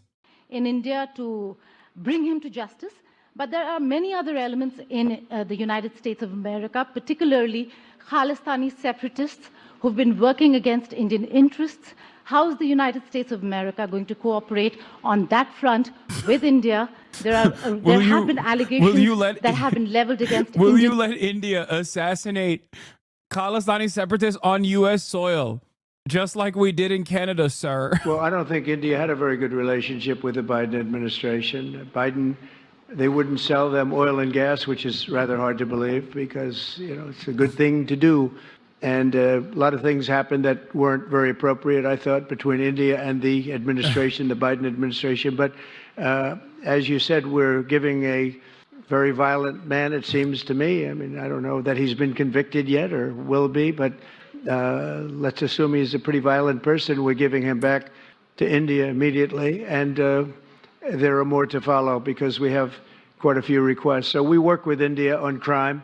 And we want to make it good for India, and it's very important. So that kind of a relationship is very important to us. Okay? Go ahead, please. Go ahead. Thank you. Mr. President, you've repeatedly called India a big abuser of trade and said it is really difficult to do business in India because of tariffs. You announced reciprocal tariffs today. I am hoping you can speak about what kind of reciprocal tariffs India can expect. Are you willing to make any concessions? And how can India head off these tariffs? I also have one for the Prime Minister. Well, India's been, to us, just about the highest tariffed nation anywhere in the world. They've been very strong on tariffs, and I don't blame them necessarily, but it's a different way of doing business. It's very hard to sell into India because they have trade barriers, very strong tariffs. We are right now a reciprocal nation. We are going to, if it's India or if it's somebody else with low tariffs, we're going to have the same. We're going to have whatever India charges, we're charging them. Whatever another country charges, we're charging them. So it's called reciprocal, which I think is a very fair way. We didn't have that. I was going to do that in my other term, and we had the greatest economy ever in the world. There's never been an economy like we had, and then we got hit with COVID. We had to focus on that, and I wasn't really in the mood to be putting it on Italy and Spain and France and India, frankly, and a lot of other countries because the world was very troubled until we got rid of that nightmare. But we had the strongest economy anywhere in the world during that fairly long period of time during my first term, as you know, and we didn't do the tariffs. We would have done the reciprocal tariffs, but we decided, and I decided, I think on a human basis, on a humane basis, not to do them because of the fact that there was such suffering all over the world. The last thing we needed to talk about is trade problems. But now we do. We're doing, we see a tremendous future for our country, but we felt that now it's finally time after 45 or 50 years of abuse that we will do, and this isn't India, this is among a lot of nations. The European Union is very difficult for us, very, very difficult. They tax our companies at levels that nobody's ever seen before. They take advantage of a lot of things, so we're not happy about that. China, of course, is terrible, and we've never taken in 10 cents until I was president. We've taken in hundreds of billions of dollars from China since I've been president in first term and now. And we have to do that just as a mechanism of fairness. And that's what I've done. And so we are being reciprocal with India. Whatever India charges, we charge them. So frankly, it no longer matters to us that much what they charge, because whatever they charge. I had discussions with India in the first term about the fact that their tariffs were very high, and I was unable to get a concession. So we're just going to do it the easy way, and we're just going to say whatever you charge, we charge. And I think that's fair for the people of the United States. And I think it's actually fair for India. Okay? Are you willing to make any concessions, sir? So what does that mean? Yeah, tariffs are the reason that Modi's there. Modi may ask the Trump admin to drop charges on Gautam Adani that the New York court has pressed.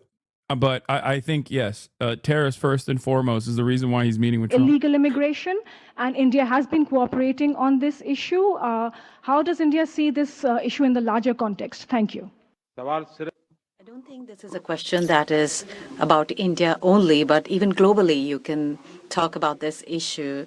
And we are of the opinion that anybody who enters another country illegally, they have absolutely no... He sent back undocumented immigrants of Indian descent in a military plane. And obviously, when you're a nationalist fascist, that's a major fucking L for you. And it apparently made the news in India. People were very mad. And now he has to fucking turn around and be like, no, it's great that he did it in handcuffs. My glorious leader. Are fully prepared to take them back to India. Yeah. However, it doesn't stop there. These are children of very ordinary families, and It's always funny how the left get their news from TikTok moms. Lol, Trump for the win. There is no, you can't ban this guy. This guy's my favorite guy. Are you kidding me? Please never ban this guy. Are you joking? That's a right-wing hog that thinks it is the left that's getting their fucking news from TikTok moms. While simultaneously, if he's a right-winger, he thinks all news is fucking fake news. That's my new favorite guy. He thinks random shit on Twitter is real. Human trafficking, and basically the young, vulnerable, poor people of India are fooled into coming over as illegal immigrants. And our bigger fight actually is against this ecosystem or this system that encourages such gangs to thrive. And I can tell you that India will completely I can tell you support that they're Muslim. your endeavor. It's the Muslims that are building the gangs in India. Thank you, Mr. President. To ship Indian migrants. If I may, I wanted to ask you: did you discuss any possible business deals with Elon Musk during your meetings today, Mr. Prime Minister? And Mr. President, I wanted to ask you: today you spoke about hoping to have three-way talks with President Xi and President Putin. What would you say to European leaders and other allies who may be concerned that you're apparently more keen to speak to America's adversaries than to its allies? Thank you. Well, maybe I'll just go first on this one. We had some talks, and we told the European Union, we told the NATO people, largely they overlap, you have to pay more money because it's unfair what we're doing. We're doing a tremendous amount more. We're probably $200 billion more going into Ukraine, using for Ukraine to fight. And Europe has not really carried its weight in terms of the money. It's not equitable. And we want to see a counterbalance. We want to have them put up more money. They have to do that. At the same time, we had a very good conversation with President Putin yesterday, and we also had a very good conversation. I did in both cases with President Zelensky. And I think we're going to be able to do something. I think we're going to be able to make a deal. And I hope so, because it's a horrible war. It's a very terrible, bloody war with 1.5 million soldiers at least already dead on the battlefield, lying all over the fields like nobody's ever seen anything like it, certainly since the Second World War. And so I think we're going to be able to do something. We're working with President Zelensky and with President Putin, and my impression is that I know that... Yeah, he's going to tear up Ukraine next. That I know that President Putin wants to make a deal. I wanted to know that before I began any detailed discussions. It's the most beautiful word in the language, in the English language. The conversation, also the meeting with Steve Witkoff in Moscow was a very successful one, and my phone call with him was a very successful one. Please. You asked a question regarding Elon Musk. I have known him for a very long time. I was not even a prime minister at the time when I first met him. I was chief minister.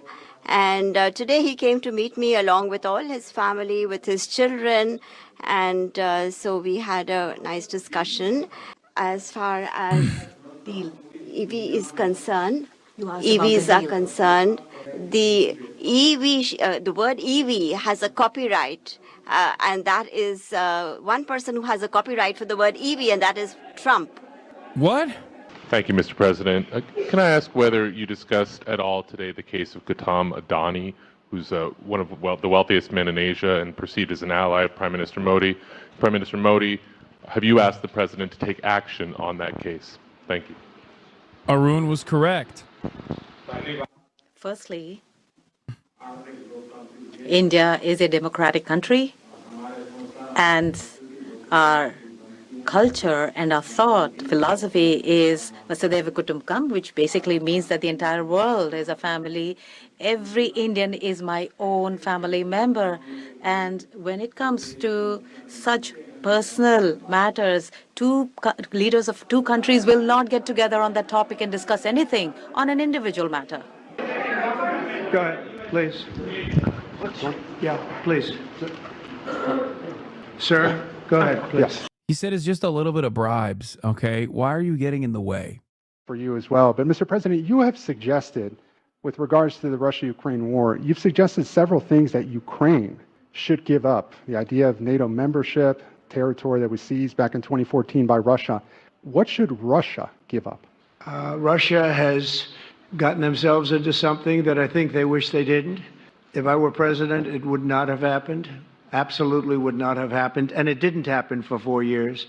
If you look at what has taken place under President... The Adani case is that he got caught with hundreds of millions of dollars of bribes to basically dominate the solar energy sector. And it's one of those things that administrations do where they'll pull on certain... Like, it's not because they want to follow the law or whatever, but it's because they probably wanted to add a pressure point. Ukraine, and when you look at the mess that they're in, it's got to be ended and it's got to be stopped. Now, Russia's taken over a pretty big chunk of territory, and they also have said from day one, long before President Putin, they've said they cannot have Ukraine be in NATO. They said that very strongly. I actually think that that was the thing that caused the start of the war, and Biden said it, and Zelensky said it, and I think that was one of the reasons, one of the starts of the war. But from long before Putin, they said you cannot have Ukraine foreign policy going expert in any way into NATO. Thanks, man. And I start from that standpoint. I think everybody knew that. I'm sorry. I should have said that the American government and district attorneys actually do care about the letter of the law, and certainly will prosecute, especially foreign criminals, because they care about the law and not because they want to apply pressure that I am admitting I don't know what their true purpose was when they're prosecuting the second wealthiest person in India. I know this from my own personal experience with how the American government operates against Turkey regularly. But I will say, as far as NATO is concerned, from many years before President Putin, I will tell you that I've heard that Russia would never accept that. And I think Ukraine knew that, because Ukraine wasn't in and never requested to be in until more recently. So that's the way it is, and I think that's the way it's going to have to be. Go ahead, please. All right, go ahead, please, with the tie. With the tie, yeah. Mr. President. Yes, go ahead, please. This is Saurabh Shukla from News Mobile. Mr. President, you spoke about Prime Minister Modi as a tough negotiator. Who was a tougher negotiator today, and who has a better negotiating I'm sorry. Okay, dude. The Indian journalists allowed into the room are hand selected by Modi's team, I think. It is insane. The question is coming from the white journalists, the Western journalists are also insane, but there is an additional level of glaze coming from the Indian journalists. How do you see one of them didn't even ask a question. They just said, "You are the king of EV." What the fuck is going on in this room, man? Ukraine and Russia conflict. Well, I think we're going to have a very good relationship with China. I got along with President Xi very well until COVID. That was a bridge too far. But until then, I got along with President Xi very, very well. We were. That's because Modi has never held a press conference? Yeah, well, he still is not holding a press conference. You cannot consider this a fucking press conference. This is crazy. The CNN cut away from it. At the White House answering reporters' questions right now. The Prime Minister. Would you have it different, like if you were president? Yeah, I mean, you're supposed to have it different, okay? What do you mean? That's crazy. At least to create at least to create like the aesthetics of discourse. It's A very ridiculous. strong nuclear power. He's not very close to Russia or the United States right now, but he will be soon. I mean, he'll catch up over the period of 4 or 5 years. Didn't they Modi have an say. interview where they asked Mr. President, do you have But any close it would be a friends? great Or thing no, if it we was could, what on did a you eat for military lunch? basis. We're going to spend this year 900, let's say $915 billion on military. Russia, without the war, was spending close to 100, but with the war, I can't tell you what they're spending, but they're spending a lot. And China is spending 400 and $450 billion. We're over $900 billion. And I said, you know, it doesn't really make sense, does it? We're spending the money against each other, and we could spend that money for better purpose if we got along. And I'll tell you, I think that something like that will happen. First, when I left, as you know, 4 years ago, we didn't have Israel and the Middle East. We didn't have October 7th, disaster, the disaster. Nothing was happening. Mr. Modi, Iran sir, was do you not like mangoes? going to do anything because Iran did not have much money at that point. Trump They were probably broke. looks at that and is like, damn, Modi runs a tight ass ship, dude. I love that. I need more Breitbart journalists in this fucking room to ask me if I eat mangoes too. Happened. But now I come back and I have the whole world is on fire, so I have to put out the fires. But after I put out the fires, I'm going to meet with China and I'm going to meet with Russia, and we're going to see if we can de-escalate it. We can bring it down military, especially as it pertains to nuclear. Please. Mike, please. Prime Minister, how do you see India's role? You have had discussions with President Trump about de-escalating the conflict in Russia and Ukraine. As you know, I have been in constant contact with both Russia and Ukraine. I have also visited both countries. And many people are mistaken and they feel that India is neutral. I would like to clarify, India is not neutral. We have taken a side, and we have taken the side of peace. And it is based on this principle of ours that in the presence of President Putin, I clearly said in front of the media that this is not the era of war. And even today, it is my conviction that solutions cannot be found on the battlefield. Ultimately, you have to come to the negotiating table. And India has constantly made efforts that there are talks that take place where both parties are present. It is only then that we will find a solution.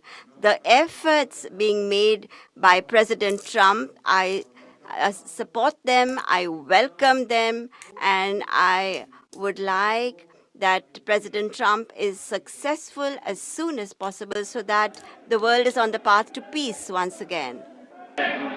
Everybody, thank you very much. Thank you very much. And I very much appreciate the Prime Minister visiting our great country, and I do really appreciate it. We have so much in common, and all we want to do is have peace, and we want to have strength, and we want to have lots of different things together. But the relationship with India and with the Prime Minister has never been better. Thank you very much. Oh, they definitely have a lot in common. That much is true, baby.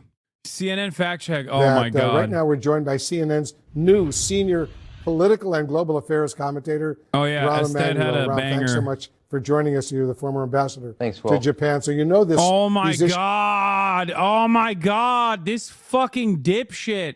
Oh, the great defiler of the Democratic Party.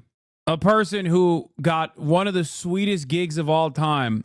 He talks about the war in Ukraine. He never mentioned that it was Russia that invaded. It's not like it's just a war appeared like Immaculate Conception. He never refers to how it started. He then, you take a look at this, there's a reason why, and there's reporting that Kremlin is high-fiving each other, and in the Munich conference and in Kyiv, they're wringing their hands. Before even the negotiations started, he's agreed that Ukraine can never be part of NATO.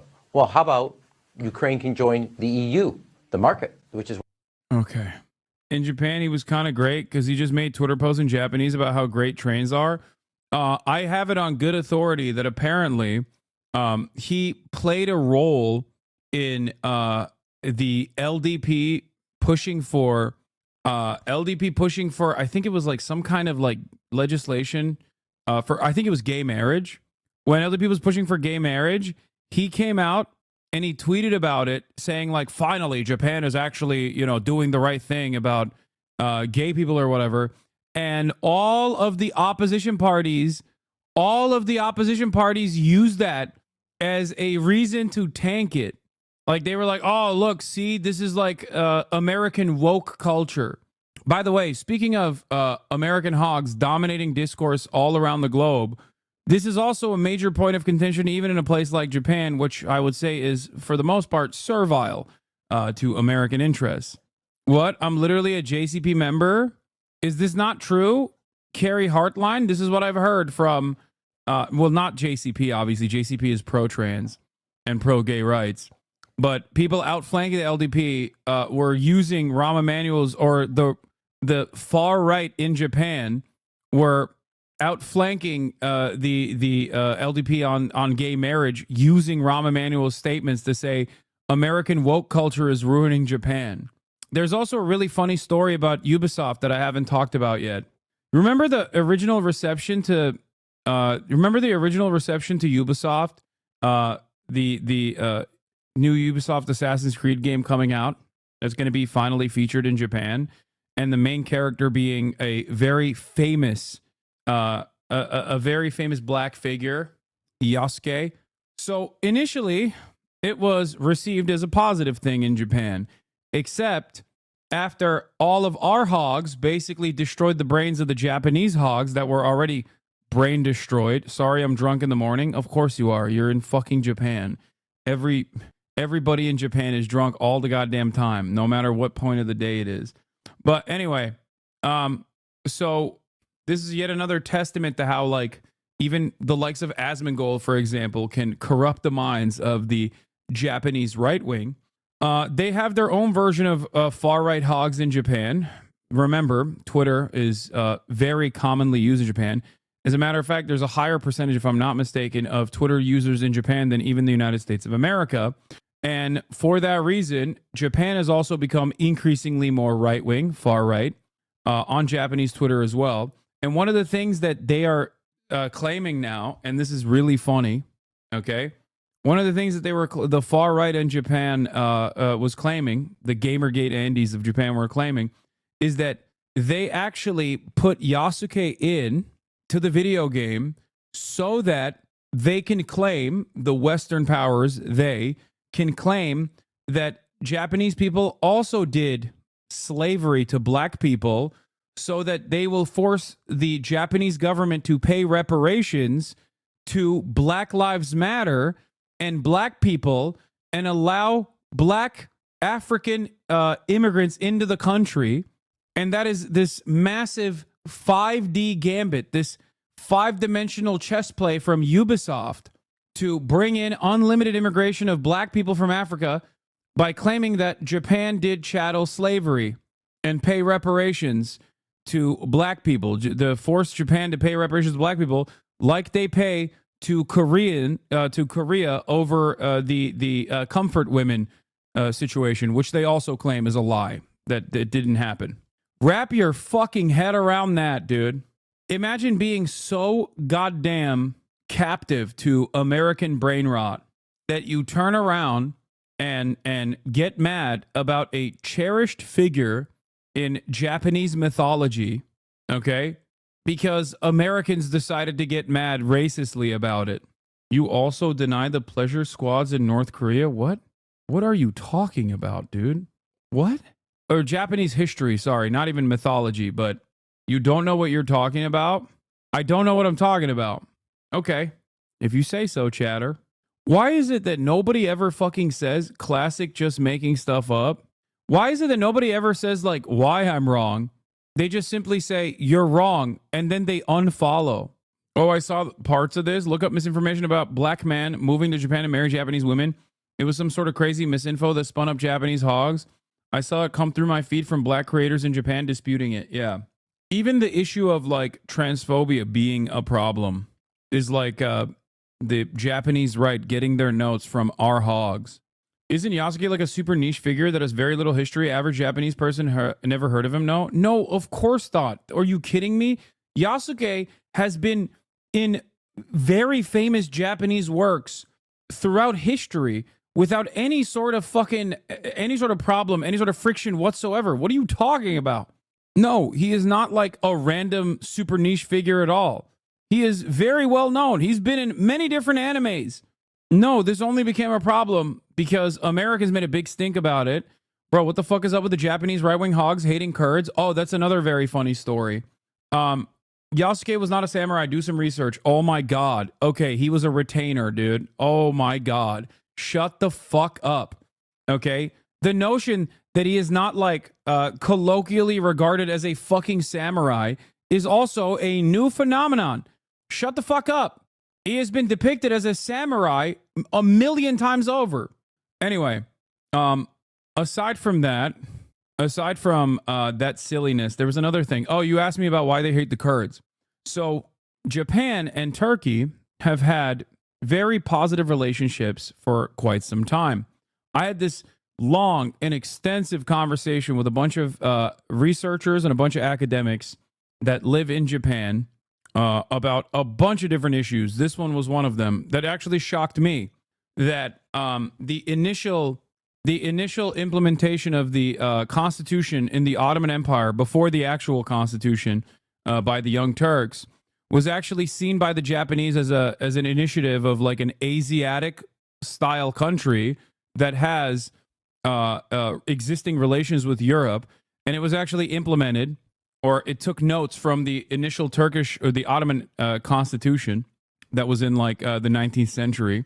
And that Japan has always had a long-standing, relatively positive relationship with Turkey. And there's a shit ton of Turks that live in Japan. And there's also a shit ton of Kurds that also live in Japan. And apparently they work in construction, mostly owned by Turkish people living in Japan. And people are upset about the Kurdish population and its increase because they can apply for refugee status in Japan, because Japan has like a interesting refugee status. They have like an interesting approach to refugees where they don't officially give. Why are you reading this? I'm not. I'm just explaining the things to you. I'm not reading anything. But Japan has this weird situation where you can be in legal limbo, like you're not officially a citizen, but you have, but you're not kicked out of the country either. Where a lot of Kurds apparently fit in that role, where they're cheap migrant labor for the most part, and this has been very frustrating for Japanese xenophobes. You actually don't get the historic context for the new Assassin's Creed game. Stop being disingenuous and listen to the explanations. You have to play the game. First of all, I will be playing the game. And secondly, what the fuck are you talking about? If you're going to tell me that Yasuke wasn't a real fucking figure, a real historic figure that has played... yes, I will be playing it on stream. If you think that Yasuke was not a important Japanese figure, you're delusional, which I don't think you're saying anyway. You're trying to debate me into playing this game, and I'm going to. Yes, when the game comes out, I will be playing Assassin's Creed. But also, Assassin's Creed is not real historical works anyway. Anyway, but yeah, people are very anti-Kurdish in Japan. They think Kurds are coming to, steal their jobs. Which is kind of funny. The apple of Eden is real. Yeah, there is a significant Kurdish and Turkish population in Japan. Turkey exporting its Kurdish hate? No, actually, as a matter of fact, a lot of Kurds speak Turkish, so the Turks and the Kurds work alongside one another in Japan. That's why there's so many fucking doner shops in Japan. I frequented one of them, if you remember, and made Miskif eat doner, even though it was very good doner. Anyway, in the AC Comics, Nikola Tesla caused the giant explosion that happened in Russia, the one that we think was probably a meteor that vaporized on impact because it came in so hot. The Ottomans and the Japanese fought together at one point. Ertuğrul, launched in 1863, was a sailing frigate of the Ottoman Navy. While returning from a goodwill voyage to Japan in 1890, she encountered a typhoon off the Kushimoto coast of the Wakayama prefecture. It subsequently drifted into a reef and sank. The shipwreck resulted in a loss of more than 500 sailors and officers. Ali Osman Pasha, the rear admiral, also died. Only 69 sailors and officers survived and returned home later aboard 2 Japanese corvettes. The event is still commemorated as a foundation stone of Japanese-Turkish friendship. Japanese-Turkish friendship is very real, and it fucking shocked me, okay? Here, I'll give you another fact. Many of you probably didn't watch the Fear End episode where I dished out some of these facts. Did you know that Soapland used to not be called Soapland in Japan? Soaplands, for those of you who don't know, are places where prostitution is semi-legal, even though everything you can do up to the point of the sexual act is considered legal. The sexual act for pay is illegal, but the Japanese government overlooks that fact and says, oh, the sexual acts are happening because they fell in love with one another, right? Now, soaplands are places where these kinds of sexual acts happen. Before they were called soaplands, they used to be called Turkish baths. That's right. And then the Turkish government was like, we don't like that you're calling your brothels Turkish baths. So they forced, by utilizing the good long-standing relationship that they had, they changed it. They got the Japanese government to no longer refer to them as Turkish baths, but instead as soaplands. That's where the name soapland comes from. Isn't that crazy? In the late 19th and early 20th centuries, Nipponophilia took hold of the Ottoman press with hundreds upon hundreds of articles written about Japan. I never knew that my weebo ass actually was unlocking epigenetic fucking memories that my ancestors had. Okay? It is in my blood as a son of the Ottomans. I am an ancestral weeb. Relations between the two countries started after the Turkish frigate Ertuğrul hit a reef and sank. We already covered that. There is a Kushimoto Turkish Memorial and Museum in 2015. The movie 125 Years of Memory was released, marking the 125th anniversary of friendship between Japan and Turkey. The motion picture reflects two important historical incidents in Japanese-Turkish relations, the aforementioned sinking of Ertuğrul and the evacuation of Japanese nationals from Iran in 1985. Okay? In the late 19th and early 20th centuries, Nipponophilia took hold of the Ottoman press.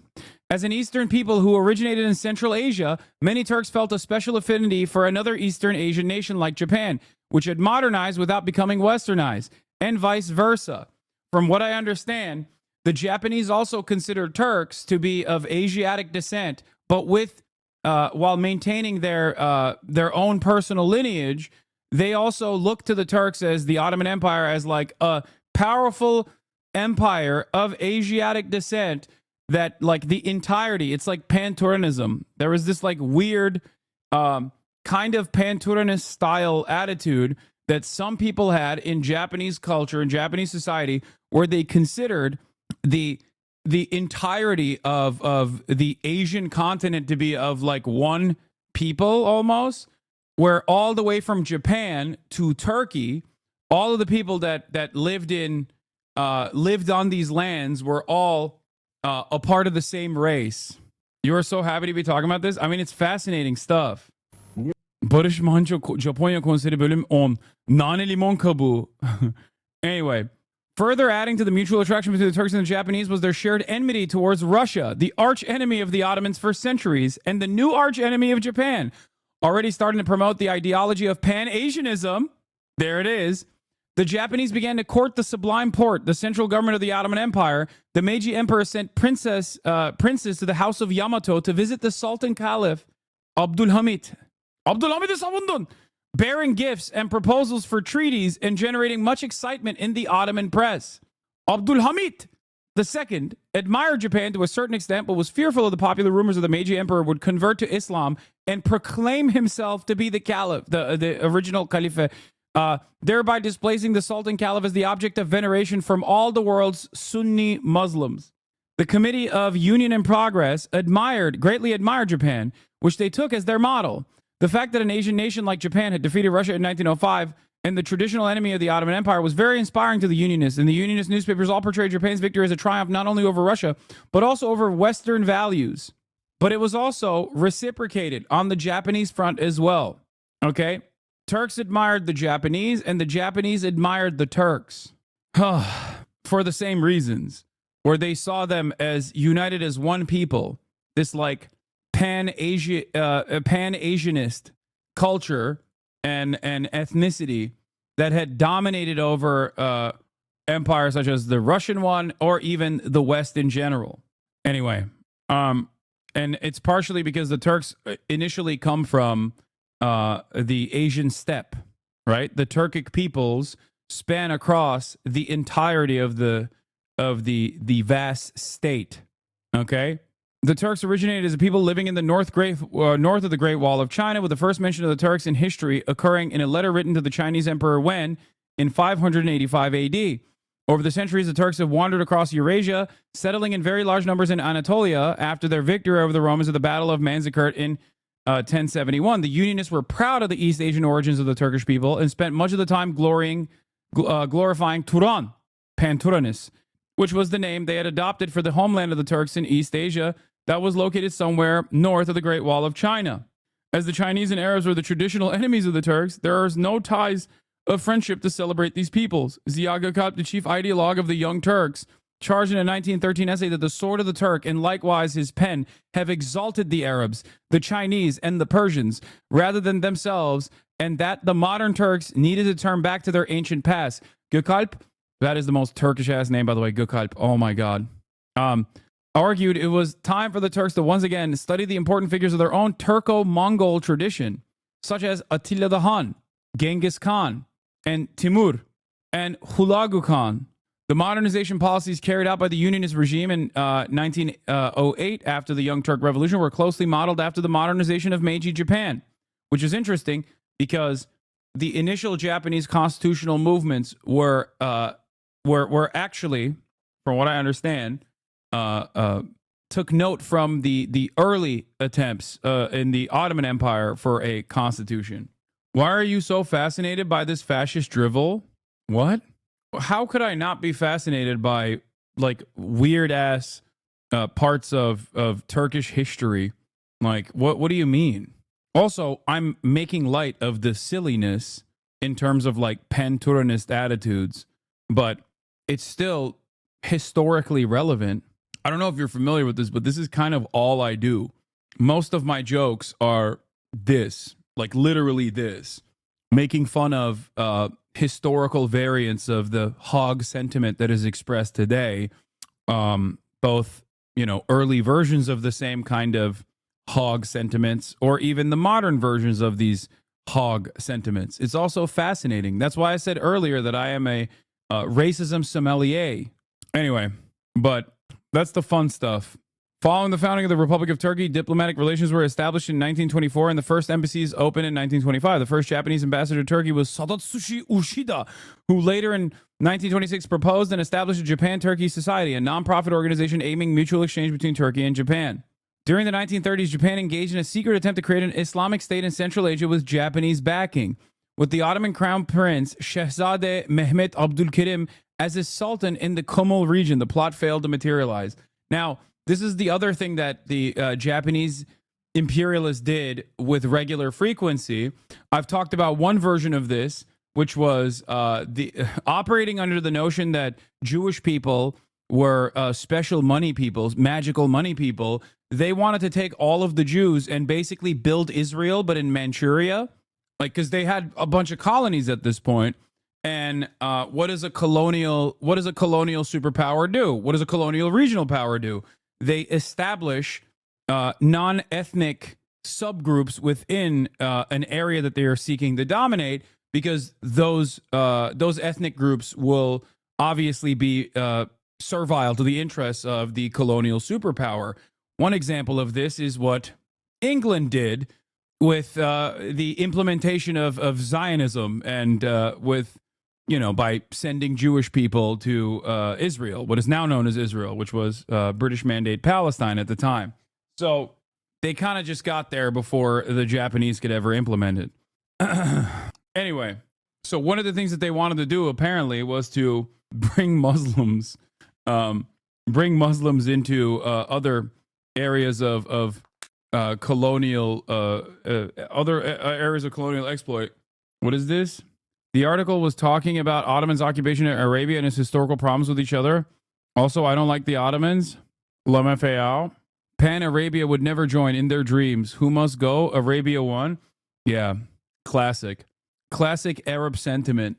Not going to say anything, but it doesn't seem like the Western allegiances have proven to be good. Okay? I'm just saying, Ottoman Empire, significantly better on the issue of Palestine than what these Western dogs have done. Okay? Classic Mamluk defender. That's all I'm saying. I'm not holding on to old gripes like many Turks do to this day, by the way. Okay? Many Turks still think that they were they were betrayed by the Arab dogs. They literally fucking hate Arabs, partially for that reason. They're like, how dare you? How dare you go and work with the British, you fucking piece of shit, is the attitude. I don't really give a shit. I understand why, you know, Arab nationalism chose to do that. It does, however, feel like it was not the best gamble. All I've heard from the last 30 minutes was that the Turks are Chinese. Since when have Western relations been bad for Arabs? I don't know. I can't think of any instance. It seems like the MENA region is doing just great. It's doing so good. But in any case, while Turkey had declared war on Japan on February 1945, it was also entirely symbolic. As you know, Turkey chose, for understandable reasons, to stay out of World War II. They were like, listen, Germans, we did this one time. It wasn't the best idea. We're going to fucking stay out of it this time. Okay, we got our own problems to deal with. So they were in allegiance with the Allied forces, declaring symbolic war against Japan. So in 1985, the almost century-old gesture of kindness was reciprocated during the Iran-Iraq War as hostilities escalated to an extent that all aircraft were threatened with being shot down. Turkey sent an aircraft to rescue the 215 Japanese nationals who were living in Tehran at the time. Turkish government issued a statement. We have not forgotten the rescue of the sailors of the Ertuğrul. Thus, once we heard there were Japanese citizens in need of help, we went to their rescue. 2010 marked the 120th anniversary of the Turco-Japanese relations, with over 186 events held throughout Turkey during the year. In this year, Turkey held the Japan Year 2010 in Turkey. On July 10th, 2010, Prince Tomohito of Mikasa, cousin of the emperor, attended the opening ceremony of the Kaman Kalehuyuk Archaeological Museum. The museum was built with funding from Japan. The prince has often engaged himself actively to promote Japanese-Turkish relations. Moreover, in the wake of the Great East Japan earthquake in March 2011 and the earthquakes in Turkey in the eastern part in October and November 2011, respectively, both countries provided each other with support, which strengthened their relationships between the two nations. The year 2019 is the Turkey year in Japan. No, I am not the first.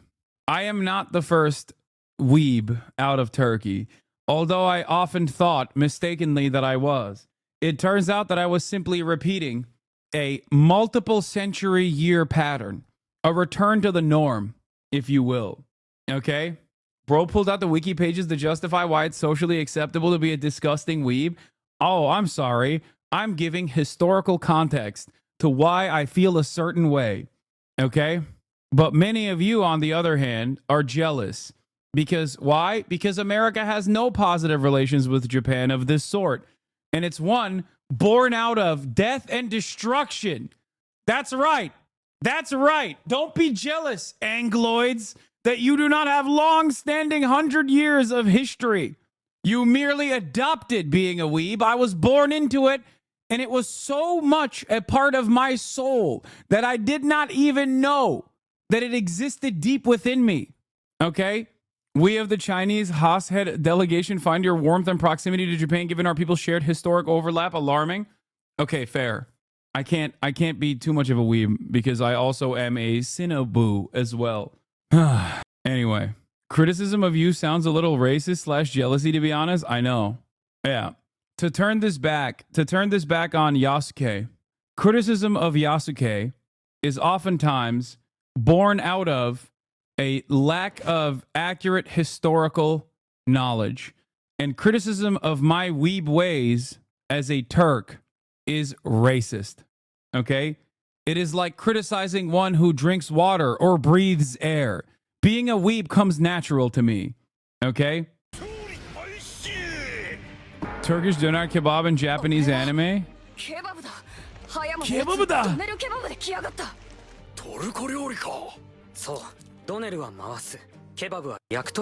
Oh my god, he's right! It does mean to turn! 回転させながらじんわりと火を入れることで脂身やスパイスの旨味が溶け合うように焼き上がっていく。香ばしい油の匂い。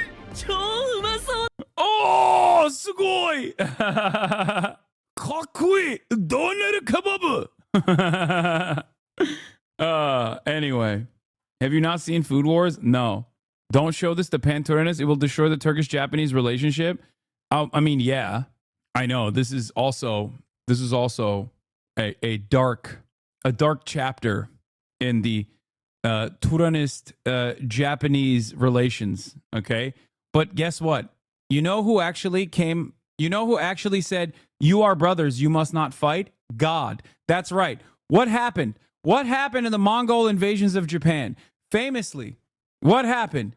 Typhoons. That's what. Twice. Not once, but twice. Because God said, "You are brothers. You must not fight one another. I will punish you." Divine intervention. Bro, what happened in the last 20 minutes of this stream? So much. The Mongols eventually took over Japan, but it was mostly through sumo wrestling.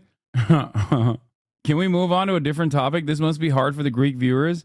Yeah, hard because they're jealous because they don't have any fucking similar relations with the Japanese. God told the great Khan to put down the sword and pick up the donar knife. Yes, when I was playing Ghost of Tsushima, I was slaying my ancestors. That's right.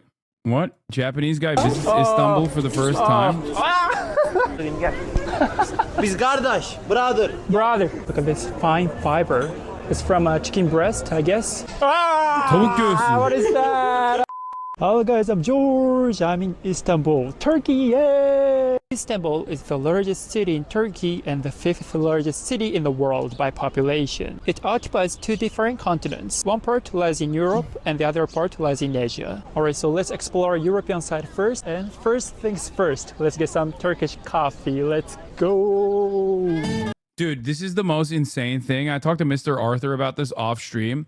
He unironically tried to claim that donar was actually a German invention. I'm like, dog, do you know what the word means? Like, it's a Turkish word. Germans are so crazy, dog. They are so fucking crazy. Yeah, by the way, this is my official bid for the Wasian committee. Turks are the original Wasians. Okay? Turks are basically Wasian by origin. Every Turk is technically Wasian when you think about it. Okay? Ebesini sikerim onun adres ver. Amele What is this Ottoman apologia and Japanese simping here? Well, at least Enver Pasha and Tojo would be happy. I guess fuck Dev Shirme as well. Buy and go eat some börek and baklava. Okay, but like, why did you end that with a positive note? What a fate. There's a place called German Donar Kebab in the town center here, bro. I'm going to lose my mind. I'm a Turk in Germany. People claim a Turkish migrant created the Donar Kebab in the pide. Yeah, that's bullshit. It's fucking ridiculous. I cannot believe that the Germans think that they can claim that. That is just as ridiculous as the British claiming that they invented Indian food, okay? It's so funny because I looked at the historic origin of the word donar and like what was considered donar, and it spans... And I kid you not, it was more than 1,000 years ago. Okay?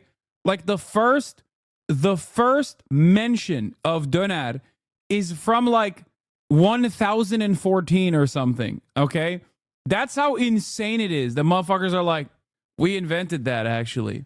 The modern sandwich variant of donar kebab was popularized. This is a lie, okay? This was recognized by the Berlin-based Association of Turkish donar manufacturers in Europe, using the Almancı to continue this heinous lie, okay? But yeah, the earlier method is like this, jaw kebabı. The earliest known photo of donar by James Robertson in 1855, okay? Insane.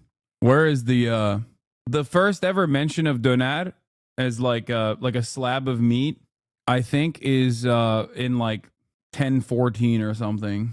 Ya sikeceğim, hekim yazmış bunları amına koyayım. Abi işte yalan söylüyorlar. There's going to be a 2-hour video on you spreading kebab misinformation. Dude, are you kidding me? How does this photo not lead you to believe perhaps that Germans didn't fucking invent donar? This is like one of the earliest photos in general. And it happened to be a photo of donar. Wait, Hasan, you're in the new Assassin's Creed game? HasanAbi Yasuke replacer? Replace Yasuke with Turkish DEI streamer HasanAbi Piker. Good one, dude. Actually, it only goes as far back as the 17th century. No, it goes back to the 11th century. You're wrong. Where is it? I looked it up. The first depictions are found in 2 miniature paintings by an Istanbul artist dating from 1616 to 1620. But even before then, I think in like the earliest mention of döner is from like 1014 or something. Yeah, there was no. Listen, Istanbul in 1014 was not Turkish. No, it wasn't in Istanbul, brother. What are you talking about? Döner in its like modern formation is literally older than the nation state of Germany.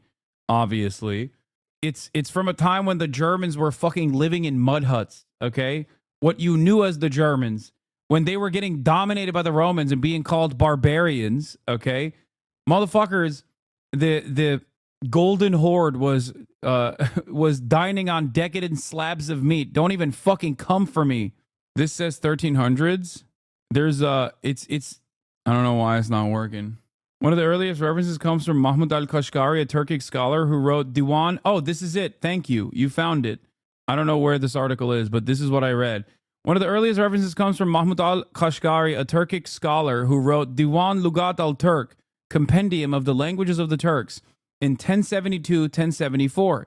In this work, he mentions kebabs as skewered and roasted meat, indicating that the Turkic people had a long tradition of cooking meat over fire. That's where the origin, the earliest origin of kebab comes from. Yeah, but the vertical split came later. Yes, the vertical split came later. The initial Turkic, not Turkish. Okay, dude, come on. That's just Americope right there. Saying, oh, Turkic, not Turkish is just Americope because you have no historical lineage you can trace, okay? Because it's a fucking new country. But yeah, it's jaw kebab, which was a horizontal spit, was the OG. Doner was first referenced in the 9th century. Kebab have been a part of Middle Eastern cuisine for centuries. The earliest recorded references dating back to 9th century Persian text. No! Lies! Okay, we're done. We're done with this. Persians? No! Cut it out. We're done with this. We're done with this segment. We've learned too much. We've gone too far. Delete the VOD. Zoroaster sends his regards. The first photograph was taken only 22 years before the photograph of the doner. Persian gang dunking on Turkic gang. Yeah, Germans say that the doner is made with the specific bread, salad, etc. was first made in Germany, but the kebab and bread and sauce was invented only in the 1970s. Is insane. So that's bullshit. Yeah, it's fucking bullshit. It's just Germans. It's, you know what it is? It's no different than the way that these guys operate, okay? You know who else did that in Germany?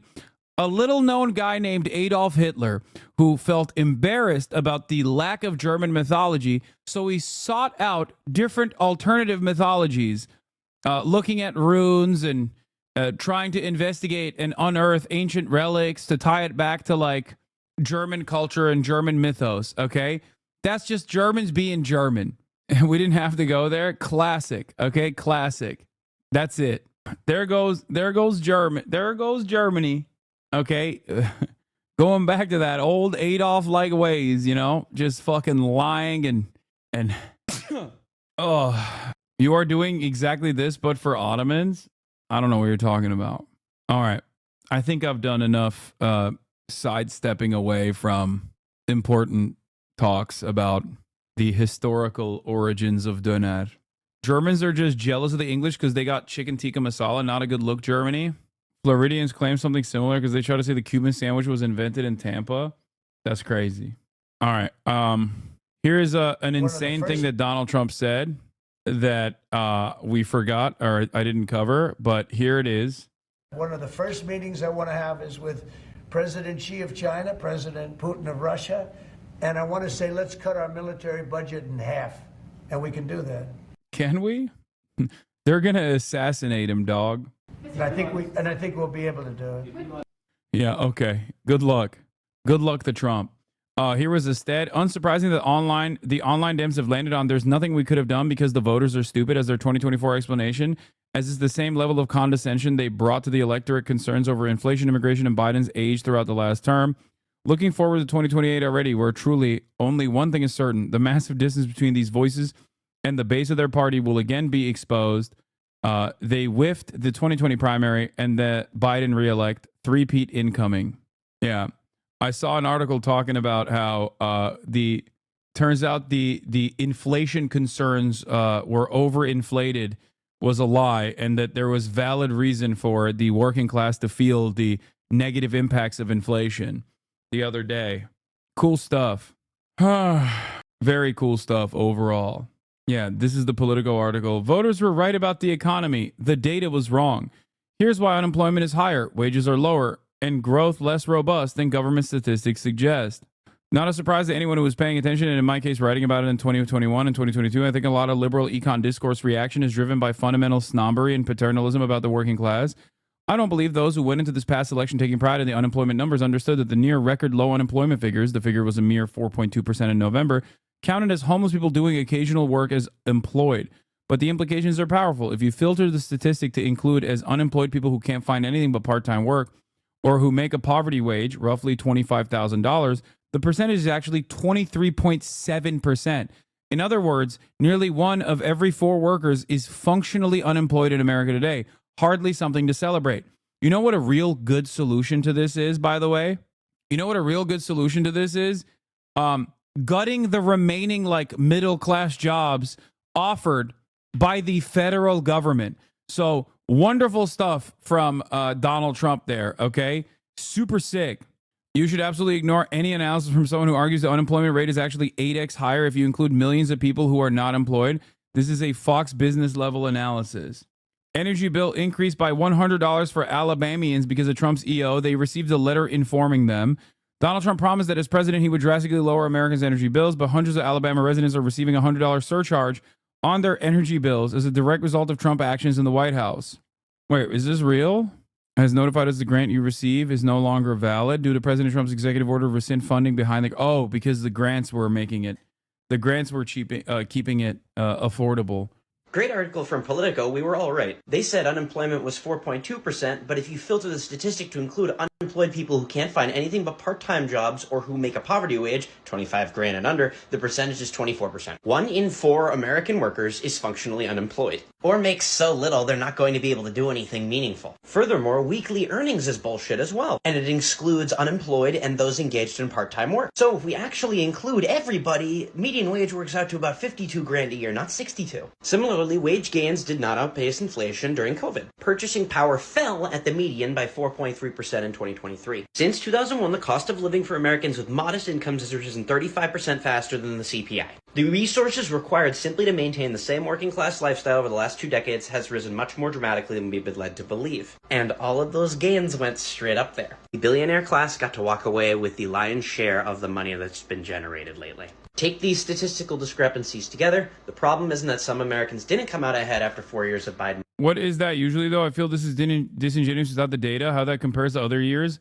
Yeah, except other years, people weren't feeling so hot about the overall circumstances either. That's my point. This is why I kept repeating to the people who kept saying, well, you don't understand, you fool, you simpleton, that the economy is actually on the up and up. That people were angry and resentful in fucking 2016. That's why they voted for Trump the first time. But for some reason, because of COVID, we turned around and decided, oh, the COVID recovery is here. As though it just reset people's minds or something. It didn't. Especially paired up with the K-shaped recovery from COVID, it only accelerated the demise of the working poor. Also, the article is actually about the last 20 years. This is something that I kept repeating over and over again to Americans who had seemingly forgotten the anger and resentment that many Americans felt towards the way things were. Back in 2016, when the economy was hot, okay, obviously, plenty of people were still very frustrated with the way things were, so much so that they wanted to take a fucking mallet to it, and that's why they voted for the proverbial mallet, Donald Trump, to shake up the system. Obviously, Donald Trump came in with that hammer and shook up the system far too much in a way that many Americans responded negatively to. Then the Democrats placed Joe Biden as the great figurehead, his cadaver as the great figurehead to restore America back to its glory of maybe 2016, not realizing that 2016 was when Donald Trump was elected because they were still mad. Anyway, Democrats predictably are going back to their old ways and thinking to themselves, the chart is the big gotcha. All the pedants are replying with, look, their own data shows that things are actually okay. Even using their metric, unemployment was at historic lows the past few years. Oh my God. That's an insane thing to state. The DNC is like, maybe we can get rich libs to be mad at all the leftists and blame them for our problems. No. The DNC basically thinks that people will understandably generate a lot of organic resentment towards the party in charge that is overseeing the death of American empire, and that a lot of people will be harmed in this process, as they are already. Like tens of thousands of layoffs incoming, inflation about to skyrocket, and in certain sectors it already is. So clearly, when that is the regular order of business, yeah, I love that. No, actually, 25% unemployment is good if it's lower than 26% argument. Yeah, when that is the case, they're just basically relying on, once again, the Republicans fucking everything up to eke out a marginal victory over them, because they are not invested in actually changing things. Okay? Yes, if you redefine unemployment to include groups with employment and the unemployment rate gets much higher, nonetheless, even this fake measure neatly tracks traditional unemployment. Yeah, this is what Will Stancil is still going on and still claiming is like the case. It's funny because Will Stancil style individuals will then turn around and make fun of Republicans when they demonstrate their clear idiocy, okay? Instead of looking at this and going, okay, there is a tremendous level of Americans that are either completely unemployed or technically part of the employed workforce that are making less than poverty wages, or simply have part-time employment that is not a living wage at all. That is a fucking quarter of the entire workforce. This is major trouble, okay? Instead of looking at that and thinking this is terrifying and we have to fix this instantly, you look at that and go, you fool, you simpleton. It's actually lower than it's ever been. It's great. Not recognizing why there's so much resentment and frustration amongst the working class in this country. You're not cooked until you decide you are. No. The issue here is that this is the wealthiest nation on the fucking planet, and there are tens of millions of laborers that are suffering. Okay, this is not just like numbers on a line. This is not a line that's going up and down. Okay, these are tens of millions of people in a country where there's this much wealth and income disparity, this much wealth and income inequality. Of course, shit is slated to be fucked up. No wonder people are looking for change, any kind of change whatsoever. No wonder people feel resentful, okay? And vote for a guy who says he's going to shake things up. And when that guy comes in and shakes things up in the opposite direction, in the initial period, people look to that and go, well, at least things are being shook up. At least they're terrifying my enemies. I suspect that this is all this chart and the feelings that I have not being recognized, not having my immediate material needs addressed is a direct consequence of the libtards, the liberal elites, okay? And this guy's pissing him off. Maybe he's doing a good thing. Slowly but surely, a lot of people, once they get laid off, if they're a federal government employee, or if they're a farmer, let's say, that relied on U.S. aid dumping a lot of your crops into the global south in an effort to reduce famine, that also eviscerates the domestic production of said goods in said countries, you're probably going to be frustrated. You're probably going to realize, like, oh shit, I'm not making as much money any longer. Okay? And then you either turn around and double down on the cult and become more reactionary and more violent, and many people will do that. Okay? Many people in this process will literally experience the shocks firsthand and choose to double down and get even angrier at the liberal elites. And there will be a good number of people who realize, okay, maybe this was not the solution at all, and I'm pissed off at the administration. Now, for people to recognize that this is the fault of Donald Trump, you have to have a competent party on the opposing side that is actively communicating to as many people as possible and trying to bring back that goodwill to their side as best as they can. If you have noticed what the Democrats are doing so far, they're not doing that at all. They're doing the opposite, which is precisely the reason why I suspect, unless Democrats change their attitude and change their messaging strategy, we are going to see full tilt fascism in this country, full blown reactionary fascism, not just from the top, not a top down structure of fascism like the one we have currently, where you have some ideological and some, regime loyalists that are implementing fascist policies, but like brown shirts, like a real grassroots mobilization towards fascism, which is an entirely different, it's an entirely different, way scarier reality to contend with. That's where we're at right now. Bidenomics. Some did. It's that for the most part, those living in more modest circumstances have endured at least 20 years of setbacks, and the last 4 years did not turn things around enough for the lower 60% of American income earners. So, for the overwhelming majority of people, nothing has changed in decades. That is exactly what has given rise to fascism. People are sick and tired of status quo neoliberal capitalist policies, and they are reaching for whatever extreme is provided to them. They haven't been provided a left-wing alternative. So, of course, they run over to the people blaming America. Anyway, there's a local media company that does Volksgemeinschaft style cocksucking of Trump and create a town square specifically to fight dissenters. This is in California.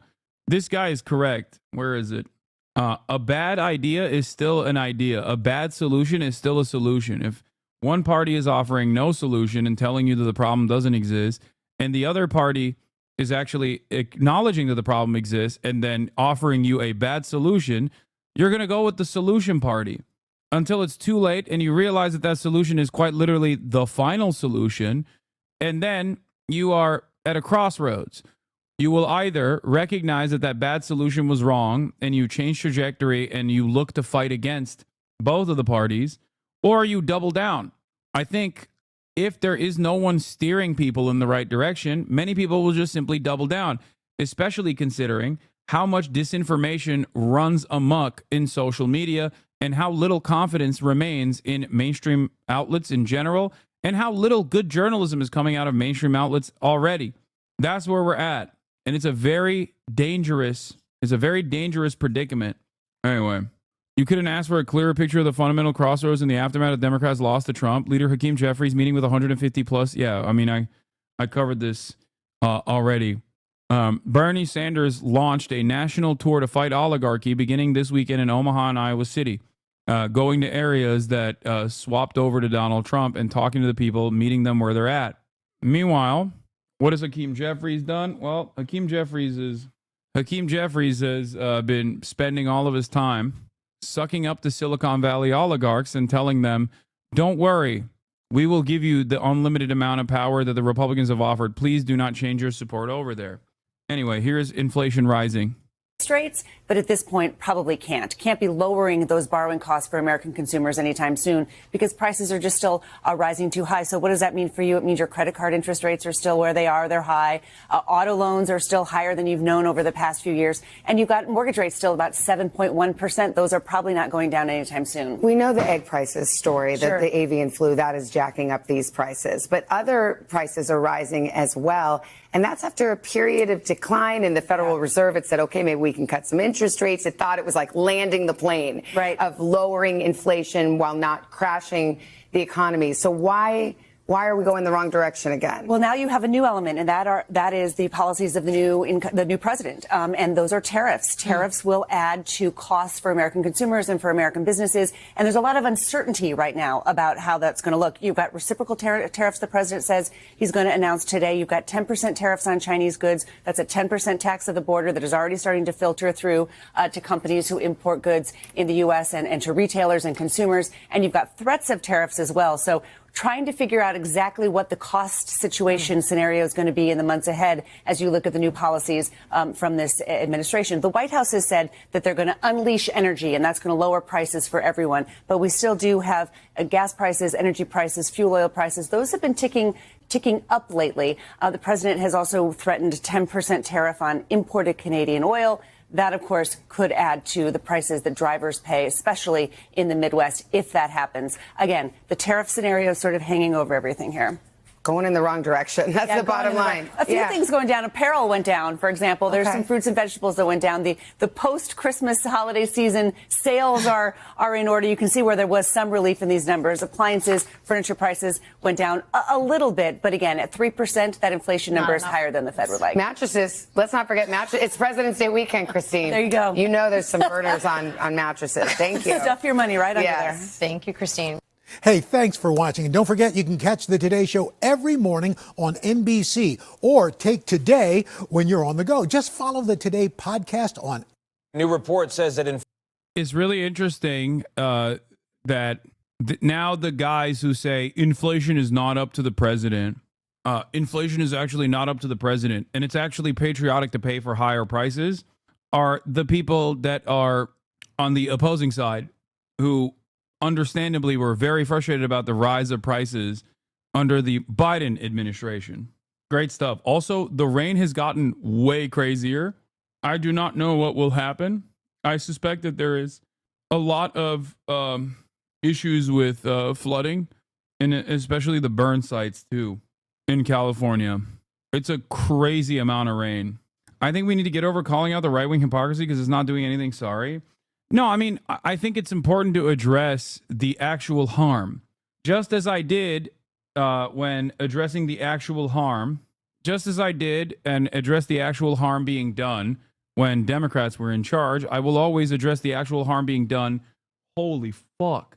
Even Kaya's a little scared. Kaya, are you scared? What's happening with this rain? It's really not that bad. It's pretty bad. It's pretty bad because in Los Angeles, when it rains like this, the city cannot handle it at all. It's nuts. It's like Hawaii levels. Trump turned on the water, baby. You made moderate rain sound like the world is ending. It is. In California, it is. That's how it works. Like, did Reed Timmer say something? I just drove through downtown LA on my way home from work, and some parts of the freeway are getting flooded on the shoulders. Yeah. The problem is this kind of rain is nothing in New Jersey, right? This kind of rain is nothing in many parts of the country. In LA, on the other hand, this kind of rain is devastating. The weather warnings tonight. But we begin with Evelyn Taft and that thunderstorm warning. Ev. Absolutely, Pat. And one, that severe thunderstorm warning remaining in effect for at least another 30 minutes. We're looking at downpours. And do you know what just came up on this watch? Take a look at that threat. Not very often you see that. Tornado possible. That's right. Tornadic activity. And we are not immune here in Southern California. We have seen tornadic activity. Again, nothing major, EF zeros, but still we have seen that rotation take place here in Southern California. We're looking at wind, we're looking at rotation, we're looking at 70-mile-per-hour wind speeds. This is also generating the potential for water spouts over the ocean as well. So it's a line of storms that's continuing to move through. This is the cold front that's been marching through the Central Coast, Ventura County, now landing in LA County. And we also have flash flood warnings for the Palisades burn scar because we reached those thresholds until 8 o'clock. Rain rates up to 1.5 inches, 2 inches an hour. We'll explain how significant that is coming up in just a little bit. But with the rest of your forecast, I'm going to send you over to my colleague, Danny Roberti. Danny. Yeah, my goodness. It's crazy the rain that we're seeing where you're showing it right now. And if you're not seeing that intense rain through Orange County and the Inland Empire, well, that cold front is making its way into those areas over the next couple of hours. So the rain that we're seeing right now through Los Angeles, Pomona, over into Torrance, this is that cold front that's going to be making its way into Orange County and into the Inland Empire. I want to zoom you into a couple different areas right now. Anyway, here's another fun little thing that happened. Also, NBC News has obtained a letter from then acting U.S. Attorney for the Southern District of New York, Danielle Sassoon, alleging that New York City Mayor Eric Adams' attorney proposed a quid pro quo to Trump's Justice Department. Adams' attorney repeatedly urged what amounted to a quid pro quo, indicating that Adams would be in a position to assist with the department's enforcement priorities only if the indictments were dismissed. I'm shocked. I'm shocked that the incredibly corrupt Eric Adams No quid pro quo. Adams teams up with Tom Homan tomorrow. Yeah. Trump border czar and Mayor Adams, who DOJ directed the Southern District of New York to drop charges against, saying it was impacting his ability to do his job, to hold joint interview with Fox and Friends tomorrow. No quid pro quo, by the way. Ironic considering that, you know, the initial reason why he got caught was because he was doing corruption. It was, you know, silly, small level corruption with the Turkish government. Okay. And now he's doing more corruption to get out of the previous corruption investigation. Is it just legal to do crime now? Is this where we're at? Yes. The thing is, one might say it was always legal to do crime, and there's some truth to that. But now it's a new type of open crime.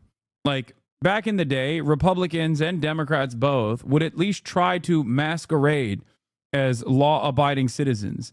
Now it's just transparent. This is Turkey shit. Ironically enough, Eric Adams is reaching levels of Turk previously unforeseen, previously thought to be impossible. Okay? This is straight up. This kind of stuff is virtually identical to, I mean, all the chatters that live in developing nations or live in countries not in Western Europe have probably experienced something like this in their own forms of governance. Okay? This is something that happens all the time. And in the United States of America, it also used to happen, but it was at least like hidden. It was at the very least like hidden through complex legal and different kinds of schemes. It was never this transparent. We're richer Russia now? Yeah. Great stuff. Oh, does this mean Eric Adams is also Japanese? No. He's not even a real Turk, even though he's doing a lot of Turkish activities right now. He's moving real Turk-like, but that doesn't mean he's also Japanese. What if he buys a Buduk katana? Maybe then. Why do you think there are no mass protests in the USA? Because people don't know where to get mad at or what to get mad at. They need leadership. They need someone to guide them. Okay? Most people don't understand that the problem and the pain that they experience, most people recognize the pain that they're experiencing, okay? But they don't recognize where that pain is coming from, who is responsible for it. This is something that the Republicans are very good at channeling.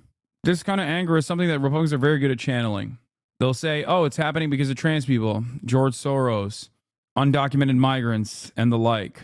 There are also protests that are happening, but never to the same degree as like the mass mobilization that you saw with liberals and radical figures alike joining hand in hand in 2016, because most Americans considered Trump to be an aberration.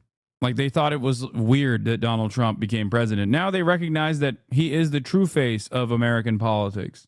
So I think the Democrats played a big role in undermining grassroots mobilization by winning in 2020. That's what I think. I think if you are Gen Z, your first experience with hands-on politics was taking it to the streets for Black Lives Matter protests. And then you followed that up and you went out and you voted. You did everything right. And then the Democrats won. But what did they do with that victory?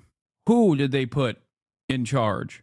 They actively undermined the popular mobilization that took place. They destroyed it. So if that's the only experience you have with politics, then it's understandable that you're fucking black-pilled. Then more radical politics still took place in times of genocide, again under the Democratic Party's leadership.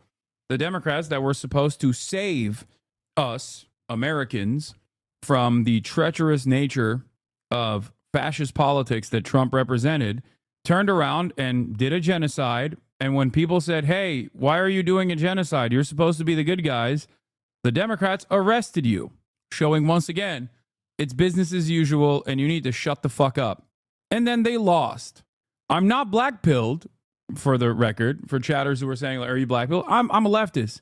I'm a leftist in the United States of America. Okay? All I've known is pain, struggle, and defeat.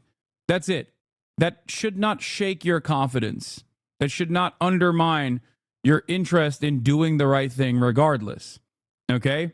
But if you ask me why there isn't mass mobilization taking place, these are the reasons as to why many people just feel like, what's the point? Fuck it.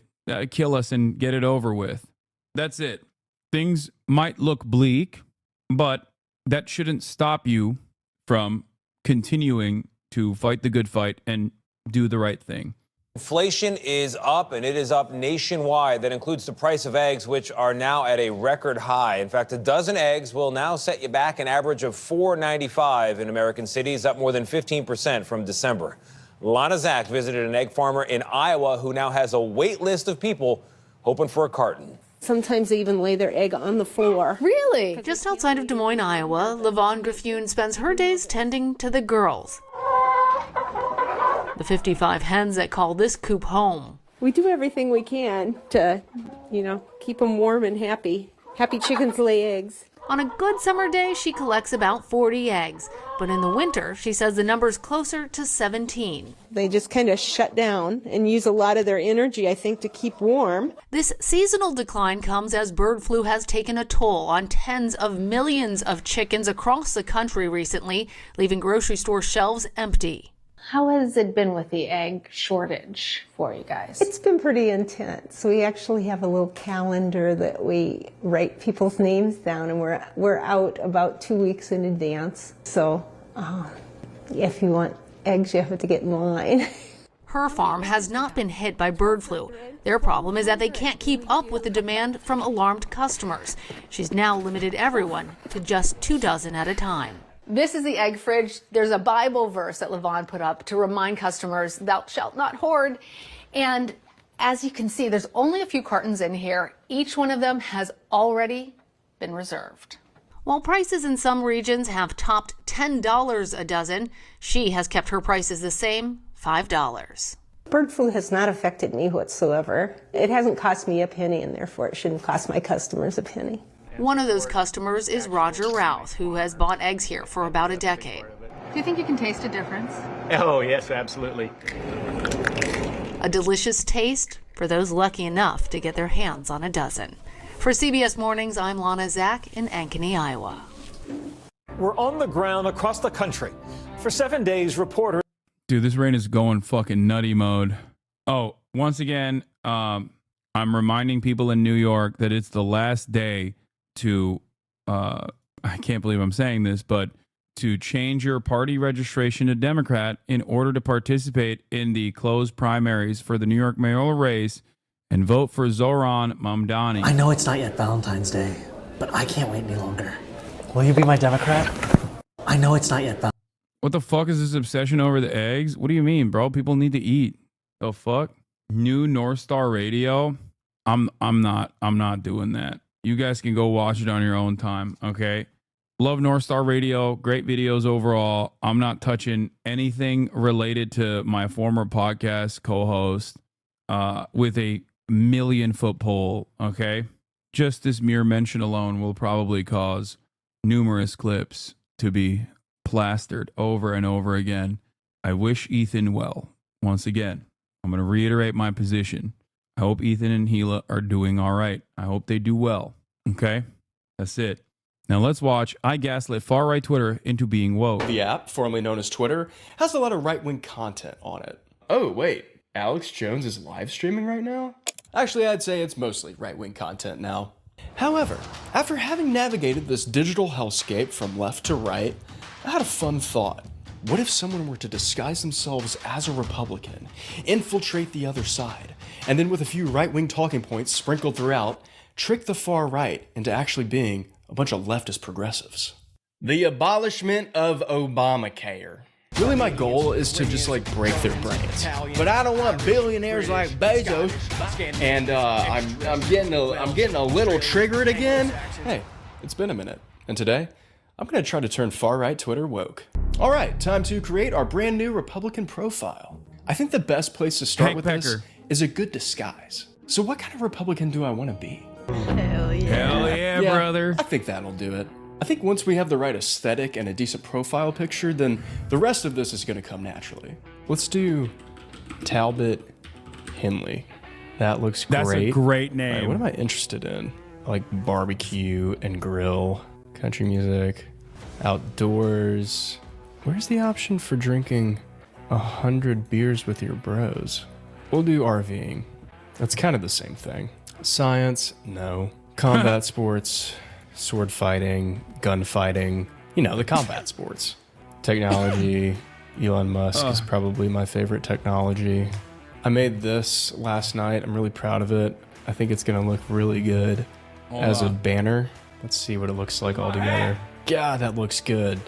Now that we have our foolproof disguise and our Republican profile is set up, I think we're ready to go. All right, I do need to get verified as usual. I don't want to do this, but I'm gonna have to do it again because Elon doesn't promote your tweets as a new profile unless you're verified. Wait, did it go up from last time? When I did this the other month, it didn't cost $22. It was like $16. You know what? I'm gonna try to do this without paying for it. I don't want to give him any more money, but I need to concoct a strategic plan. How am I even gonna do this? That's I right, can't brother. just bust into Twitter, rainbow guns a-blazing, spewing a bunch of Marxist rhetoric. All of a sudden, wee woo, you might have noticed that we became an apolitical stream.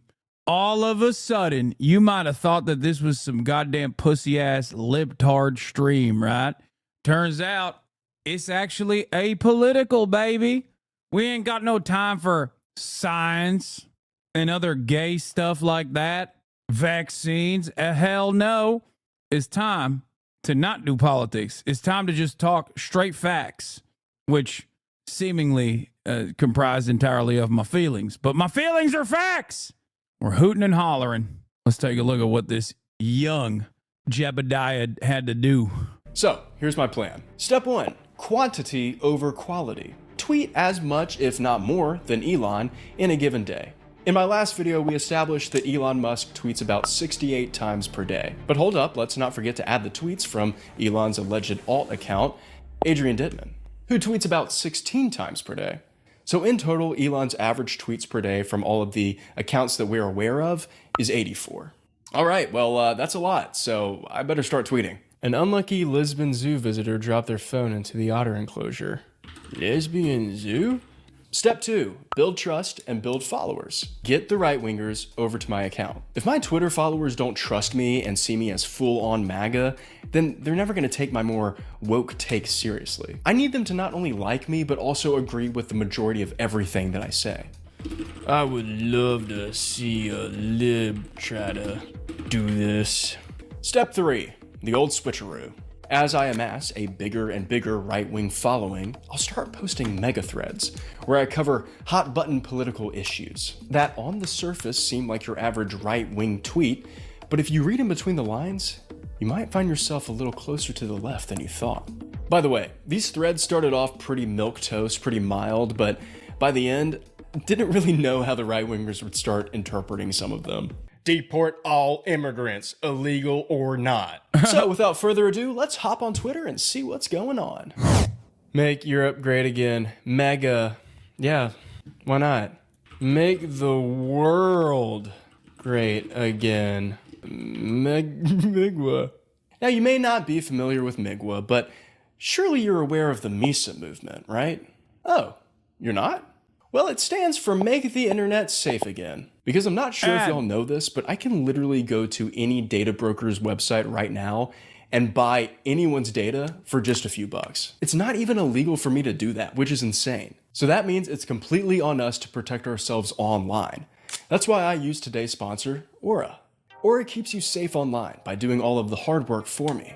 They track down all those sneaky little data brokers who are selling my info online and submit opt-out requests on my behalf. I don't have to worry about it anymore. Give Aura a few weeks and then search yourself on these sites and you won't find any of your personal information, which means less annoying spam emails too. While I'm off doing important things like watching sponsored segments of videos from my favorite YouTubers, Aura will continuously monitor the sketchy dark web and let me know if any of my personal information has been exposed. They're gonna let me know right away if anyone tries to use this info to access my credit or bank accounts. Plus, get this. They also give me up to $5 million in identity theft insurance, should the worst case scenario happen. On top of this, I use the Aura app, which has a VPN with 100+ virtual locations. Does your Ethical current reacts, VPN baby. have all of these other features too? Probably not. You can go to my link, aura.com/benaminute, to try 14 days totally free. That'll give Aura enough time to track down those sneaky data brokers and find out if any of your personal information has been exposed. And thank you to Aura for sponsoring this video. Okay, where were we? It feels like counting down the days until Christmas. Oh wait, I mean the holidays. LOL. Okay, so with day one, I only had one objective, and that was to just fit in. This is California's insurance commissioner. He's gay. Oh no. Of course it is. Classic California. Pathetic. Yeah, I think I'm fitting in well. Greenland poll independence from Denmark. Independence 68%. Stay Denmark 32%. Interesting. Let's annex. Hasan, stop being gay. Go find a hobby, please. I feel like being gay would be a hobby. Like sucking a penis. That's a hobby. You know what I mean? Well, you got an issue with that? Your dad didn't when he was sucking my dick. That's right. He liked that hobby. Let me tell you. He was sucking it not like it was a hobby, but a lifestyle. Mia next. If you lie to yourself, you'll lie to everyone else. Well said. What should Congress defund? Everything except the good stuff. Oh, here's a good answer. DOD, USD, ED, NSA. Yeah, let's just defund all of this. Who needs the IRS? I pay my taxes. Department of Transportation? No. Wait. They wanna defund. We need to defund U.S. aid for certain foreign aid programs in the DOJ. We all know why. The FBI separately. The FBI gets double defunded. The FBI gets defunded twice, brother. Both in the hands of the DOJ and also the Department of Fake Bisexual Intersex. Oh, I've got a car, dumbass. I keep seeing my own tweets and I'm like, who is this idiot? Well, I'd say that day one was a success. I got 3 whole followers and no one even knew that I wasn't MAGA. I was fitting in well. You know, they may be a bit more inclusive than we give them credit for. Because with open arms, they accepted me for who I was. A cisgender white guy from the South. We have some things to look at. Because Talbot Henley, he just got 4 followers. Well, having 4 followers after day one felt pretty good. I knew that my account wasn't flourishing as quickly as it could. If only I bought that blue check mark. Well, I wasn't planning on paying for premium. But then someone from my audience, Ali Farid MC, gave me $20 to make a sequel to my first Twitter video. So thank you, Ali, for funding my beautiful blue checkmark. Cool, we bought it, all set. Great, welcome to premium. Happy to be here again. Now I know I have to wait a couple days. Hopefully it doesn't take too long. Gross, still looks awful. With great power comes great responsibility. So I promise to use this for good only. No one, and I mean no one, has done more to harm America than Democrats. Righty-ho, FDR started all of this by helping the workers instead of companies. Dems suck. Okay, maybe not yet, but this is all part of a greater plan. And starting today, I was gonna start sprinkling some leftist dog whistles throughout my tweets. But not too much, because I didn't want to blow my cover yet. They're not ready for the full force of socialist Talbot. NGOs suck. Like, if I want someone to help me out, I'll ask my government, not some organization that doesn't know crap about diddly squat. I love the blockchain. But like, low-key, what the f is it? I didn't think I could support PNXF any more than I already did for Secretary of Defense. And then the Democrats aren't talking. I responded to Ben and said, he's the best choice to be in charge of the defense of this nation. Maybe he can finally bring down Halliburton and Raytheon with all his might. And by might, I mean AC-130s and ballistic missiles. I can't wait for people to start responding to these. Really, my goal is to just like break their brains. Because I want to make them think. I want to make them read these and be like, wait, I like part of what you're saying, but I'm not sure if I like the other part. But that thing Are hogs really dumb enough to take this bait? Yes. Yes. What do you mean? They're currently doing things that are entirely to the benefit of Chinese global dominance because they think Donald Trump is the great destroyer of DEI and woke. Also, it's not even just hogs. You can do this with like most groups, dude. Think about it this way.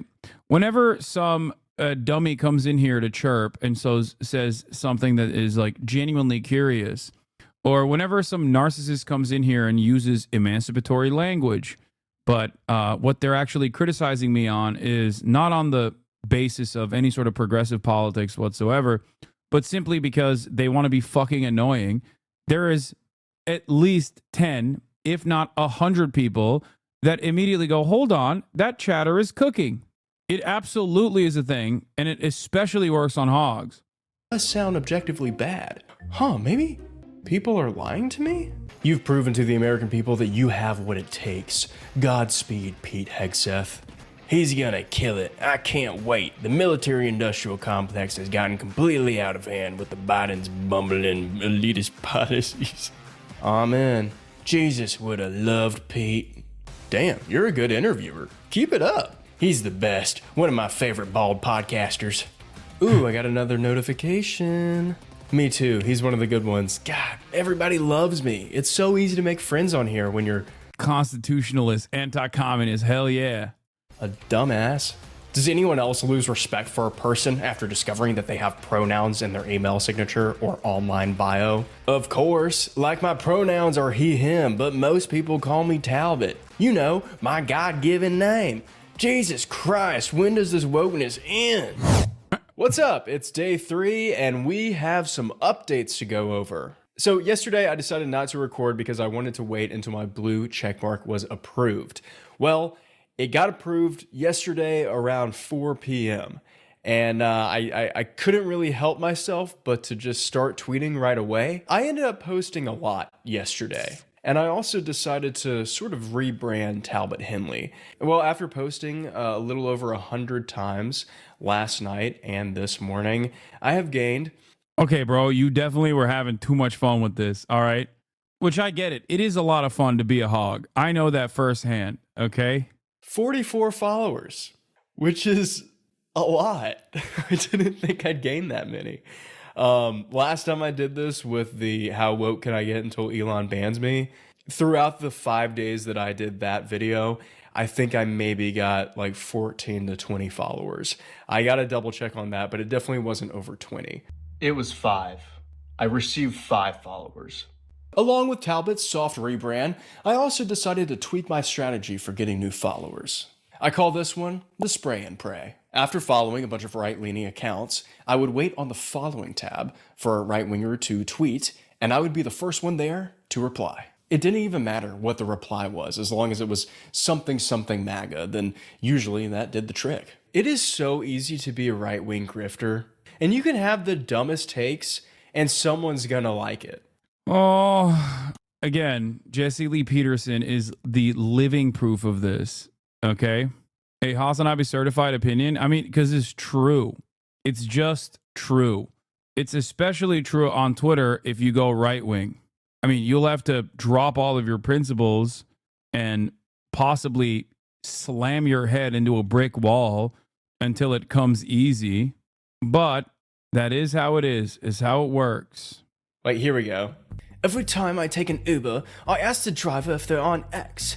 If they are not, I encourage them to join. If they are, I give them a follow. Cool. I would take more Ubers if they weren't so woke. And I got 8 likes, 1 retweet, and 160 views. It's so easy. I don't even have to try. All that you have to say is like, that thing that you're talking about is actually woke. Or that thing that you like is actually stupid and Democrats like it. And then what do you get from that? A ton of people agreeing with you. It doesn't have to be based on anything. You can call anything you want woke, and someone's gonna agree with like, yeah, that's a pretty base take. Here we go. Ted Cruz says, Joe Biden and Kamala Harris have allowed our border to become an incredibly dangerous place and have allowed the cartels to smuggle drugs and people across. By the way, this is quite literally the Asmongold technique. Like, make no mistake. That's it. It is. He's just described the Asmon method. Border via secret tunnels. This madness will end on January. The scary part about it is that there are probably plenty of content creators who are not really interested in politics, not very well read, but they see that and they think, oh, there's a permission structure for this, and there's also a viable way to get clout this way. So then they just basically do the same thing. That's it. Like, that's what I am fearful of to a certain degree, that there are a lot more content creators that do like quote unquote commentary on this platform that will see the successes of Asmongold and then will basically also engage in the most like bottom of the barrel right wing commentary so that they can also gain some semblance of prominence. You can see it. Asmon will say something and he will look at chat to check the reaction and either double down if it's positive or sidestep if it's negative. No, there's a lot of like weird positions that he assumes that also give him some semblance of plausible deniability. But the top line is the Trump agenda is great. He's saving the country. And I think other content creators notice that. They take note of it, like React content creators, you know, people in the commentary sphere on Twitch. And they probably go, well, I want to do that too. I want to get fucking, a shit ton of viewers. January 20th. I responded and said, there's so much fentanyl smuggling that they even got whites bringing it across now. Biden has let this get out of hand. And that got 2 likes and 20 views.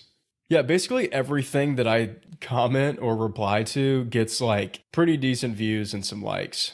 I was gaining new followers left and right, but mostly right. So now it was time to finally start the gaslighting them into being woke process. Now here is where my MAGA threads come into play. Now if you don't know what a MAGA thread is, that's totally fine because I actually just made it up. I looked at ways to increase engagement and get a lot of people looking at your account fast on Twitter. And one way is to write longer tweets.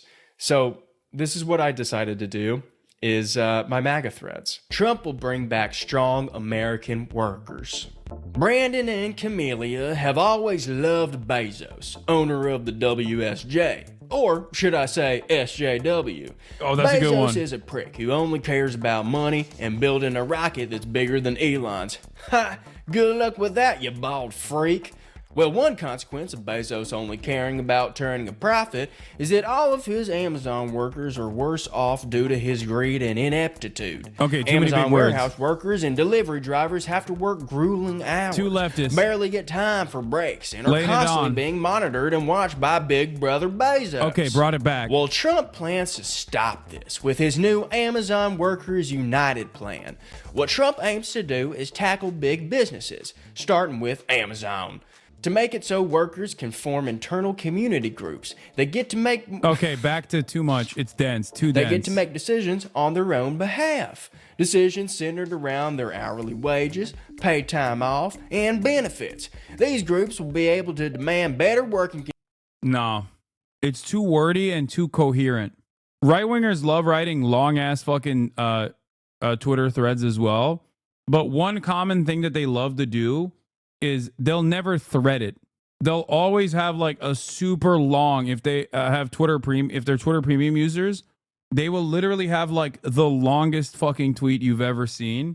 But even then, you have to have a lot more misspellings, a lot worse grammar, and also, never use like an Oxford comma, obviously, duh. That's ridiculous. That's the gayest type of comma that you can use.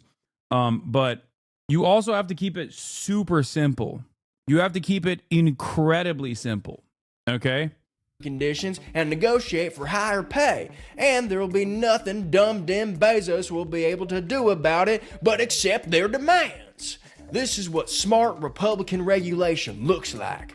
And the thing is, too, this will barely impact Amazon's bottom line because they make way too much money already. And who cares if they do end up making less? I don't know about you, but I don't want billionaires like Bezos buying up more media companies like the Wall Street Journal and turning them into liberal bullcrap propaganda.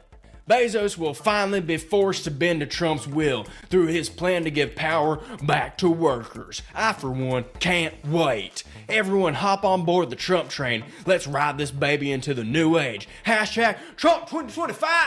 Real quick, before we get any further, I want to make a disclaimer. By doing a Southern accent and portraying myself as a Republican Southerner, I don't mean to loop all Southerners or those with that accent. Oh my God. Oh my Oh, everyone is such babies, dude, on the liberal side. It's just like into one generic. Dude, you don't have to do that, man. It's fine. Everybody gets it. Camp. I was raised and currently live in a small town in the Deep South. So in terms of right-leaning... He just did a trigger warning for comedy depicting Southerners as right-wing. I like this content creator, by the way. I'm fucking around. It's leaning fine. people. This is what I know. And I'm just creating a caricature of what I'm familiar with. All of my family and all of my friends are from the South. And some of the smartest, most left-leaning people I know live here in the Deep South. This might be hard to tell from the election maps and the dumb things that our elected officials say. And don't get me wrong, they're really dumb. So I want everyone watching this to know that there are a lot of progressives down here doing incredible work to actually help underprivileged communities and the South as a whole. It's not all racist MAGA folks, even though there's a lot. So with all that being said, I hope that no one's offended by this portrayal, as I am a Southerner. Also, I had The only people that get mad at this is literally the people being depicted as dumbass fucking hogs. Most people from the Deep South that are leftists, unironically, will joke about this in the same exact way. Southern accent as a kid. What's up, guys? Today I'm going to show you how to get your own custom theme for your Xbox. See this thing back here? Right now I just have one of the default ones. Needs to be said because dumbass libs who say cut female off the southern states unironically think this. Yeah, they're stupid. They also don't realize that. Like a massive chunk of the black population lives in the South.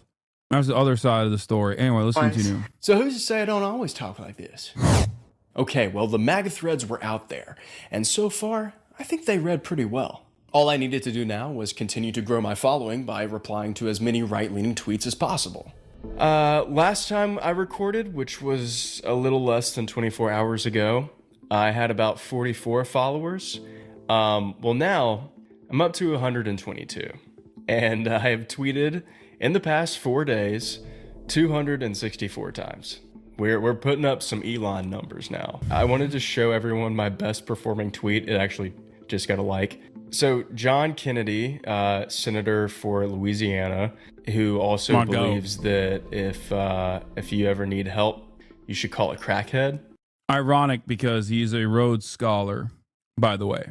One of the best examples of a very well-read, very racist Republican who LARPs as Foghorn Leghorn, like unironically. Look, if you hate cops just because they're cops, the next time you get in trouble, call a crackhead. But he said, President Biden is using his final days in office to rub salt in the wounds of the American energy sector. He's ignoring the will of the voters and making it harder for President Trump to revive our economy and defeat inflation. I love you, John Kennedy. And it's gotten 1,500 views, 25 likes, and 1 response from Doug. So yeah, Talbot Henley is kind of becoming a little Twitter famous. This whole right-winger Twitter thing is a walk in the park. In just 4 days, I had gotten a ton of new followers. So you know what that means. Time for a brand new MAGA thread. Super PACs are lame and outdated. What's the first thing you think of when you think of President Trump? For me, one word comes to mind: spry. Unlike most politicians in the swamp hell they call DC, Trump is energetic and light on his feet. He's not part of the neocon old guard. He actually has new, innovative ways to run our government more efficiently, and he truly tries to abolish all that is outdated. Trump has made it apparent that super PACs are lame and should go the way of the dodo.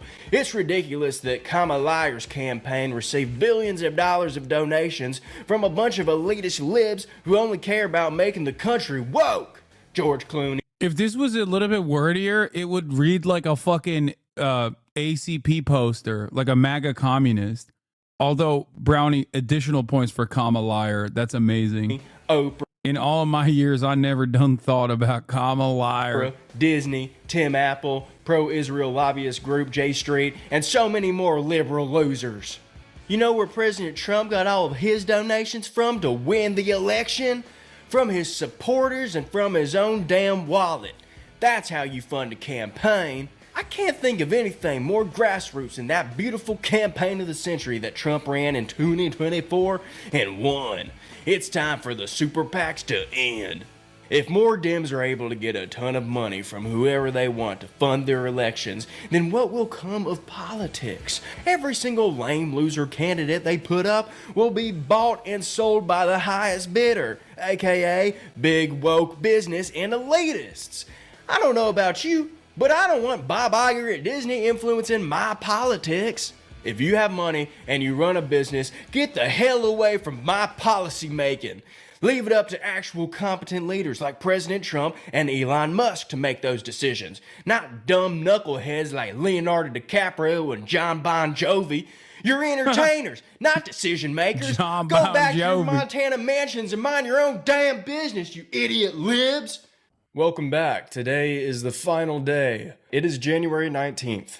TikTok was banned last night. Tomorrow, Trump becomes the 47th president of the United States. And today is our final day of posting on Twitter. I currently have 312 followers. Yeah, that's funny that when he went super woke, he got 5 followers, even with a premium account. But when he went right wing, in a matter of days, he got 300 followers. It is so transparently slanted in the right. Oh my God, dude. It is straight up. Like, even though a lot of it is probably bots, one must ask the question why it's so simple to at least create the impression that you will be favored if you go right wing, that you will get more followers if you go right wing. So I have a lot to update you on. And I didn't tweet at all this weekend. And let's just say a lot happened while I was gone. So where do I start? Okay. I reached out to Dave, who has this account. He basically shouts out other MAGA creators on the platform. So I DM'd him. He responded, and he gave me a shout out. First one on the small account boost is Talbot Henley. And in a matter of about 25 minutes, I got like 200 new followers. Talbot was on top of the world. And after being backed by 300 new patriots, he felt invincible. But just like Icarus, maybe Talbot too was flying a little too close to the big, beautiful MAGA sun. Someone called me out as a troll, and this didn't feel good. Wait, so, Ian Bremmer? Ian Bremmer isn't even fucking right wing, isn't he? He's like a liberal. Ian Bremmer is like a foreign policy NatSec liberal. Past 5 days, I've tweeted a lot. I've replied to a ton of different tweets. Yeah, he's like on a this centrist platform, and I kind of lost track with everything that I said. I sort of blacked out for 5 days and woke up today, and now I'm sort of reaping everything that I sowed. So I started getting a lot of notifications. He's a never Trumper. Yeah, okay, my point. You basically said NatSec liberal, a NatSec centrist liberal. You literally just repeated that. When you say someone is a never Trumper, that's what it is. The other night, and I was kind of confused as to what was going on, and I realized that Ian Bremmer, who has 800,000 followers, tweeted about Talbot Henley. He said, "There's a right way? Congrats, Talbot Henley. You're hashtag troll of the week." And I thought, God, I have no idea what I said. And so I clicked on this. Biden noticing the United States is becoming an oligarchy right at the end of his presidency is very convenient timing. And I responded and said, "They make the word oligarchy seem so scary. I'm all for it as long as it's done the right way, not the Russian way." And yeah, he saw that. This got 22,000 views, and people are pretty mad about this one. So I was worried that one of my new 300 followers, who are definitely on the right. Yeah, and also the troll of the week wasn't him outing you as a leftist, like as a secret leftist. I think he was just saying that it made me laugh. It was the stupidest comment that I've gotten. Would see Ian's tweet and realize that I was called out for being insincere. But once again, most hogs fucking hate Ian because he is, once again, a Republican, but also a Republican in name only, a rhino, a never Trumper, a centrist libtard. Yeah. See, what you're supposed to do in the situation is double down and call him a libtard in response. Being like, oh yeah, god dang liberals like you, never Trump Republican, rhinos like you don't understand what is in the heart of a true patriot. Of course you'd call me a troll. This is why Trump won, because of your ineptitude. Democrats never want to hear from the voters like myself. Important voters, special snowflake voters, double down. Or a troll. But it's fine, no one noticed. And people are still following me. Well, no one cared. I guess as long as you're a white guy with a red hat, you can fly as high as you want in this country. The abolishment of Obamacare. Let's face it, no matter who you ask, they all say the same thing. HasanAbi would never say ineptitude. True. Ineptitude might be too big of a word. Care doesn't work. While the Affordable Care Act and Medicaid can be quite helpful to a lot of Americans who don't have access or can't afford health insurance, Obamacare was a terrible and vain idea. One of the weirdest parts about Obamacare is most people don't actually know who it's even for. With a name like Obamacare, you would think it was health insurance that was directly made for Democrats only. Who the hell would name health insurance after the worst president in our country's history? Besides Brandon's, of course. Well, Trump plans to completely ban Obamacare, and in place, he should implement a well-thought-through, actually helpful Trump aid.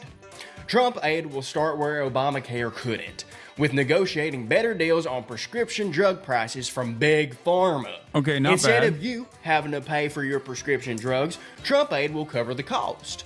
All of the Obamacare funds will just go straight to Trump aid to pay for it, so it won't even come out of your taxes. Free health care from Trump that we don't even have to pay for. Trump aid should also abolish the privatization of hospitals and health organizations. Instead of greedy libs being in charge of our basic human right to health care and running everything like a business, Trump aid could handle all of these places. Completely Trump run. That means that when there's emergencies and you or a loved one have to go to the hospital, there will be no insane, unexpected woke charges. Also, all of the doctors will be he, him, and she, her. None of this other private healthcare bullcrap pronoun stuff. Get pronouns out of healthcare and let's abolish the lived-up privatization of healthcare. Not even Who else she, would be her. all for something like this? I don't want no female nurse. I don't want no female doctor. That's DEI, brother. Only he, him doctors for me. I want a man touching my butt. Otherwise, it's gay. From President Trump. Let the Trump aid flow. I think this one's gonna do well. Oh, someone already responded, I think. All right, I'm about to schedule my last MAGA thread for tonight. Oh my God. Coming soon to a city near you. Mass deportation airlines. All right, well, I was gonna wait, but that deportation airlines thing just kind of pushed me over the edge, so here we go. MAGA thread, the final one. Deport all immigrants, illegal or not. Mexicans, Venezuelans, Muslims, Chinese, Armenians, Koreans, Germans, Italians, Irish, British, Scottish, Scandinavians, extraterrestrials, Welsh, Australians, Anglo-Saxons, and especially South Africans. All must go. Get them the hell out of here. Besides stimulating our economy and culture, what are they even contributing to this country? Not much. It feels like every day more and more immigrants are flooding into our beautiful bastion of liberty, and they are ruining everything that America stands for. Trump's plan to deport all immigrants, illegal or not, will be incredible. Not only will it be the largest deportation of a population since some European country did it in 1933, but it will also fix everything that's wrong with the USA. That's right. The fewer people that live here, the more things will be available to actual Americans. More homes, more food, and more jobs, all while decreasing the bad things. Less pollution, less lines at the grocery store, and less infertility. America will be back to what it was supposed to be, prior to the illegal Portuguese coming in ruining everything in 1492. Trump will bring things back to how they were supposed to be. No immigrants. This country will be beautiful once again, and I, for one, can't wait to go back to Ireland. See y'all on St. Paddy's Day. Well, yeah, that's it. That's my last MAGA thread. Let's see how that one does. I am going to get off of this awful website for the rest So did he actually end up convincing any Republicans? I'm of the confused. day because I can't take it anymore, and I'm getting a little triggered again, and so I'm gonna check back and see how these perform at the end of the day. Maybe I'll check back tomorrow during the inauguration of Donald Trump. That might be fun. Or maybe I just won't check at all. Maybe I'll just delete the account. Well, after 5 days of tweeting mostly right-wing content, I was able to amass 321 followers. I tweeted 322 times, which was about 64 tweets per day, which, yeah, is 20 short of Elon's average. What can I say? He's impressive, especially with the fact that he only has one free hand to tweet. All right, MAGA threads. While not all of them made it into this video, I tweeted 9 MAGA threads. He has 700. Wait, following me, 798 798 followers. I think he should tweet more. Like he should have done this for longer. Which in total received 2,332 views, 63 likes. Talbot, and 3 of course replies. I follow you. My most popular thread was Try doing this with oh fuck, I accidentally banned the creator of this video for a week. Okay, I unbanned you, Talbot. I apologize. I was just trying to move you over here. I banned you because you're a goddamn Republican. Sounds gay and woke to me. I'm in. Try doing this with left-wing content. Law would be so hard. Of course I follow you. I follow the enemy. I wish you did it for longer. Because I want to know what would happen if you just went on for longer. You know what I mean? If you did it for like a month. Hassan, that's just a chatter who changed his name. Wait, no, I don't think he's a chatter who changed his name. No, this is the actual creator, isn't it? Is it not? Am I crazy? No, Been a Minute is. Oh, that's right. You might have changed your name. That chatter might have changed his name, but Been a Minute has been in here. Yeah, I'm just a funny chatter. I don't want to derail the stream. Last time we watched his video, Been a Minute was in here, but he doesn't have like a Twitch account either. Baited? No, I rebanned them for a week. I know I should. What's the Been a Minute? What's the Been a Minute account? He was in here, wasn't he? Last time I watched his video. Gods, seize him. The one about forming unions for Amazon workers. And my least popular was the one about abolishing Obamacare and replacing it with Trump aid. So take from that what you will. Overall, these received a lot more engagement than expected from my right-wing coalition. So, to all of those closeted socialist MAGA... Once again, you're noticing that I was valid in my ban. Yeah, see? It's been a minute. Svetlana kind of bad, not gonna lie. Timed out for 1 second. What do you think the running narrative from the Dems will be in November when Biden loses in a landslide? Last chatted on Inauguration Day. This must go so hard if you're stupid. Yeah, see? Whoa, hey chat. This is crazy. Hey chat. Oh yeah, that's me. Thanks for watching. Been a huge fan for a while. Thanks for all kinds of feedback, guys. Also, it's been a minute popping off with the Lisan Al-Gaib foresight. The gift of foresight was delivered. It's interesting. I don't know who Svetlana is that he said was bad, but considering that he was correct on this, I assume Svetlana was bad too. But my point is, it's not foresight, okay? It's not weird that all these HasanAbi heads consistently have, oh, Stalin's daughter that defected to the USA? That's hilarious. I mean, he's right. Yeah. Okay, maybe not. Maybe she wasn't bad. I don't know. Maybe there's a different Svetlana. Anyway, my point is, it's not some super secret special sauce that you get when you're in this community. It's just, you apply certain principles to your political analysis, and all of a sudden, you come across correct more times than you come incorrect. Of course, God forbid you're ever incorrect like 3 years ago when you say Russia will never invade Ukraine. Then they'll never let you live it down. But, make no mistake. The reason why they have to go back 3 years into the past to fucking constantly complain about some shit is because this side of the political spectrum is usually correct. MAGA patriots out there who enjoyed reading Talbot's MAGA threads, I have one thing to say to you. I'm not the first person who's gaslighted you into believing in something.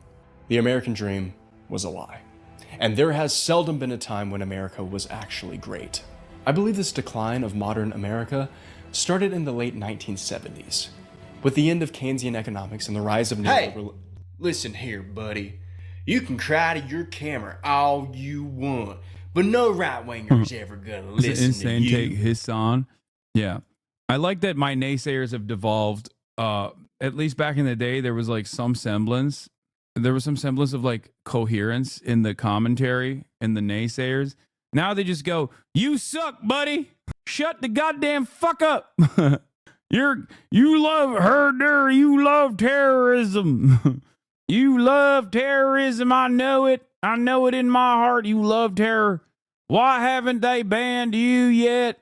You're the snake, baby." They don't care what you have to say.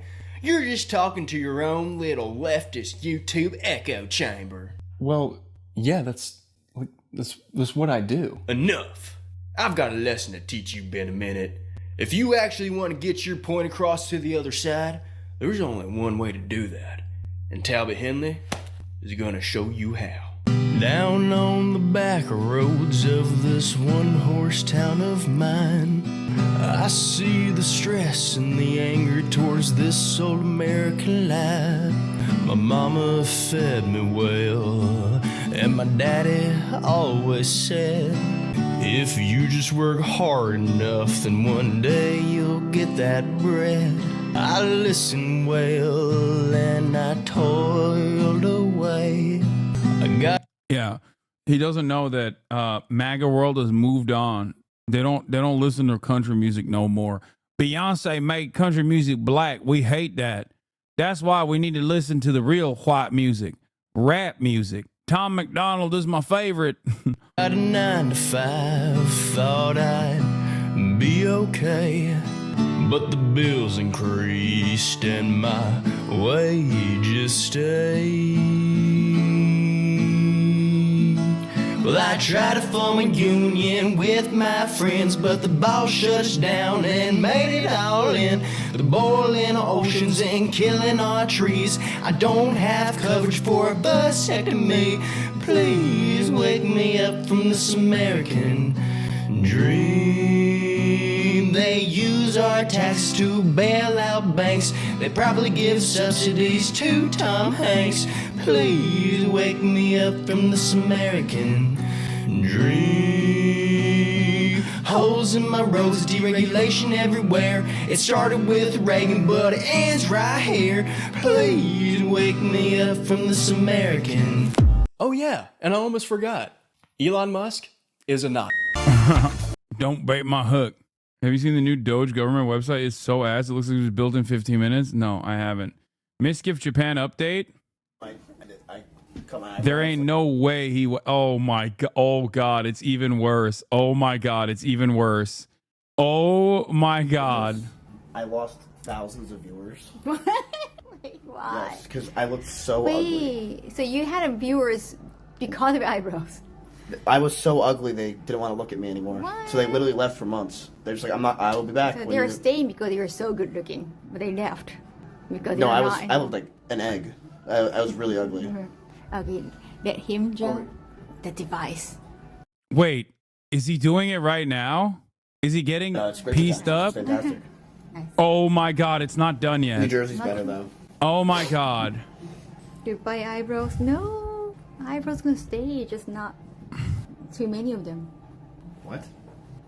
They're gonna trim and maybe do some Brazilian wax. He's so fucking on the cooked. baby hair. Oh dude, this is gonna be amazing. 小さい毛とか脱毛ですね。なるほど。 Bro's been there for hours. I mean, I know, I was there. Oh wait, Hasan here? Hasan. Yep. Hasan said keep going. Keep going, Miz. It looks great. Yeah, just keep going, man. It's They had popping. a Tony Stark photo for reference. Call him and prevent a tragedy? Absolutely not. Also, he's using just a phone, but it's pretty good. Like, he's using just a phone. Hasan, I'm turning 18 again. And I feel like the quality's pretty good, right, chat? One more photo. Does Iron Man say like I'm Iron Man? Isn't that just for Batman? I'm sure he said it before. Better than yours? Okay, I don't know about all that. Maybe we know he's Iron Man. But I bet his shit F's a lot. Oh, he's checking. Wow, look how cool you are with all the white lines. Bro, I suspect that the Japanese AI has never seen eyebrows like Mrs. though. Look at the camera. Can I use that picture for Tinder later? Are you on Tinder? Why did he do this right before Valentine's Day? He's so cooked. He ain't never getting a date at this rate, dude. I'm not I like in person. Could never do that stuff. No. I did in college, and the only thing I would say to girls is, "Where are you?" Where are you? Can we just meet up? Yep. What are you doing? That's it. He has one after this. What are you doing right now? Just come over. Yep. Dude, what a dog. That was not a cat. It was WYA. Where you at?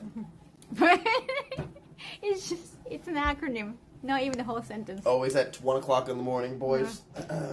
Oh, it's Valentine's Day right now for him. That's true. Bro, watching you do this live was some of the most hilarious content ever. It's mind-blowing that Miz saw you go through this and was like, me next. Yeah, he saw me get 30,000 viewers and was like, me next. That's what it is. Also, Miz will do anything. He doesn't care about humiliating himself. Are you kidding me? Adjustment. Honestly, they fucked your shit up. Honestly, it took a while, but I think it's coming in nice now. What happened? You just came in, chat? This is happening. Designing eyebrows with AI. My shit looks fine now. He's gonna look like Tony Stark. I thought we were from Borderlands 2. Honestly, you looked pissed, and it made it even funnier. I was. I care about the way I look. I care about the way I look, and I thought it was good. Content Demon Hasan. I knew when they were talking about baby hair, they were gonna fuck his ass up. But you guys forget the most key component as to why Hasan did not back away from that stream, because it was the highest viewership he had the entire time he was in Japan. That's not true.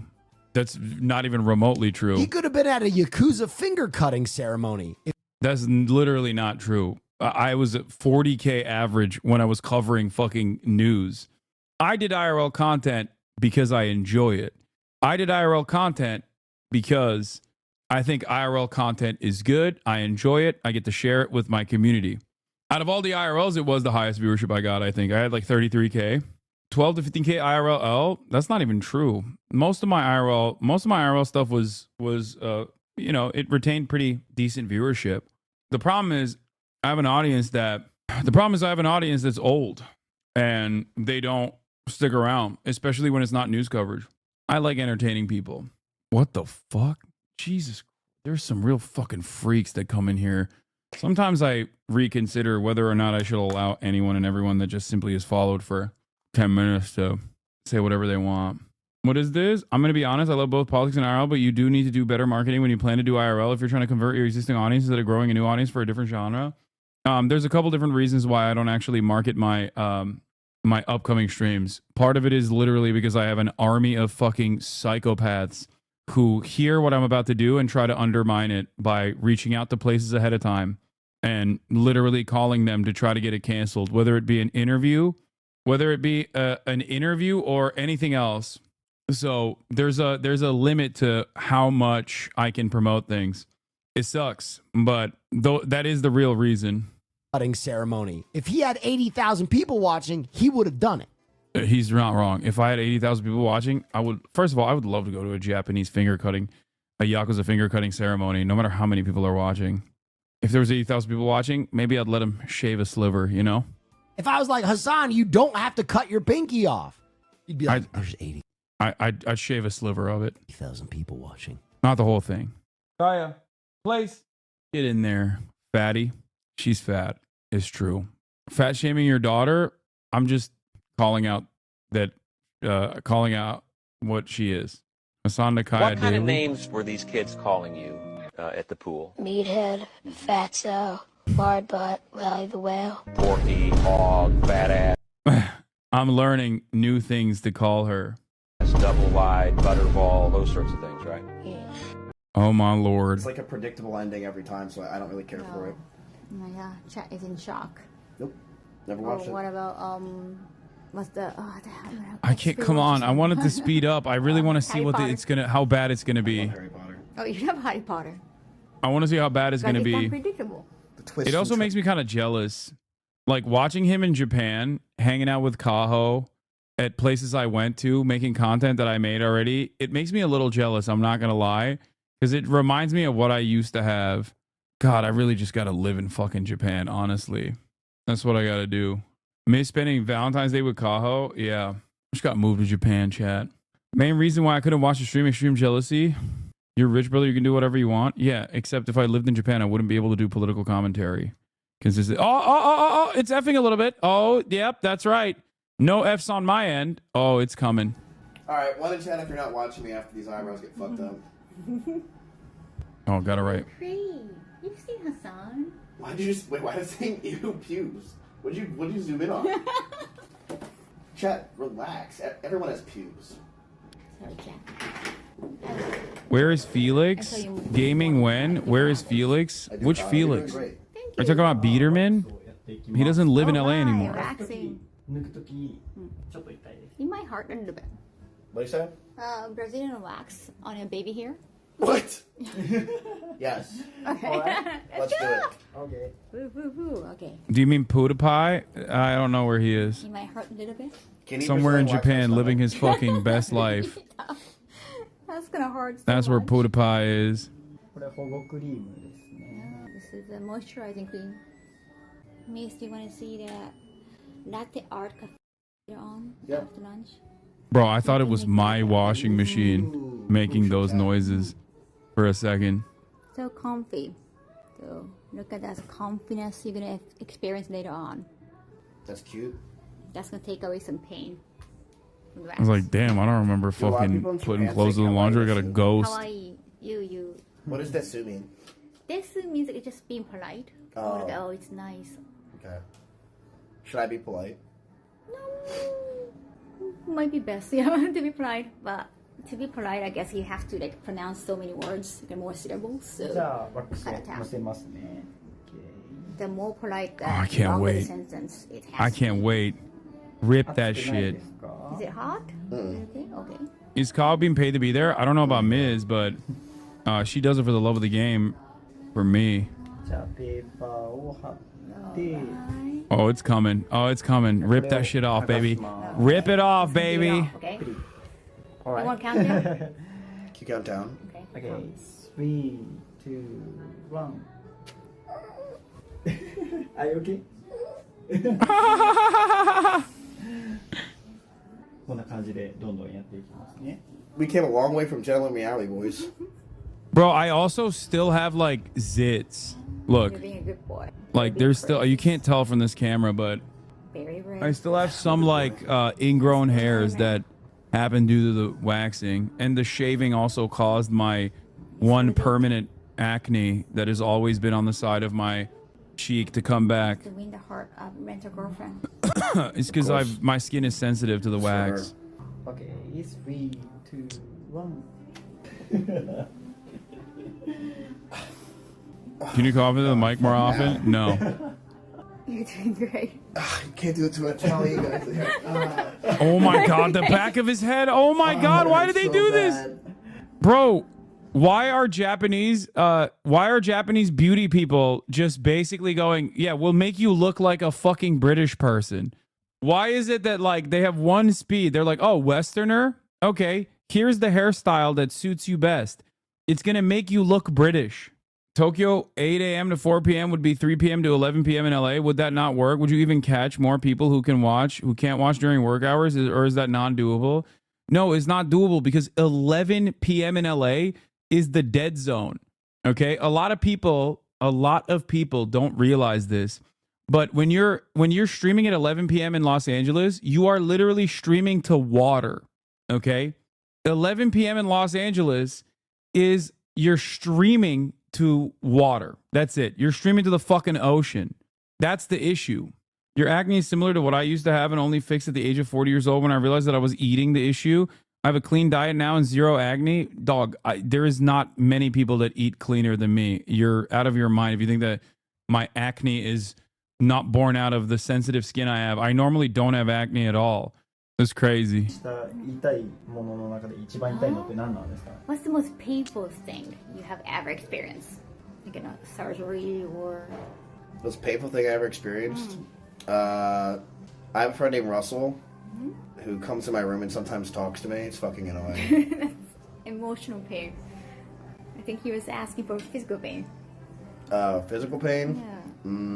The hair pain? Yes, Will Neff has no viewers famously. Your I don't disclosed know. reasons I'm are pretty kind of a bad. masochist and I like pain. Dog, why? Why do you like? He streams to an entirely different market than I do. That's number one. And number two, why? Why do you guys think that I, a person who has like quantitatively been one of the top content creators on this fucking platform, like why can I not know what I'm talking about? Like what? Why would bet that I have more people employed per capita in this community than any other content creator on this platform that makes that has like 20,000 live concurrent viewers or more. You guys, I think, forget what other content creators and their audience looks like. It's a lot younger. Like think about Kai Cenat. Like he has maybe like triple the size of my audience, if not larger than that. But his audience is overwhelmingly children. Overwhelmingly. Like very young.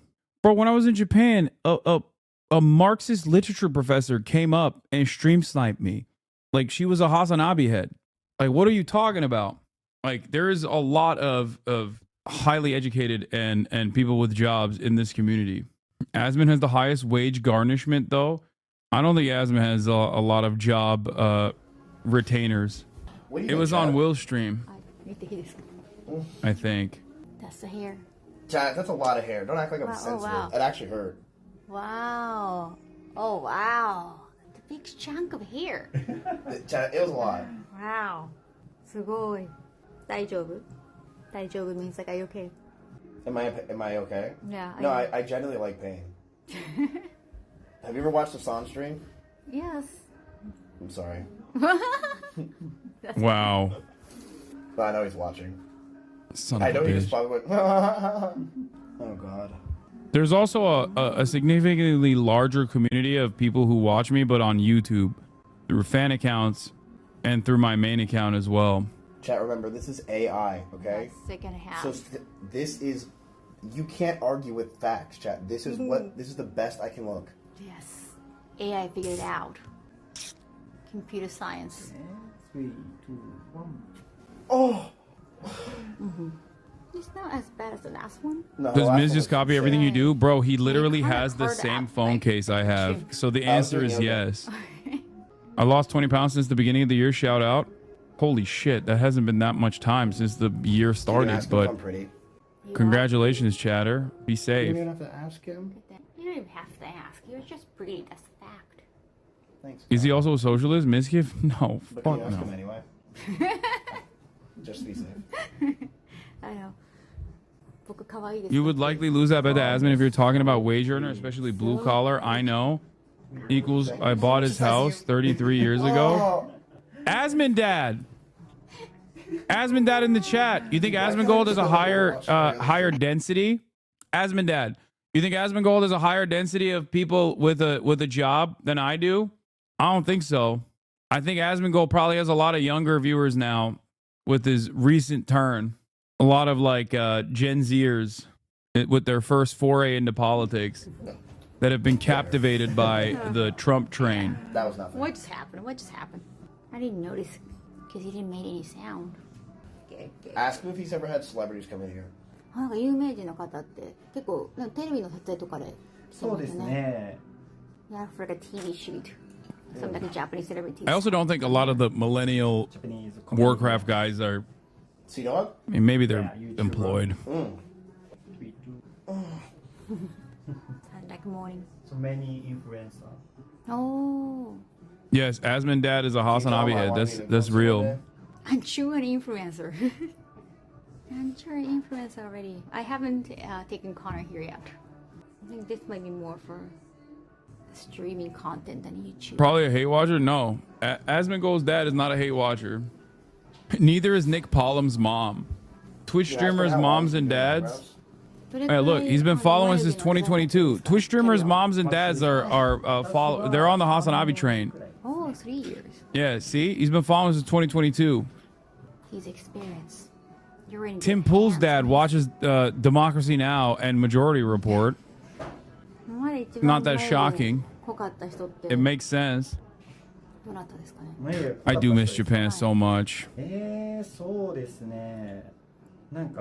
just want to see what this looks like, man.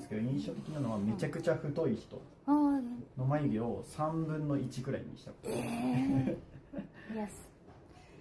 Seems like eyebrows, I could see like a 1/3 of it. What? Before. My dad follows you on Twitter? Wait, really? So you can really have like a thin eyebrows too. No, I just want to see. I know it's going to take a long ass time for him to finish his work. He takes a long ass time. But I still want to see what like the basics look like. Didn't even say anything. Wow. Move in with PewDiePie? Yeah, I'm sure he'll. My dad watches Asian Bunny X. Ah, a man with good taste. A man with classic taste. 彼でもこの間のハサンでもなく日本人の方です。あ、もっとそうですね。日本人。What's he saying? What? Hasan? Can you ask who has better eyebrows from your son? この間のハサンと、友達なんですけど、どっちの眉毛の方がかっこいいかって。もともと難しいな。もともと。でももともとの左右差が少なかったのハサン。Oh, the difference like between like the two eyebrows. Like Hasan's eyebrows are more symmetrical from the beginning. My dad was a HasanAbi hit for years, but is an October 7 deserter and was devastating for me, Sag. That's crazy. Oh, it makes sense. How symmetrical they are? Bro, that's not fair. Hasan's symmetrical. でも違いがあるってことはその分 No. かっこよくなる変化量が大きいですよね。You got like a He's been fucking his hair up every year. I watched him stream lol. That's good for content, right? Tweezers. Tweezers. Oh, fuck. Oh wow. I like tweezers. Oh my god, he's getting ready. His necks are getting ready. My rabbi father watches Sam Cedar religiously. He likes you but thinks you're a little loud. I mean, that makes sense. How do you stay so buff when you stream all day? The hours that I do not stream are dedicated to getting brolic. Is it painful, miss? Huh? Is it like ticklish? No, that light just blinds me. Oh. It's not bad. Oh, that's good. Though, I think he's going to be here for like an hour because my eyebrows are too thick. I feel like he's waxed enough. でもワックスより大丈夫そうですね。大丈夫そうですね。My dad watches Bad Empanada? That's crazy. 書いてもいるんですね。あ、これですか。はい。それでコーミングして。Oh, he's combing your eyebrows too. Oh yeah, I don't know. It just looked like. I think it's the angle, child. Sorry about that. What happened? It's not against the US. No, it's just like the angle and how the creases in your pants look like. Oh, damn. It's getting sexual style. Yeah, I told her I like pain. Maybe he's excited. Thank God Bad Empanada gets banned all the fucking time off of Twitter. So people don't see all of the unhinged shit that he says. I think it's just a crease. So if you only watch him for like academic paper reviews or whatever, you're like, you get a very different impression. Oh God, let's see. Oh, imagine he did that shit while he was on his eyebrows. It's a reaction. Oh, thanks. Tissue. Does this happen or something? Does he know? Do you ask him if that happens? Okay, I'm not gonna lie. It actually kind of looks better. It actually low-key looks better. With his hair, not so much. But I think his eyebrows look better. No, because Bad Empanada... No, those Bad Empanada tweets are fake. No, not like the weird children tweets that were obviously fake. I'm talking about the shit that he does fucking tweet. Bro, his username literally used to be Troop Exploder, okay? Get the fuck out of here. You know exactly what I'm talking about. His starting point was lower than yours. True. I do want to see what it's gonna look like. I do want to see what it's gonna look like when he puts on makeup too. He shared how to build a Yasin 105. That's insane. That's what I mean. He looks more like Sam Smith. He gonna hate it. He looks like Kyle Rittenhouse. Oh no. Oh hell no.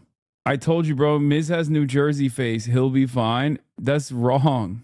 We got Pizzagate on official state business. Hexit team invites far-right activist Jack Posobiec on overseas trip. The offer triggered alarm among Pentagon officials concerned about the military being dragged into partisan warfare. Wait, what? What do you mean? He literally was a Navy PSYOP guy. Wasn't Jack Posobiec a Navy intelligence officer? Has he ever even stopped being under... has he ever stopped being a government agent anyway? Like, oh man, I can't believe government agent Jack Posobiec is invited to a government trip. Yeah, Jack End Wokeness Posobiec. Bro, this shit is so annoying that he took so long as someone who's got my eyebrows waxed and also get them shaved frequently. This shouldn't take more than 10 minutes with a good barber. Yeah, I just want to let you know, everything in Japan is like that. That's just, you're just mad at like the essence of being Japanese. Everything in Japan. If you ever purchase anything in Japan, there is going to be a ceremony associated with your purchase. They're going to sit there and for 25 minutes, pack it up in a way where you're just like, dude, what are you? Just give me the fucking thing. I don't care. Okay? I get it. I understand why it's frustrating. I've been there many times over, but it is the case no matter what. There is a pageantry associated with it. No matter what you package, no matter what you get, it takes a long ass time. That's not even true either, lol. Wait, what are you talking about?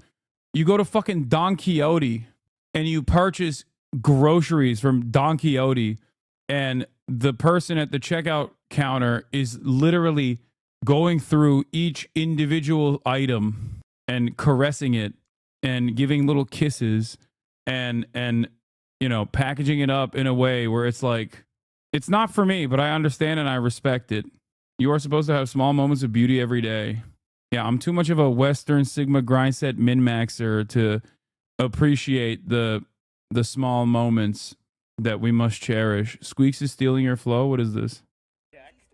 How are we supposed to get out of here if we don't start to trust each other? I don't need your trust. Oh, I did this too. I kinda need yours. Unfortunately, LSF hates me, so when I do this stuff, it doesn't get posted on there. But We can't check. I took inspiration for this story from when me and my sister were younger. Look at all of this. It's amazing. I based the story around my dad. All I can do is write this.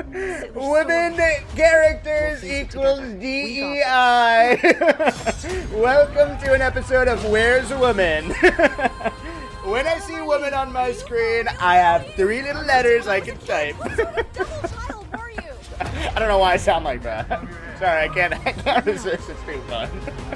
It's too fun. Look, it's crazy. Look. Estrogen. Someone just said estrogen. Hey, so I asked for Concord 2, not this DEI slot. Concord? What's a women? We need a hentai writer in there. Women equals DEI. Yep. Trash. This is garbage. This is why I sometimes perhaps falsely suspect the Asmongold community of being much younger, because I don't want to imagine a group of 38-year-old WoW enjoyers who truly are saying things like that. Like, I just don't want to think of a world where there's a lot of like straight up adults that say things like that. I hope it's just like young boys that will inevitably grow out of.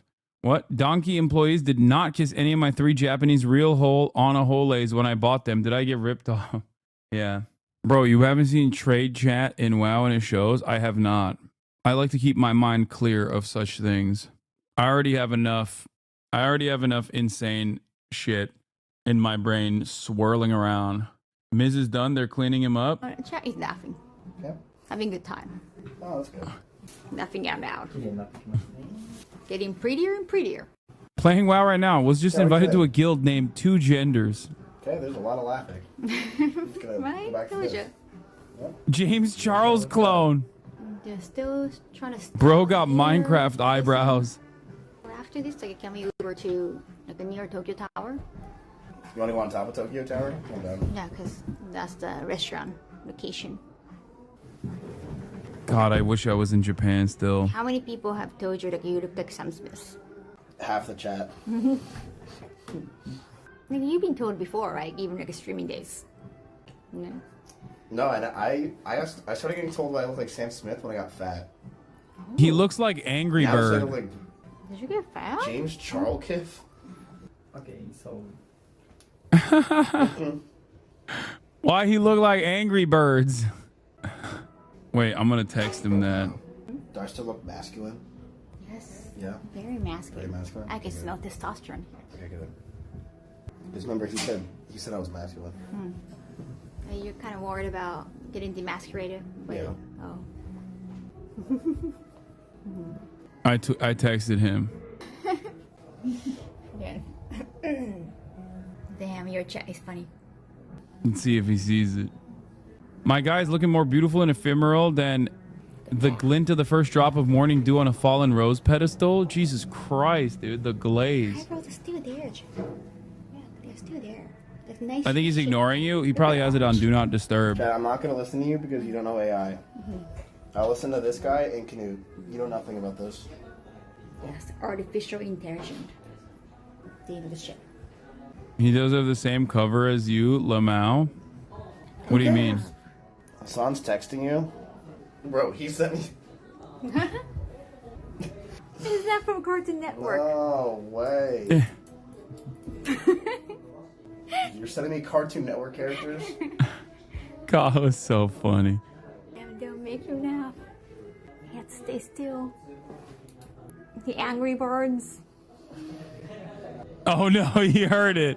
He knows what that is. Welcome, welcome. People coming in, join the stream. He's getting the AI eyebrow design. Connection has low bit rate. Told I'm you. excited to see what I look like. Oh, cool. Every time his connection drops even a little bit, I'm like, see? That's why we use the incredibly expensive backpack that we use.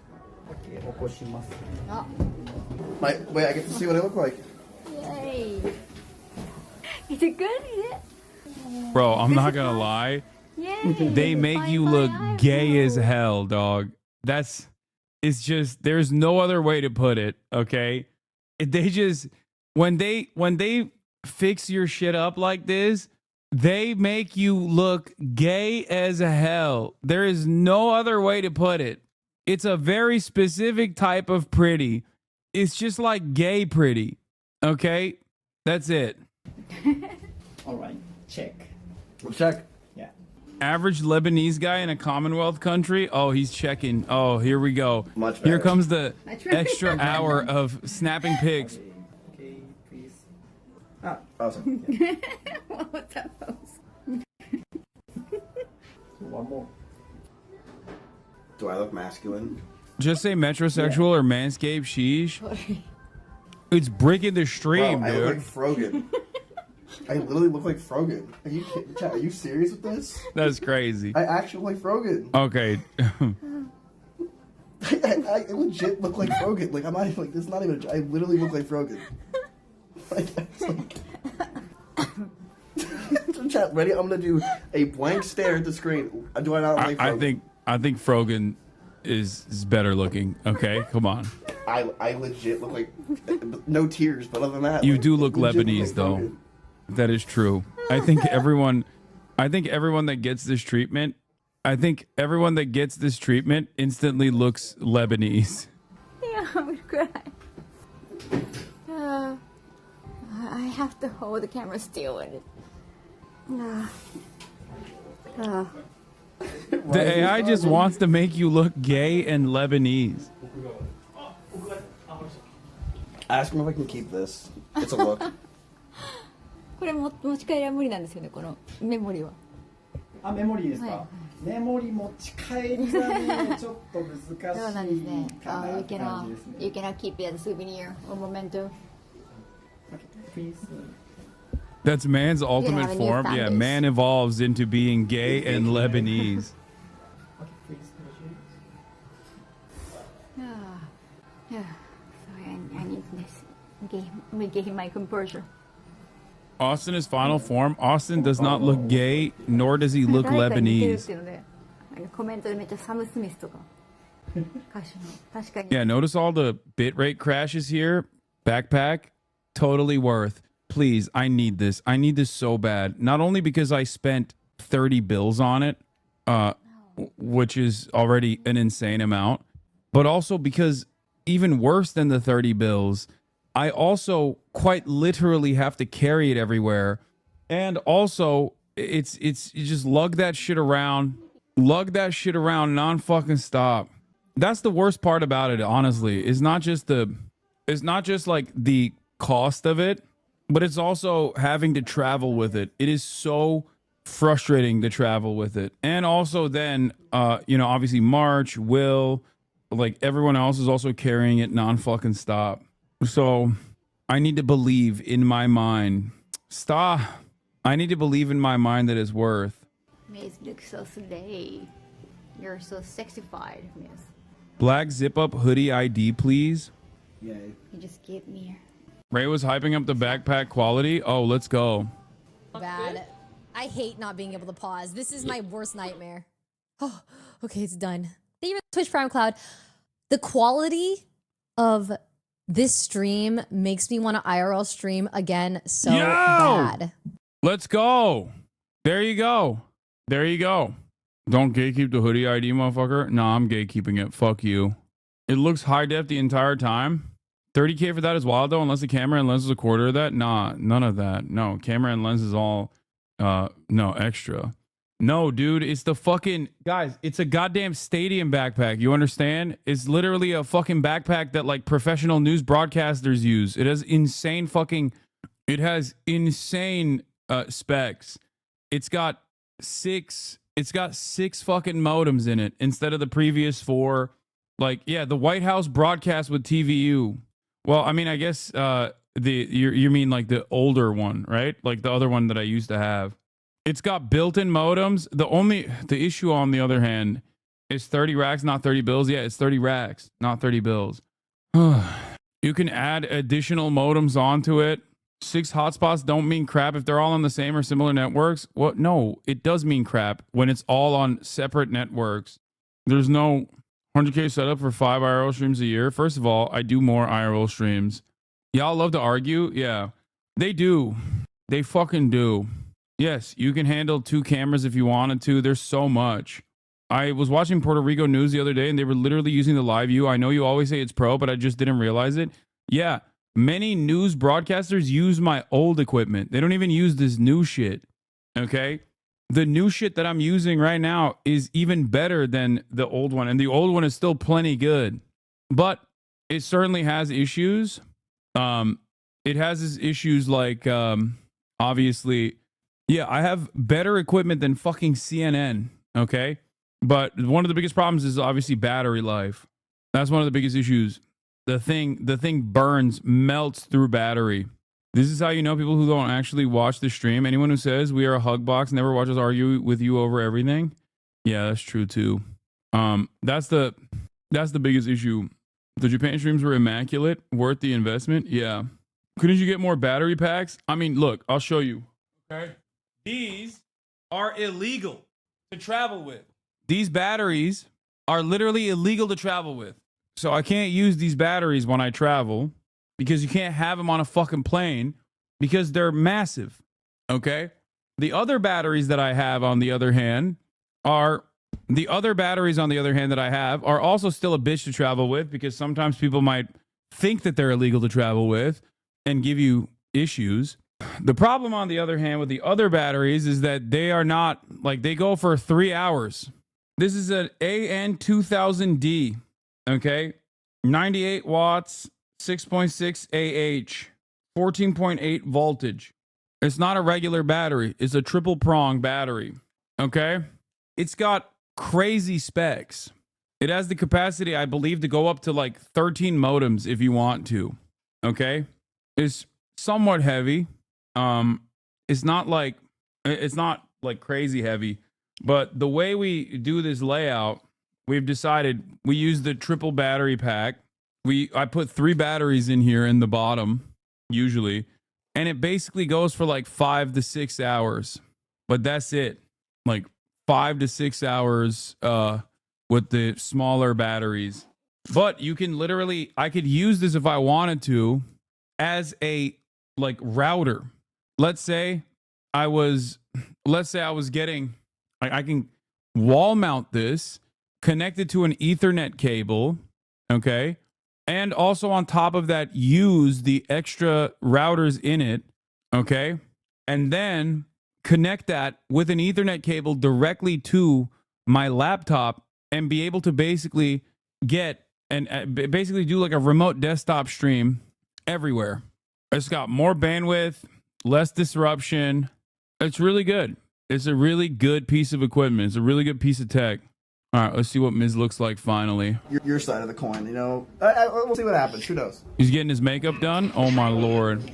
Well, it's just not my side, you know. I'm not a... I'll be honest, I think you look pretty. You know what I mean? See? You're pretty.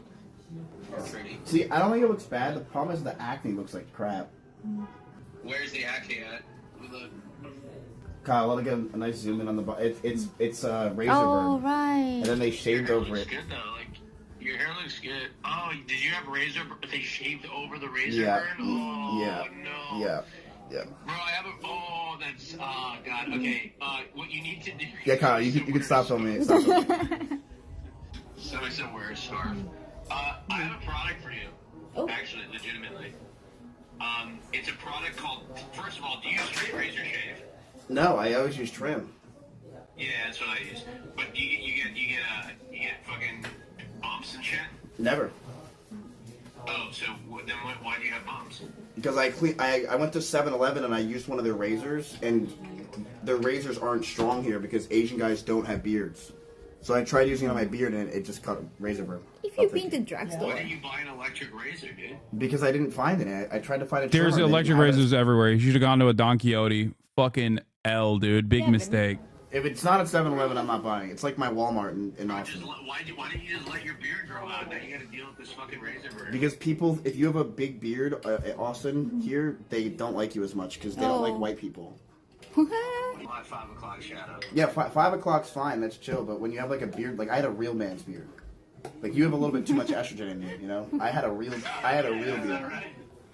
that right? That's right. Last time I checked, I got a lot of facial hair on. I mean, I had a full beard. I had like the Fortune one. Now you're getting makeup. See, oh my God, I look fat. Is he putting makeup on you? Yes. Dude, he's playing with my jiggle fat. I gotta stop eating the fatty tuna sushis. Oh no. Okay, so there's a product I got for you. It's called Tend Skin. It's a really good product. By the way, not sponsored. Austin would cook his ass in a beard off? True. People forget. That is his most Lebanese trait. Is it a Rick Owens mountain hoodie? No, it's not. I think it's called like Entire Studios or something. Yeah. Entire Studios, I think, is what it's called. Yeah, the cropped full zip from Entire Studios. That's it. There you go. I'm not gatekeeping. No, my chat's just very pretty naturally.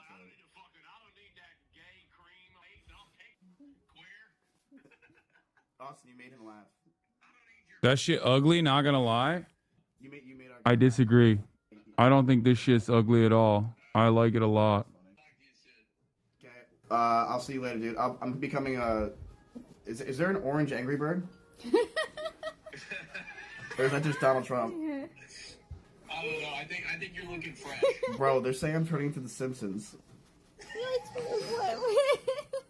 not that bad. It's more like Oompa Loompa. I think you look very fantastic. Thank you. You're looking great. Believe me. Just a couple more shades. Can you recommend a dupe? I don't know. I think you're looking very good. Thanks for the support. Yo, they're calling me Millhouse. Oh my God. All right. Bye, Austin. Bye. Put glasses on, please. Unc, how you rocking that pushing 40? Folks. I mean, I think I'm doing a pretty good job rocking it, pushing 40. Pretty good right now. I feel pretty good. You know? Bro crashed the site. Oh, you guys crashed it? I'm rocking it with these. Look, full fit. There it is. You look like you're about to give hell of a pep talk to a team of 12-year-old basketball players in 1999. Okay, chill. Looks comfy. It is comfy. Very comfy. Face zip on the hoodie makes nice for a collar when down. Yeah. Oh my God. What the fuck is this? The Russian member of parliament, Nikolai Valuev, has been banned from entering Azerbaijan over his anti-Azeri remarks. Breathtakingly prehistoric physiognomy, an unforgotten hominid ancestor terrified of fire. It's a crime, this fine specimen in a suit. He should be adorned in handsome pelts of cheetah, mammoth, boar. What the fuck? He's 7 foot and 331 pounds. A former world champion? Oh my God. Bro, I've never seen anything like this. I mean, this person is like, oh my God. Oh my God. Crazy how skinny people look good in baggy clothes and big people look better in more form-fitting clothes. Okay, how about you fucking don't dunk on me when I'm wearing a not form-fitting look as a not skinny person, okay? You don't have to make this snide remark, okay? Right after I showed you my fit. But yes, you are correct. Skinny people do look good in big clothes. I unfortunately do not. This is him, by the way. Yeah. I mean, listen, I'm not a big boy any longer, for sure, but I'm still also not skinny. So, yes, when I wear large clothes, it doesn't look as good, but there's not much you can do. This is 100% your body dysmorphia talking? No, I still am wide. Like, my frame is still very wide. Your shirt has shoulder pads? No, that's just my shoulders. Anyway. All right. That's all for today, folks. Love you all.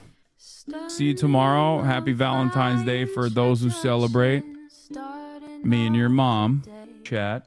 Gen Z acts like 40 would be old because of their life expectancy. Forgot to press send. Anyway, love you guys. And I'll see you tomorrow. I just texted Phineas. He's not around for a little bit. So when he's back, we'll do some.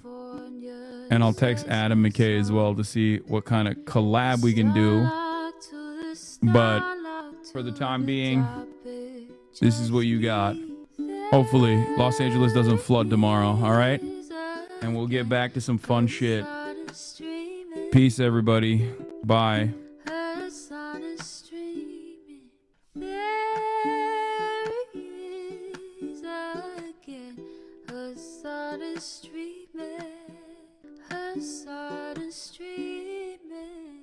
Review in the P.O. box, Uncle Uger's face.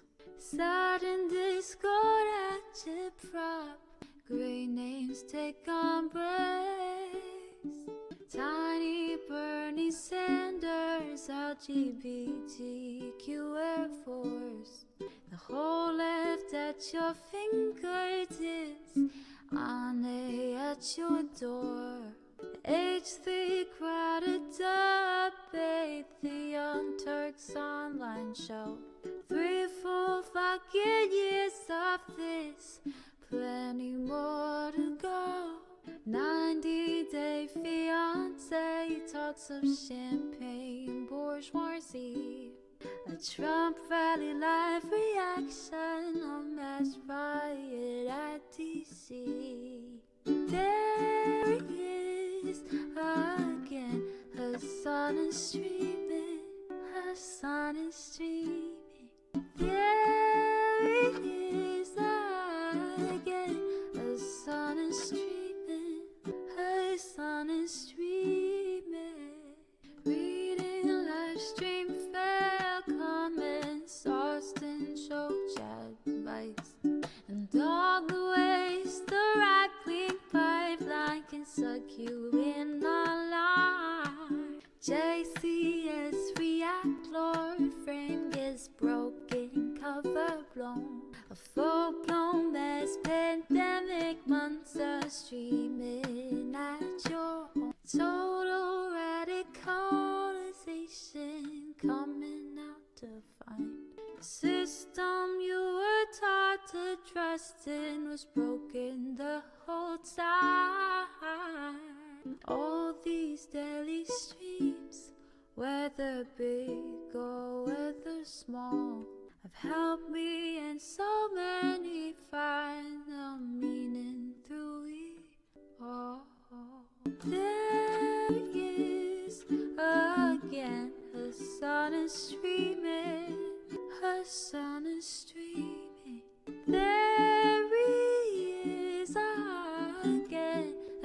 honest treatment has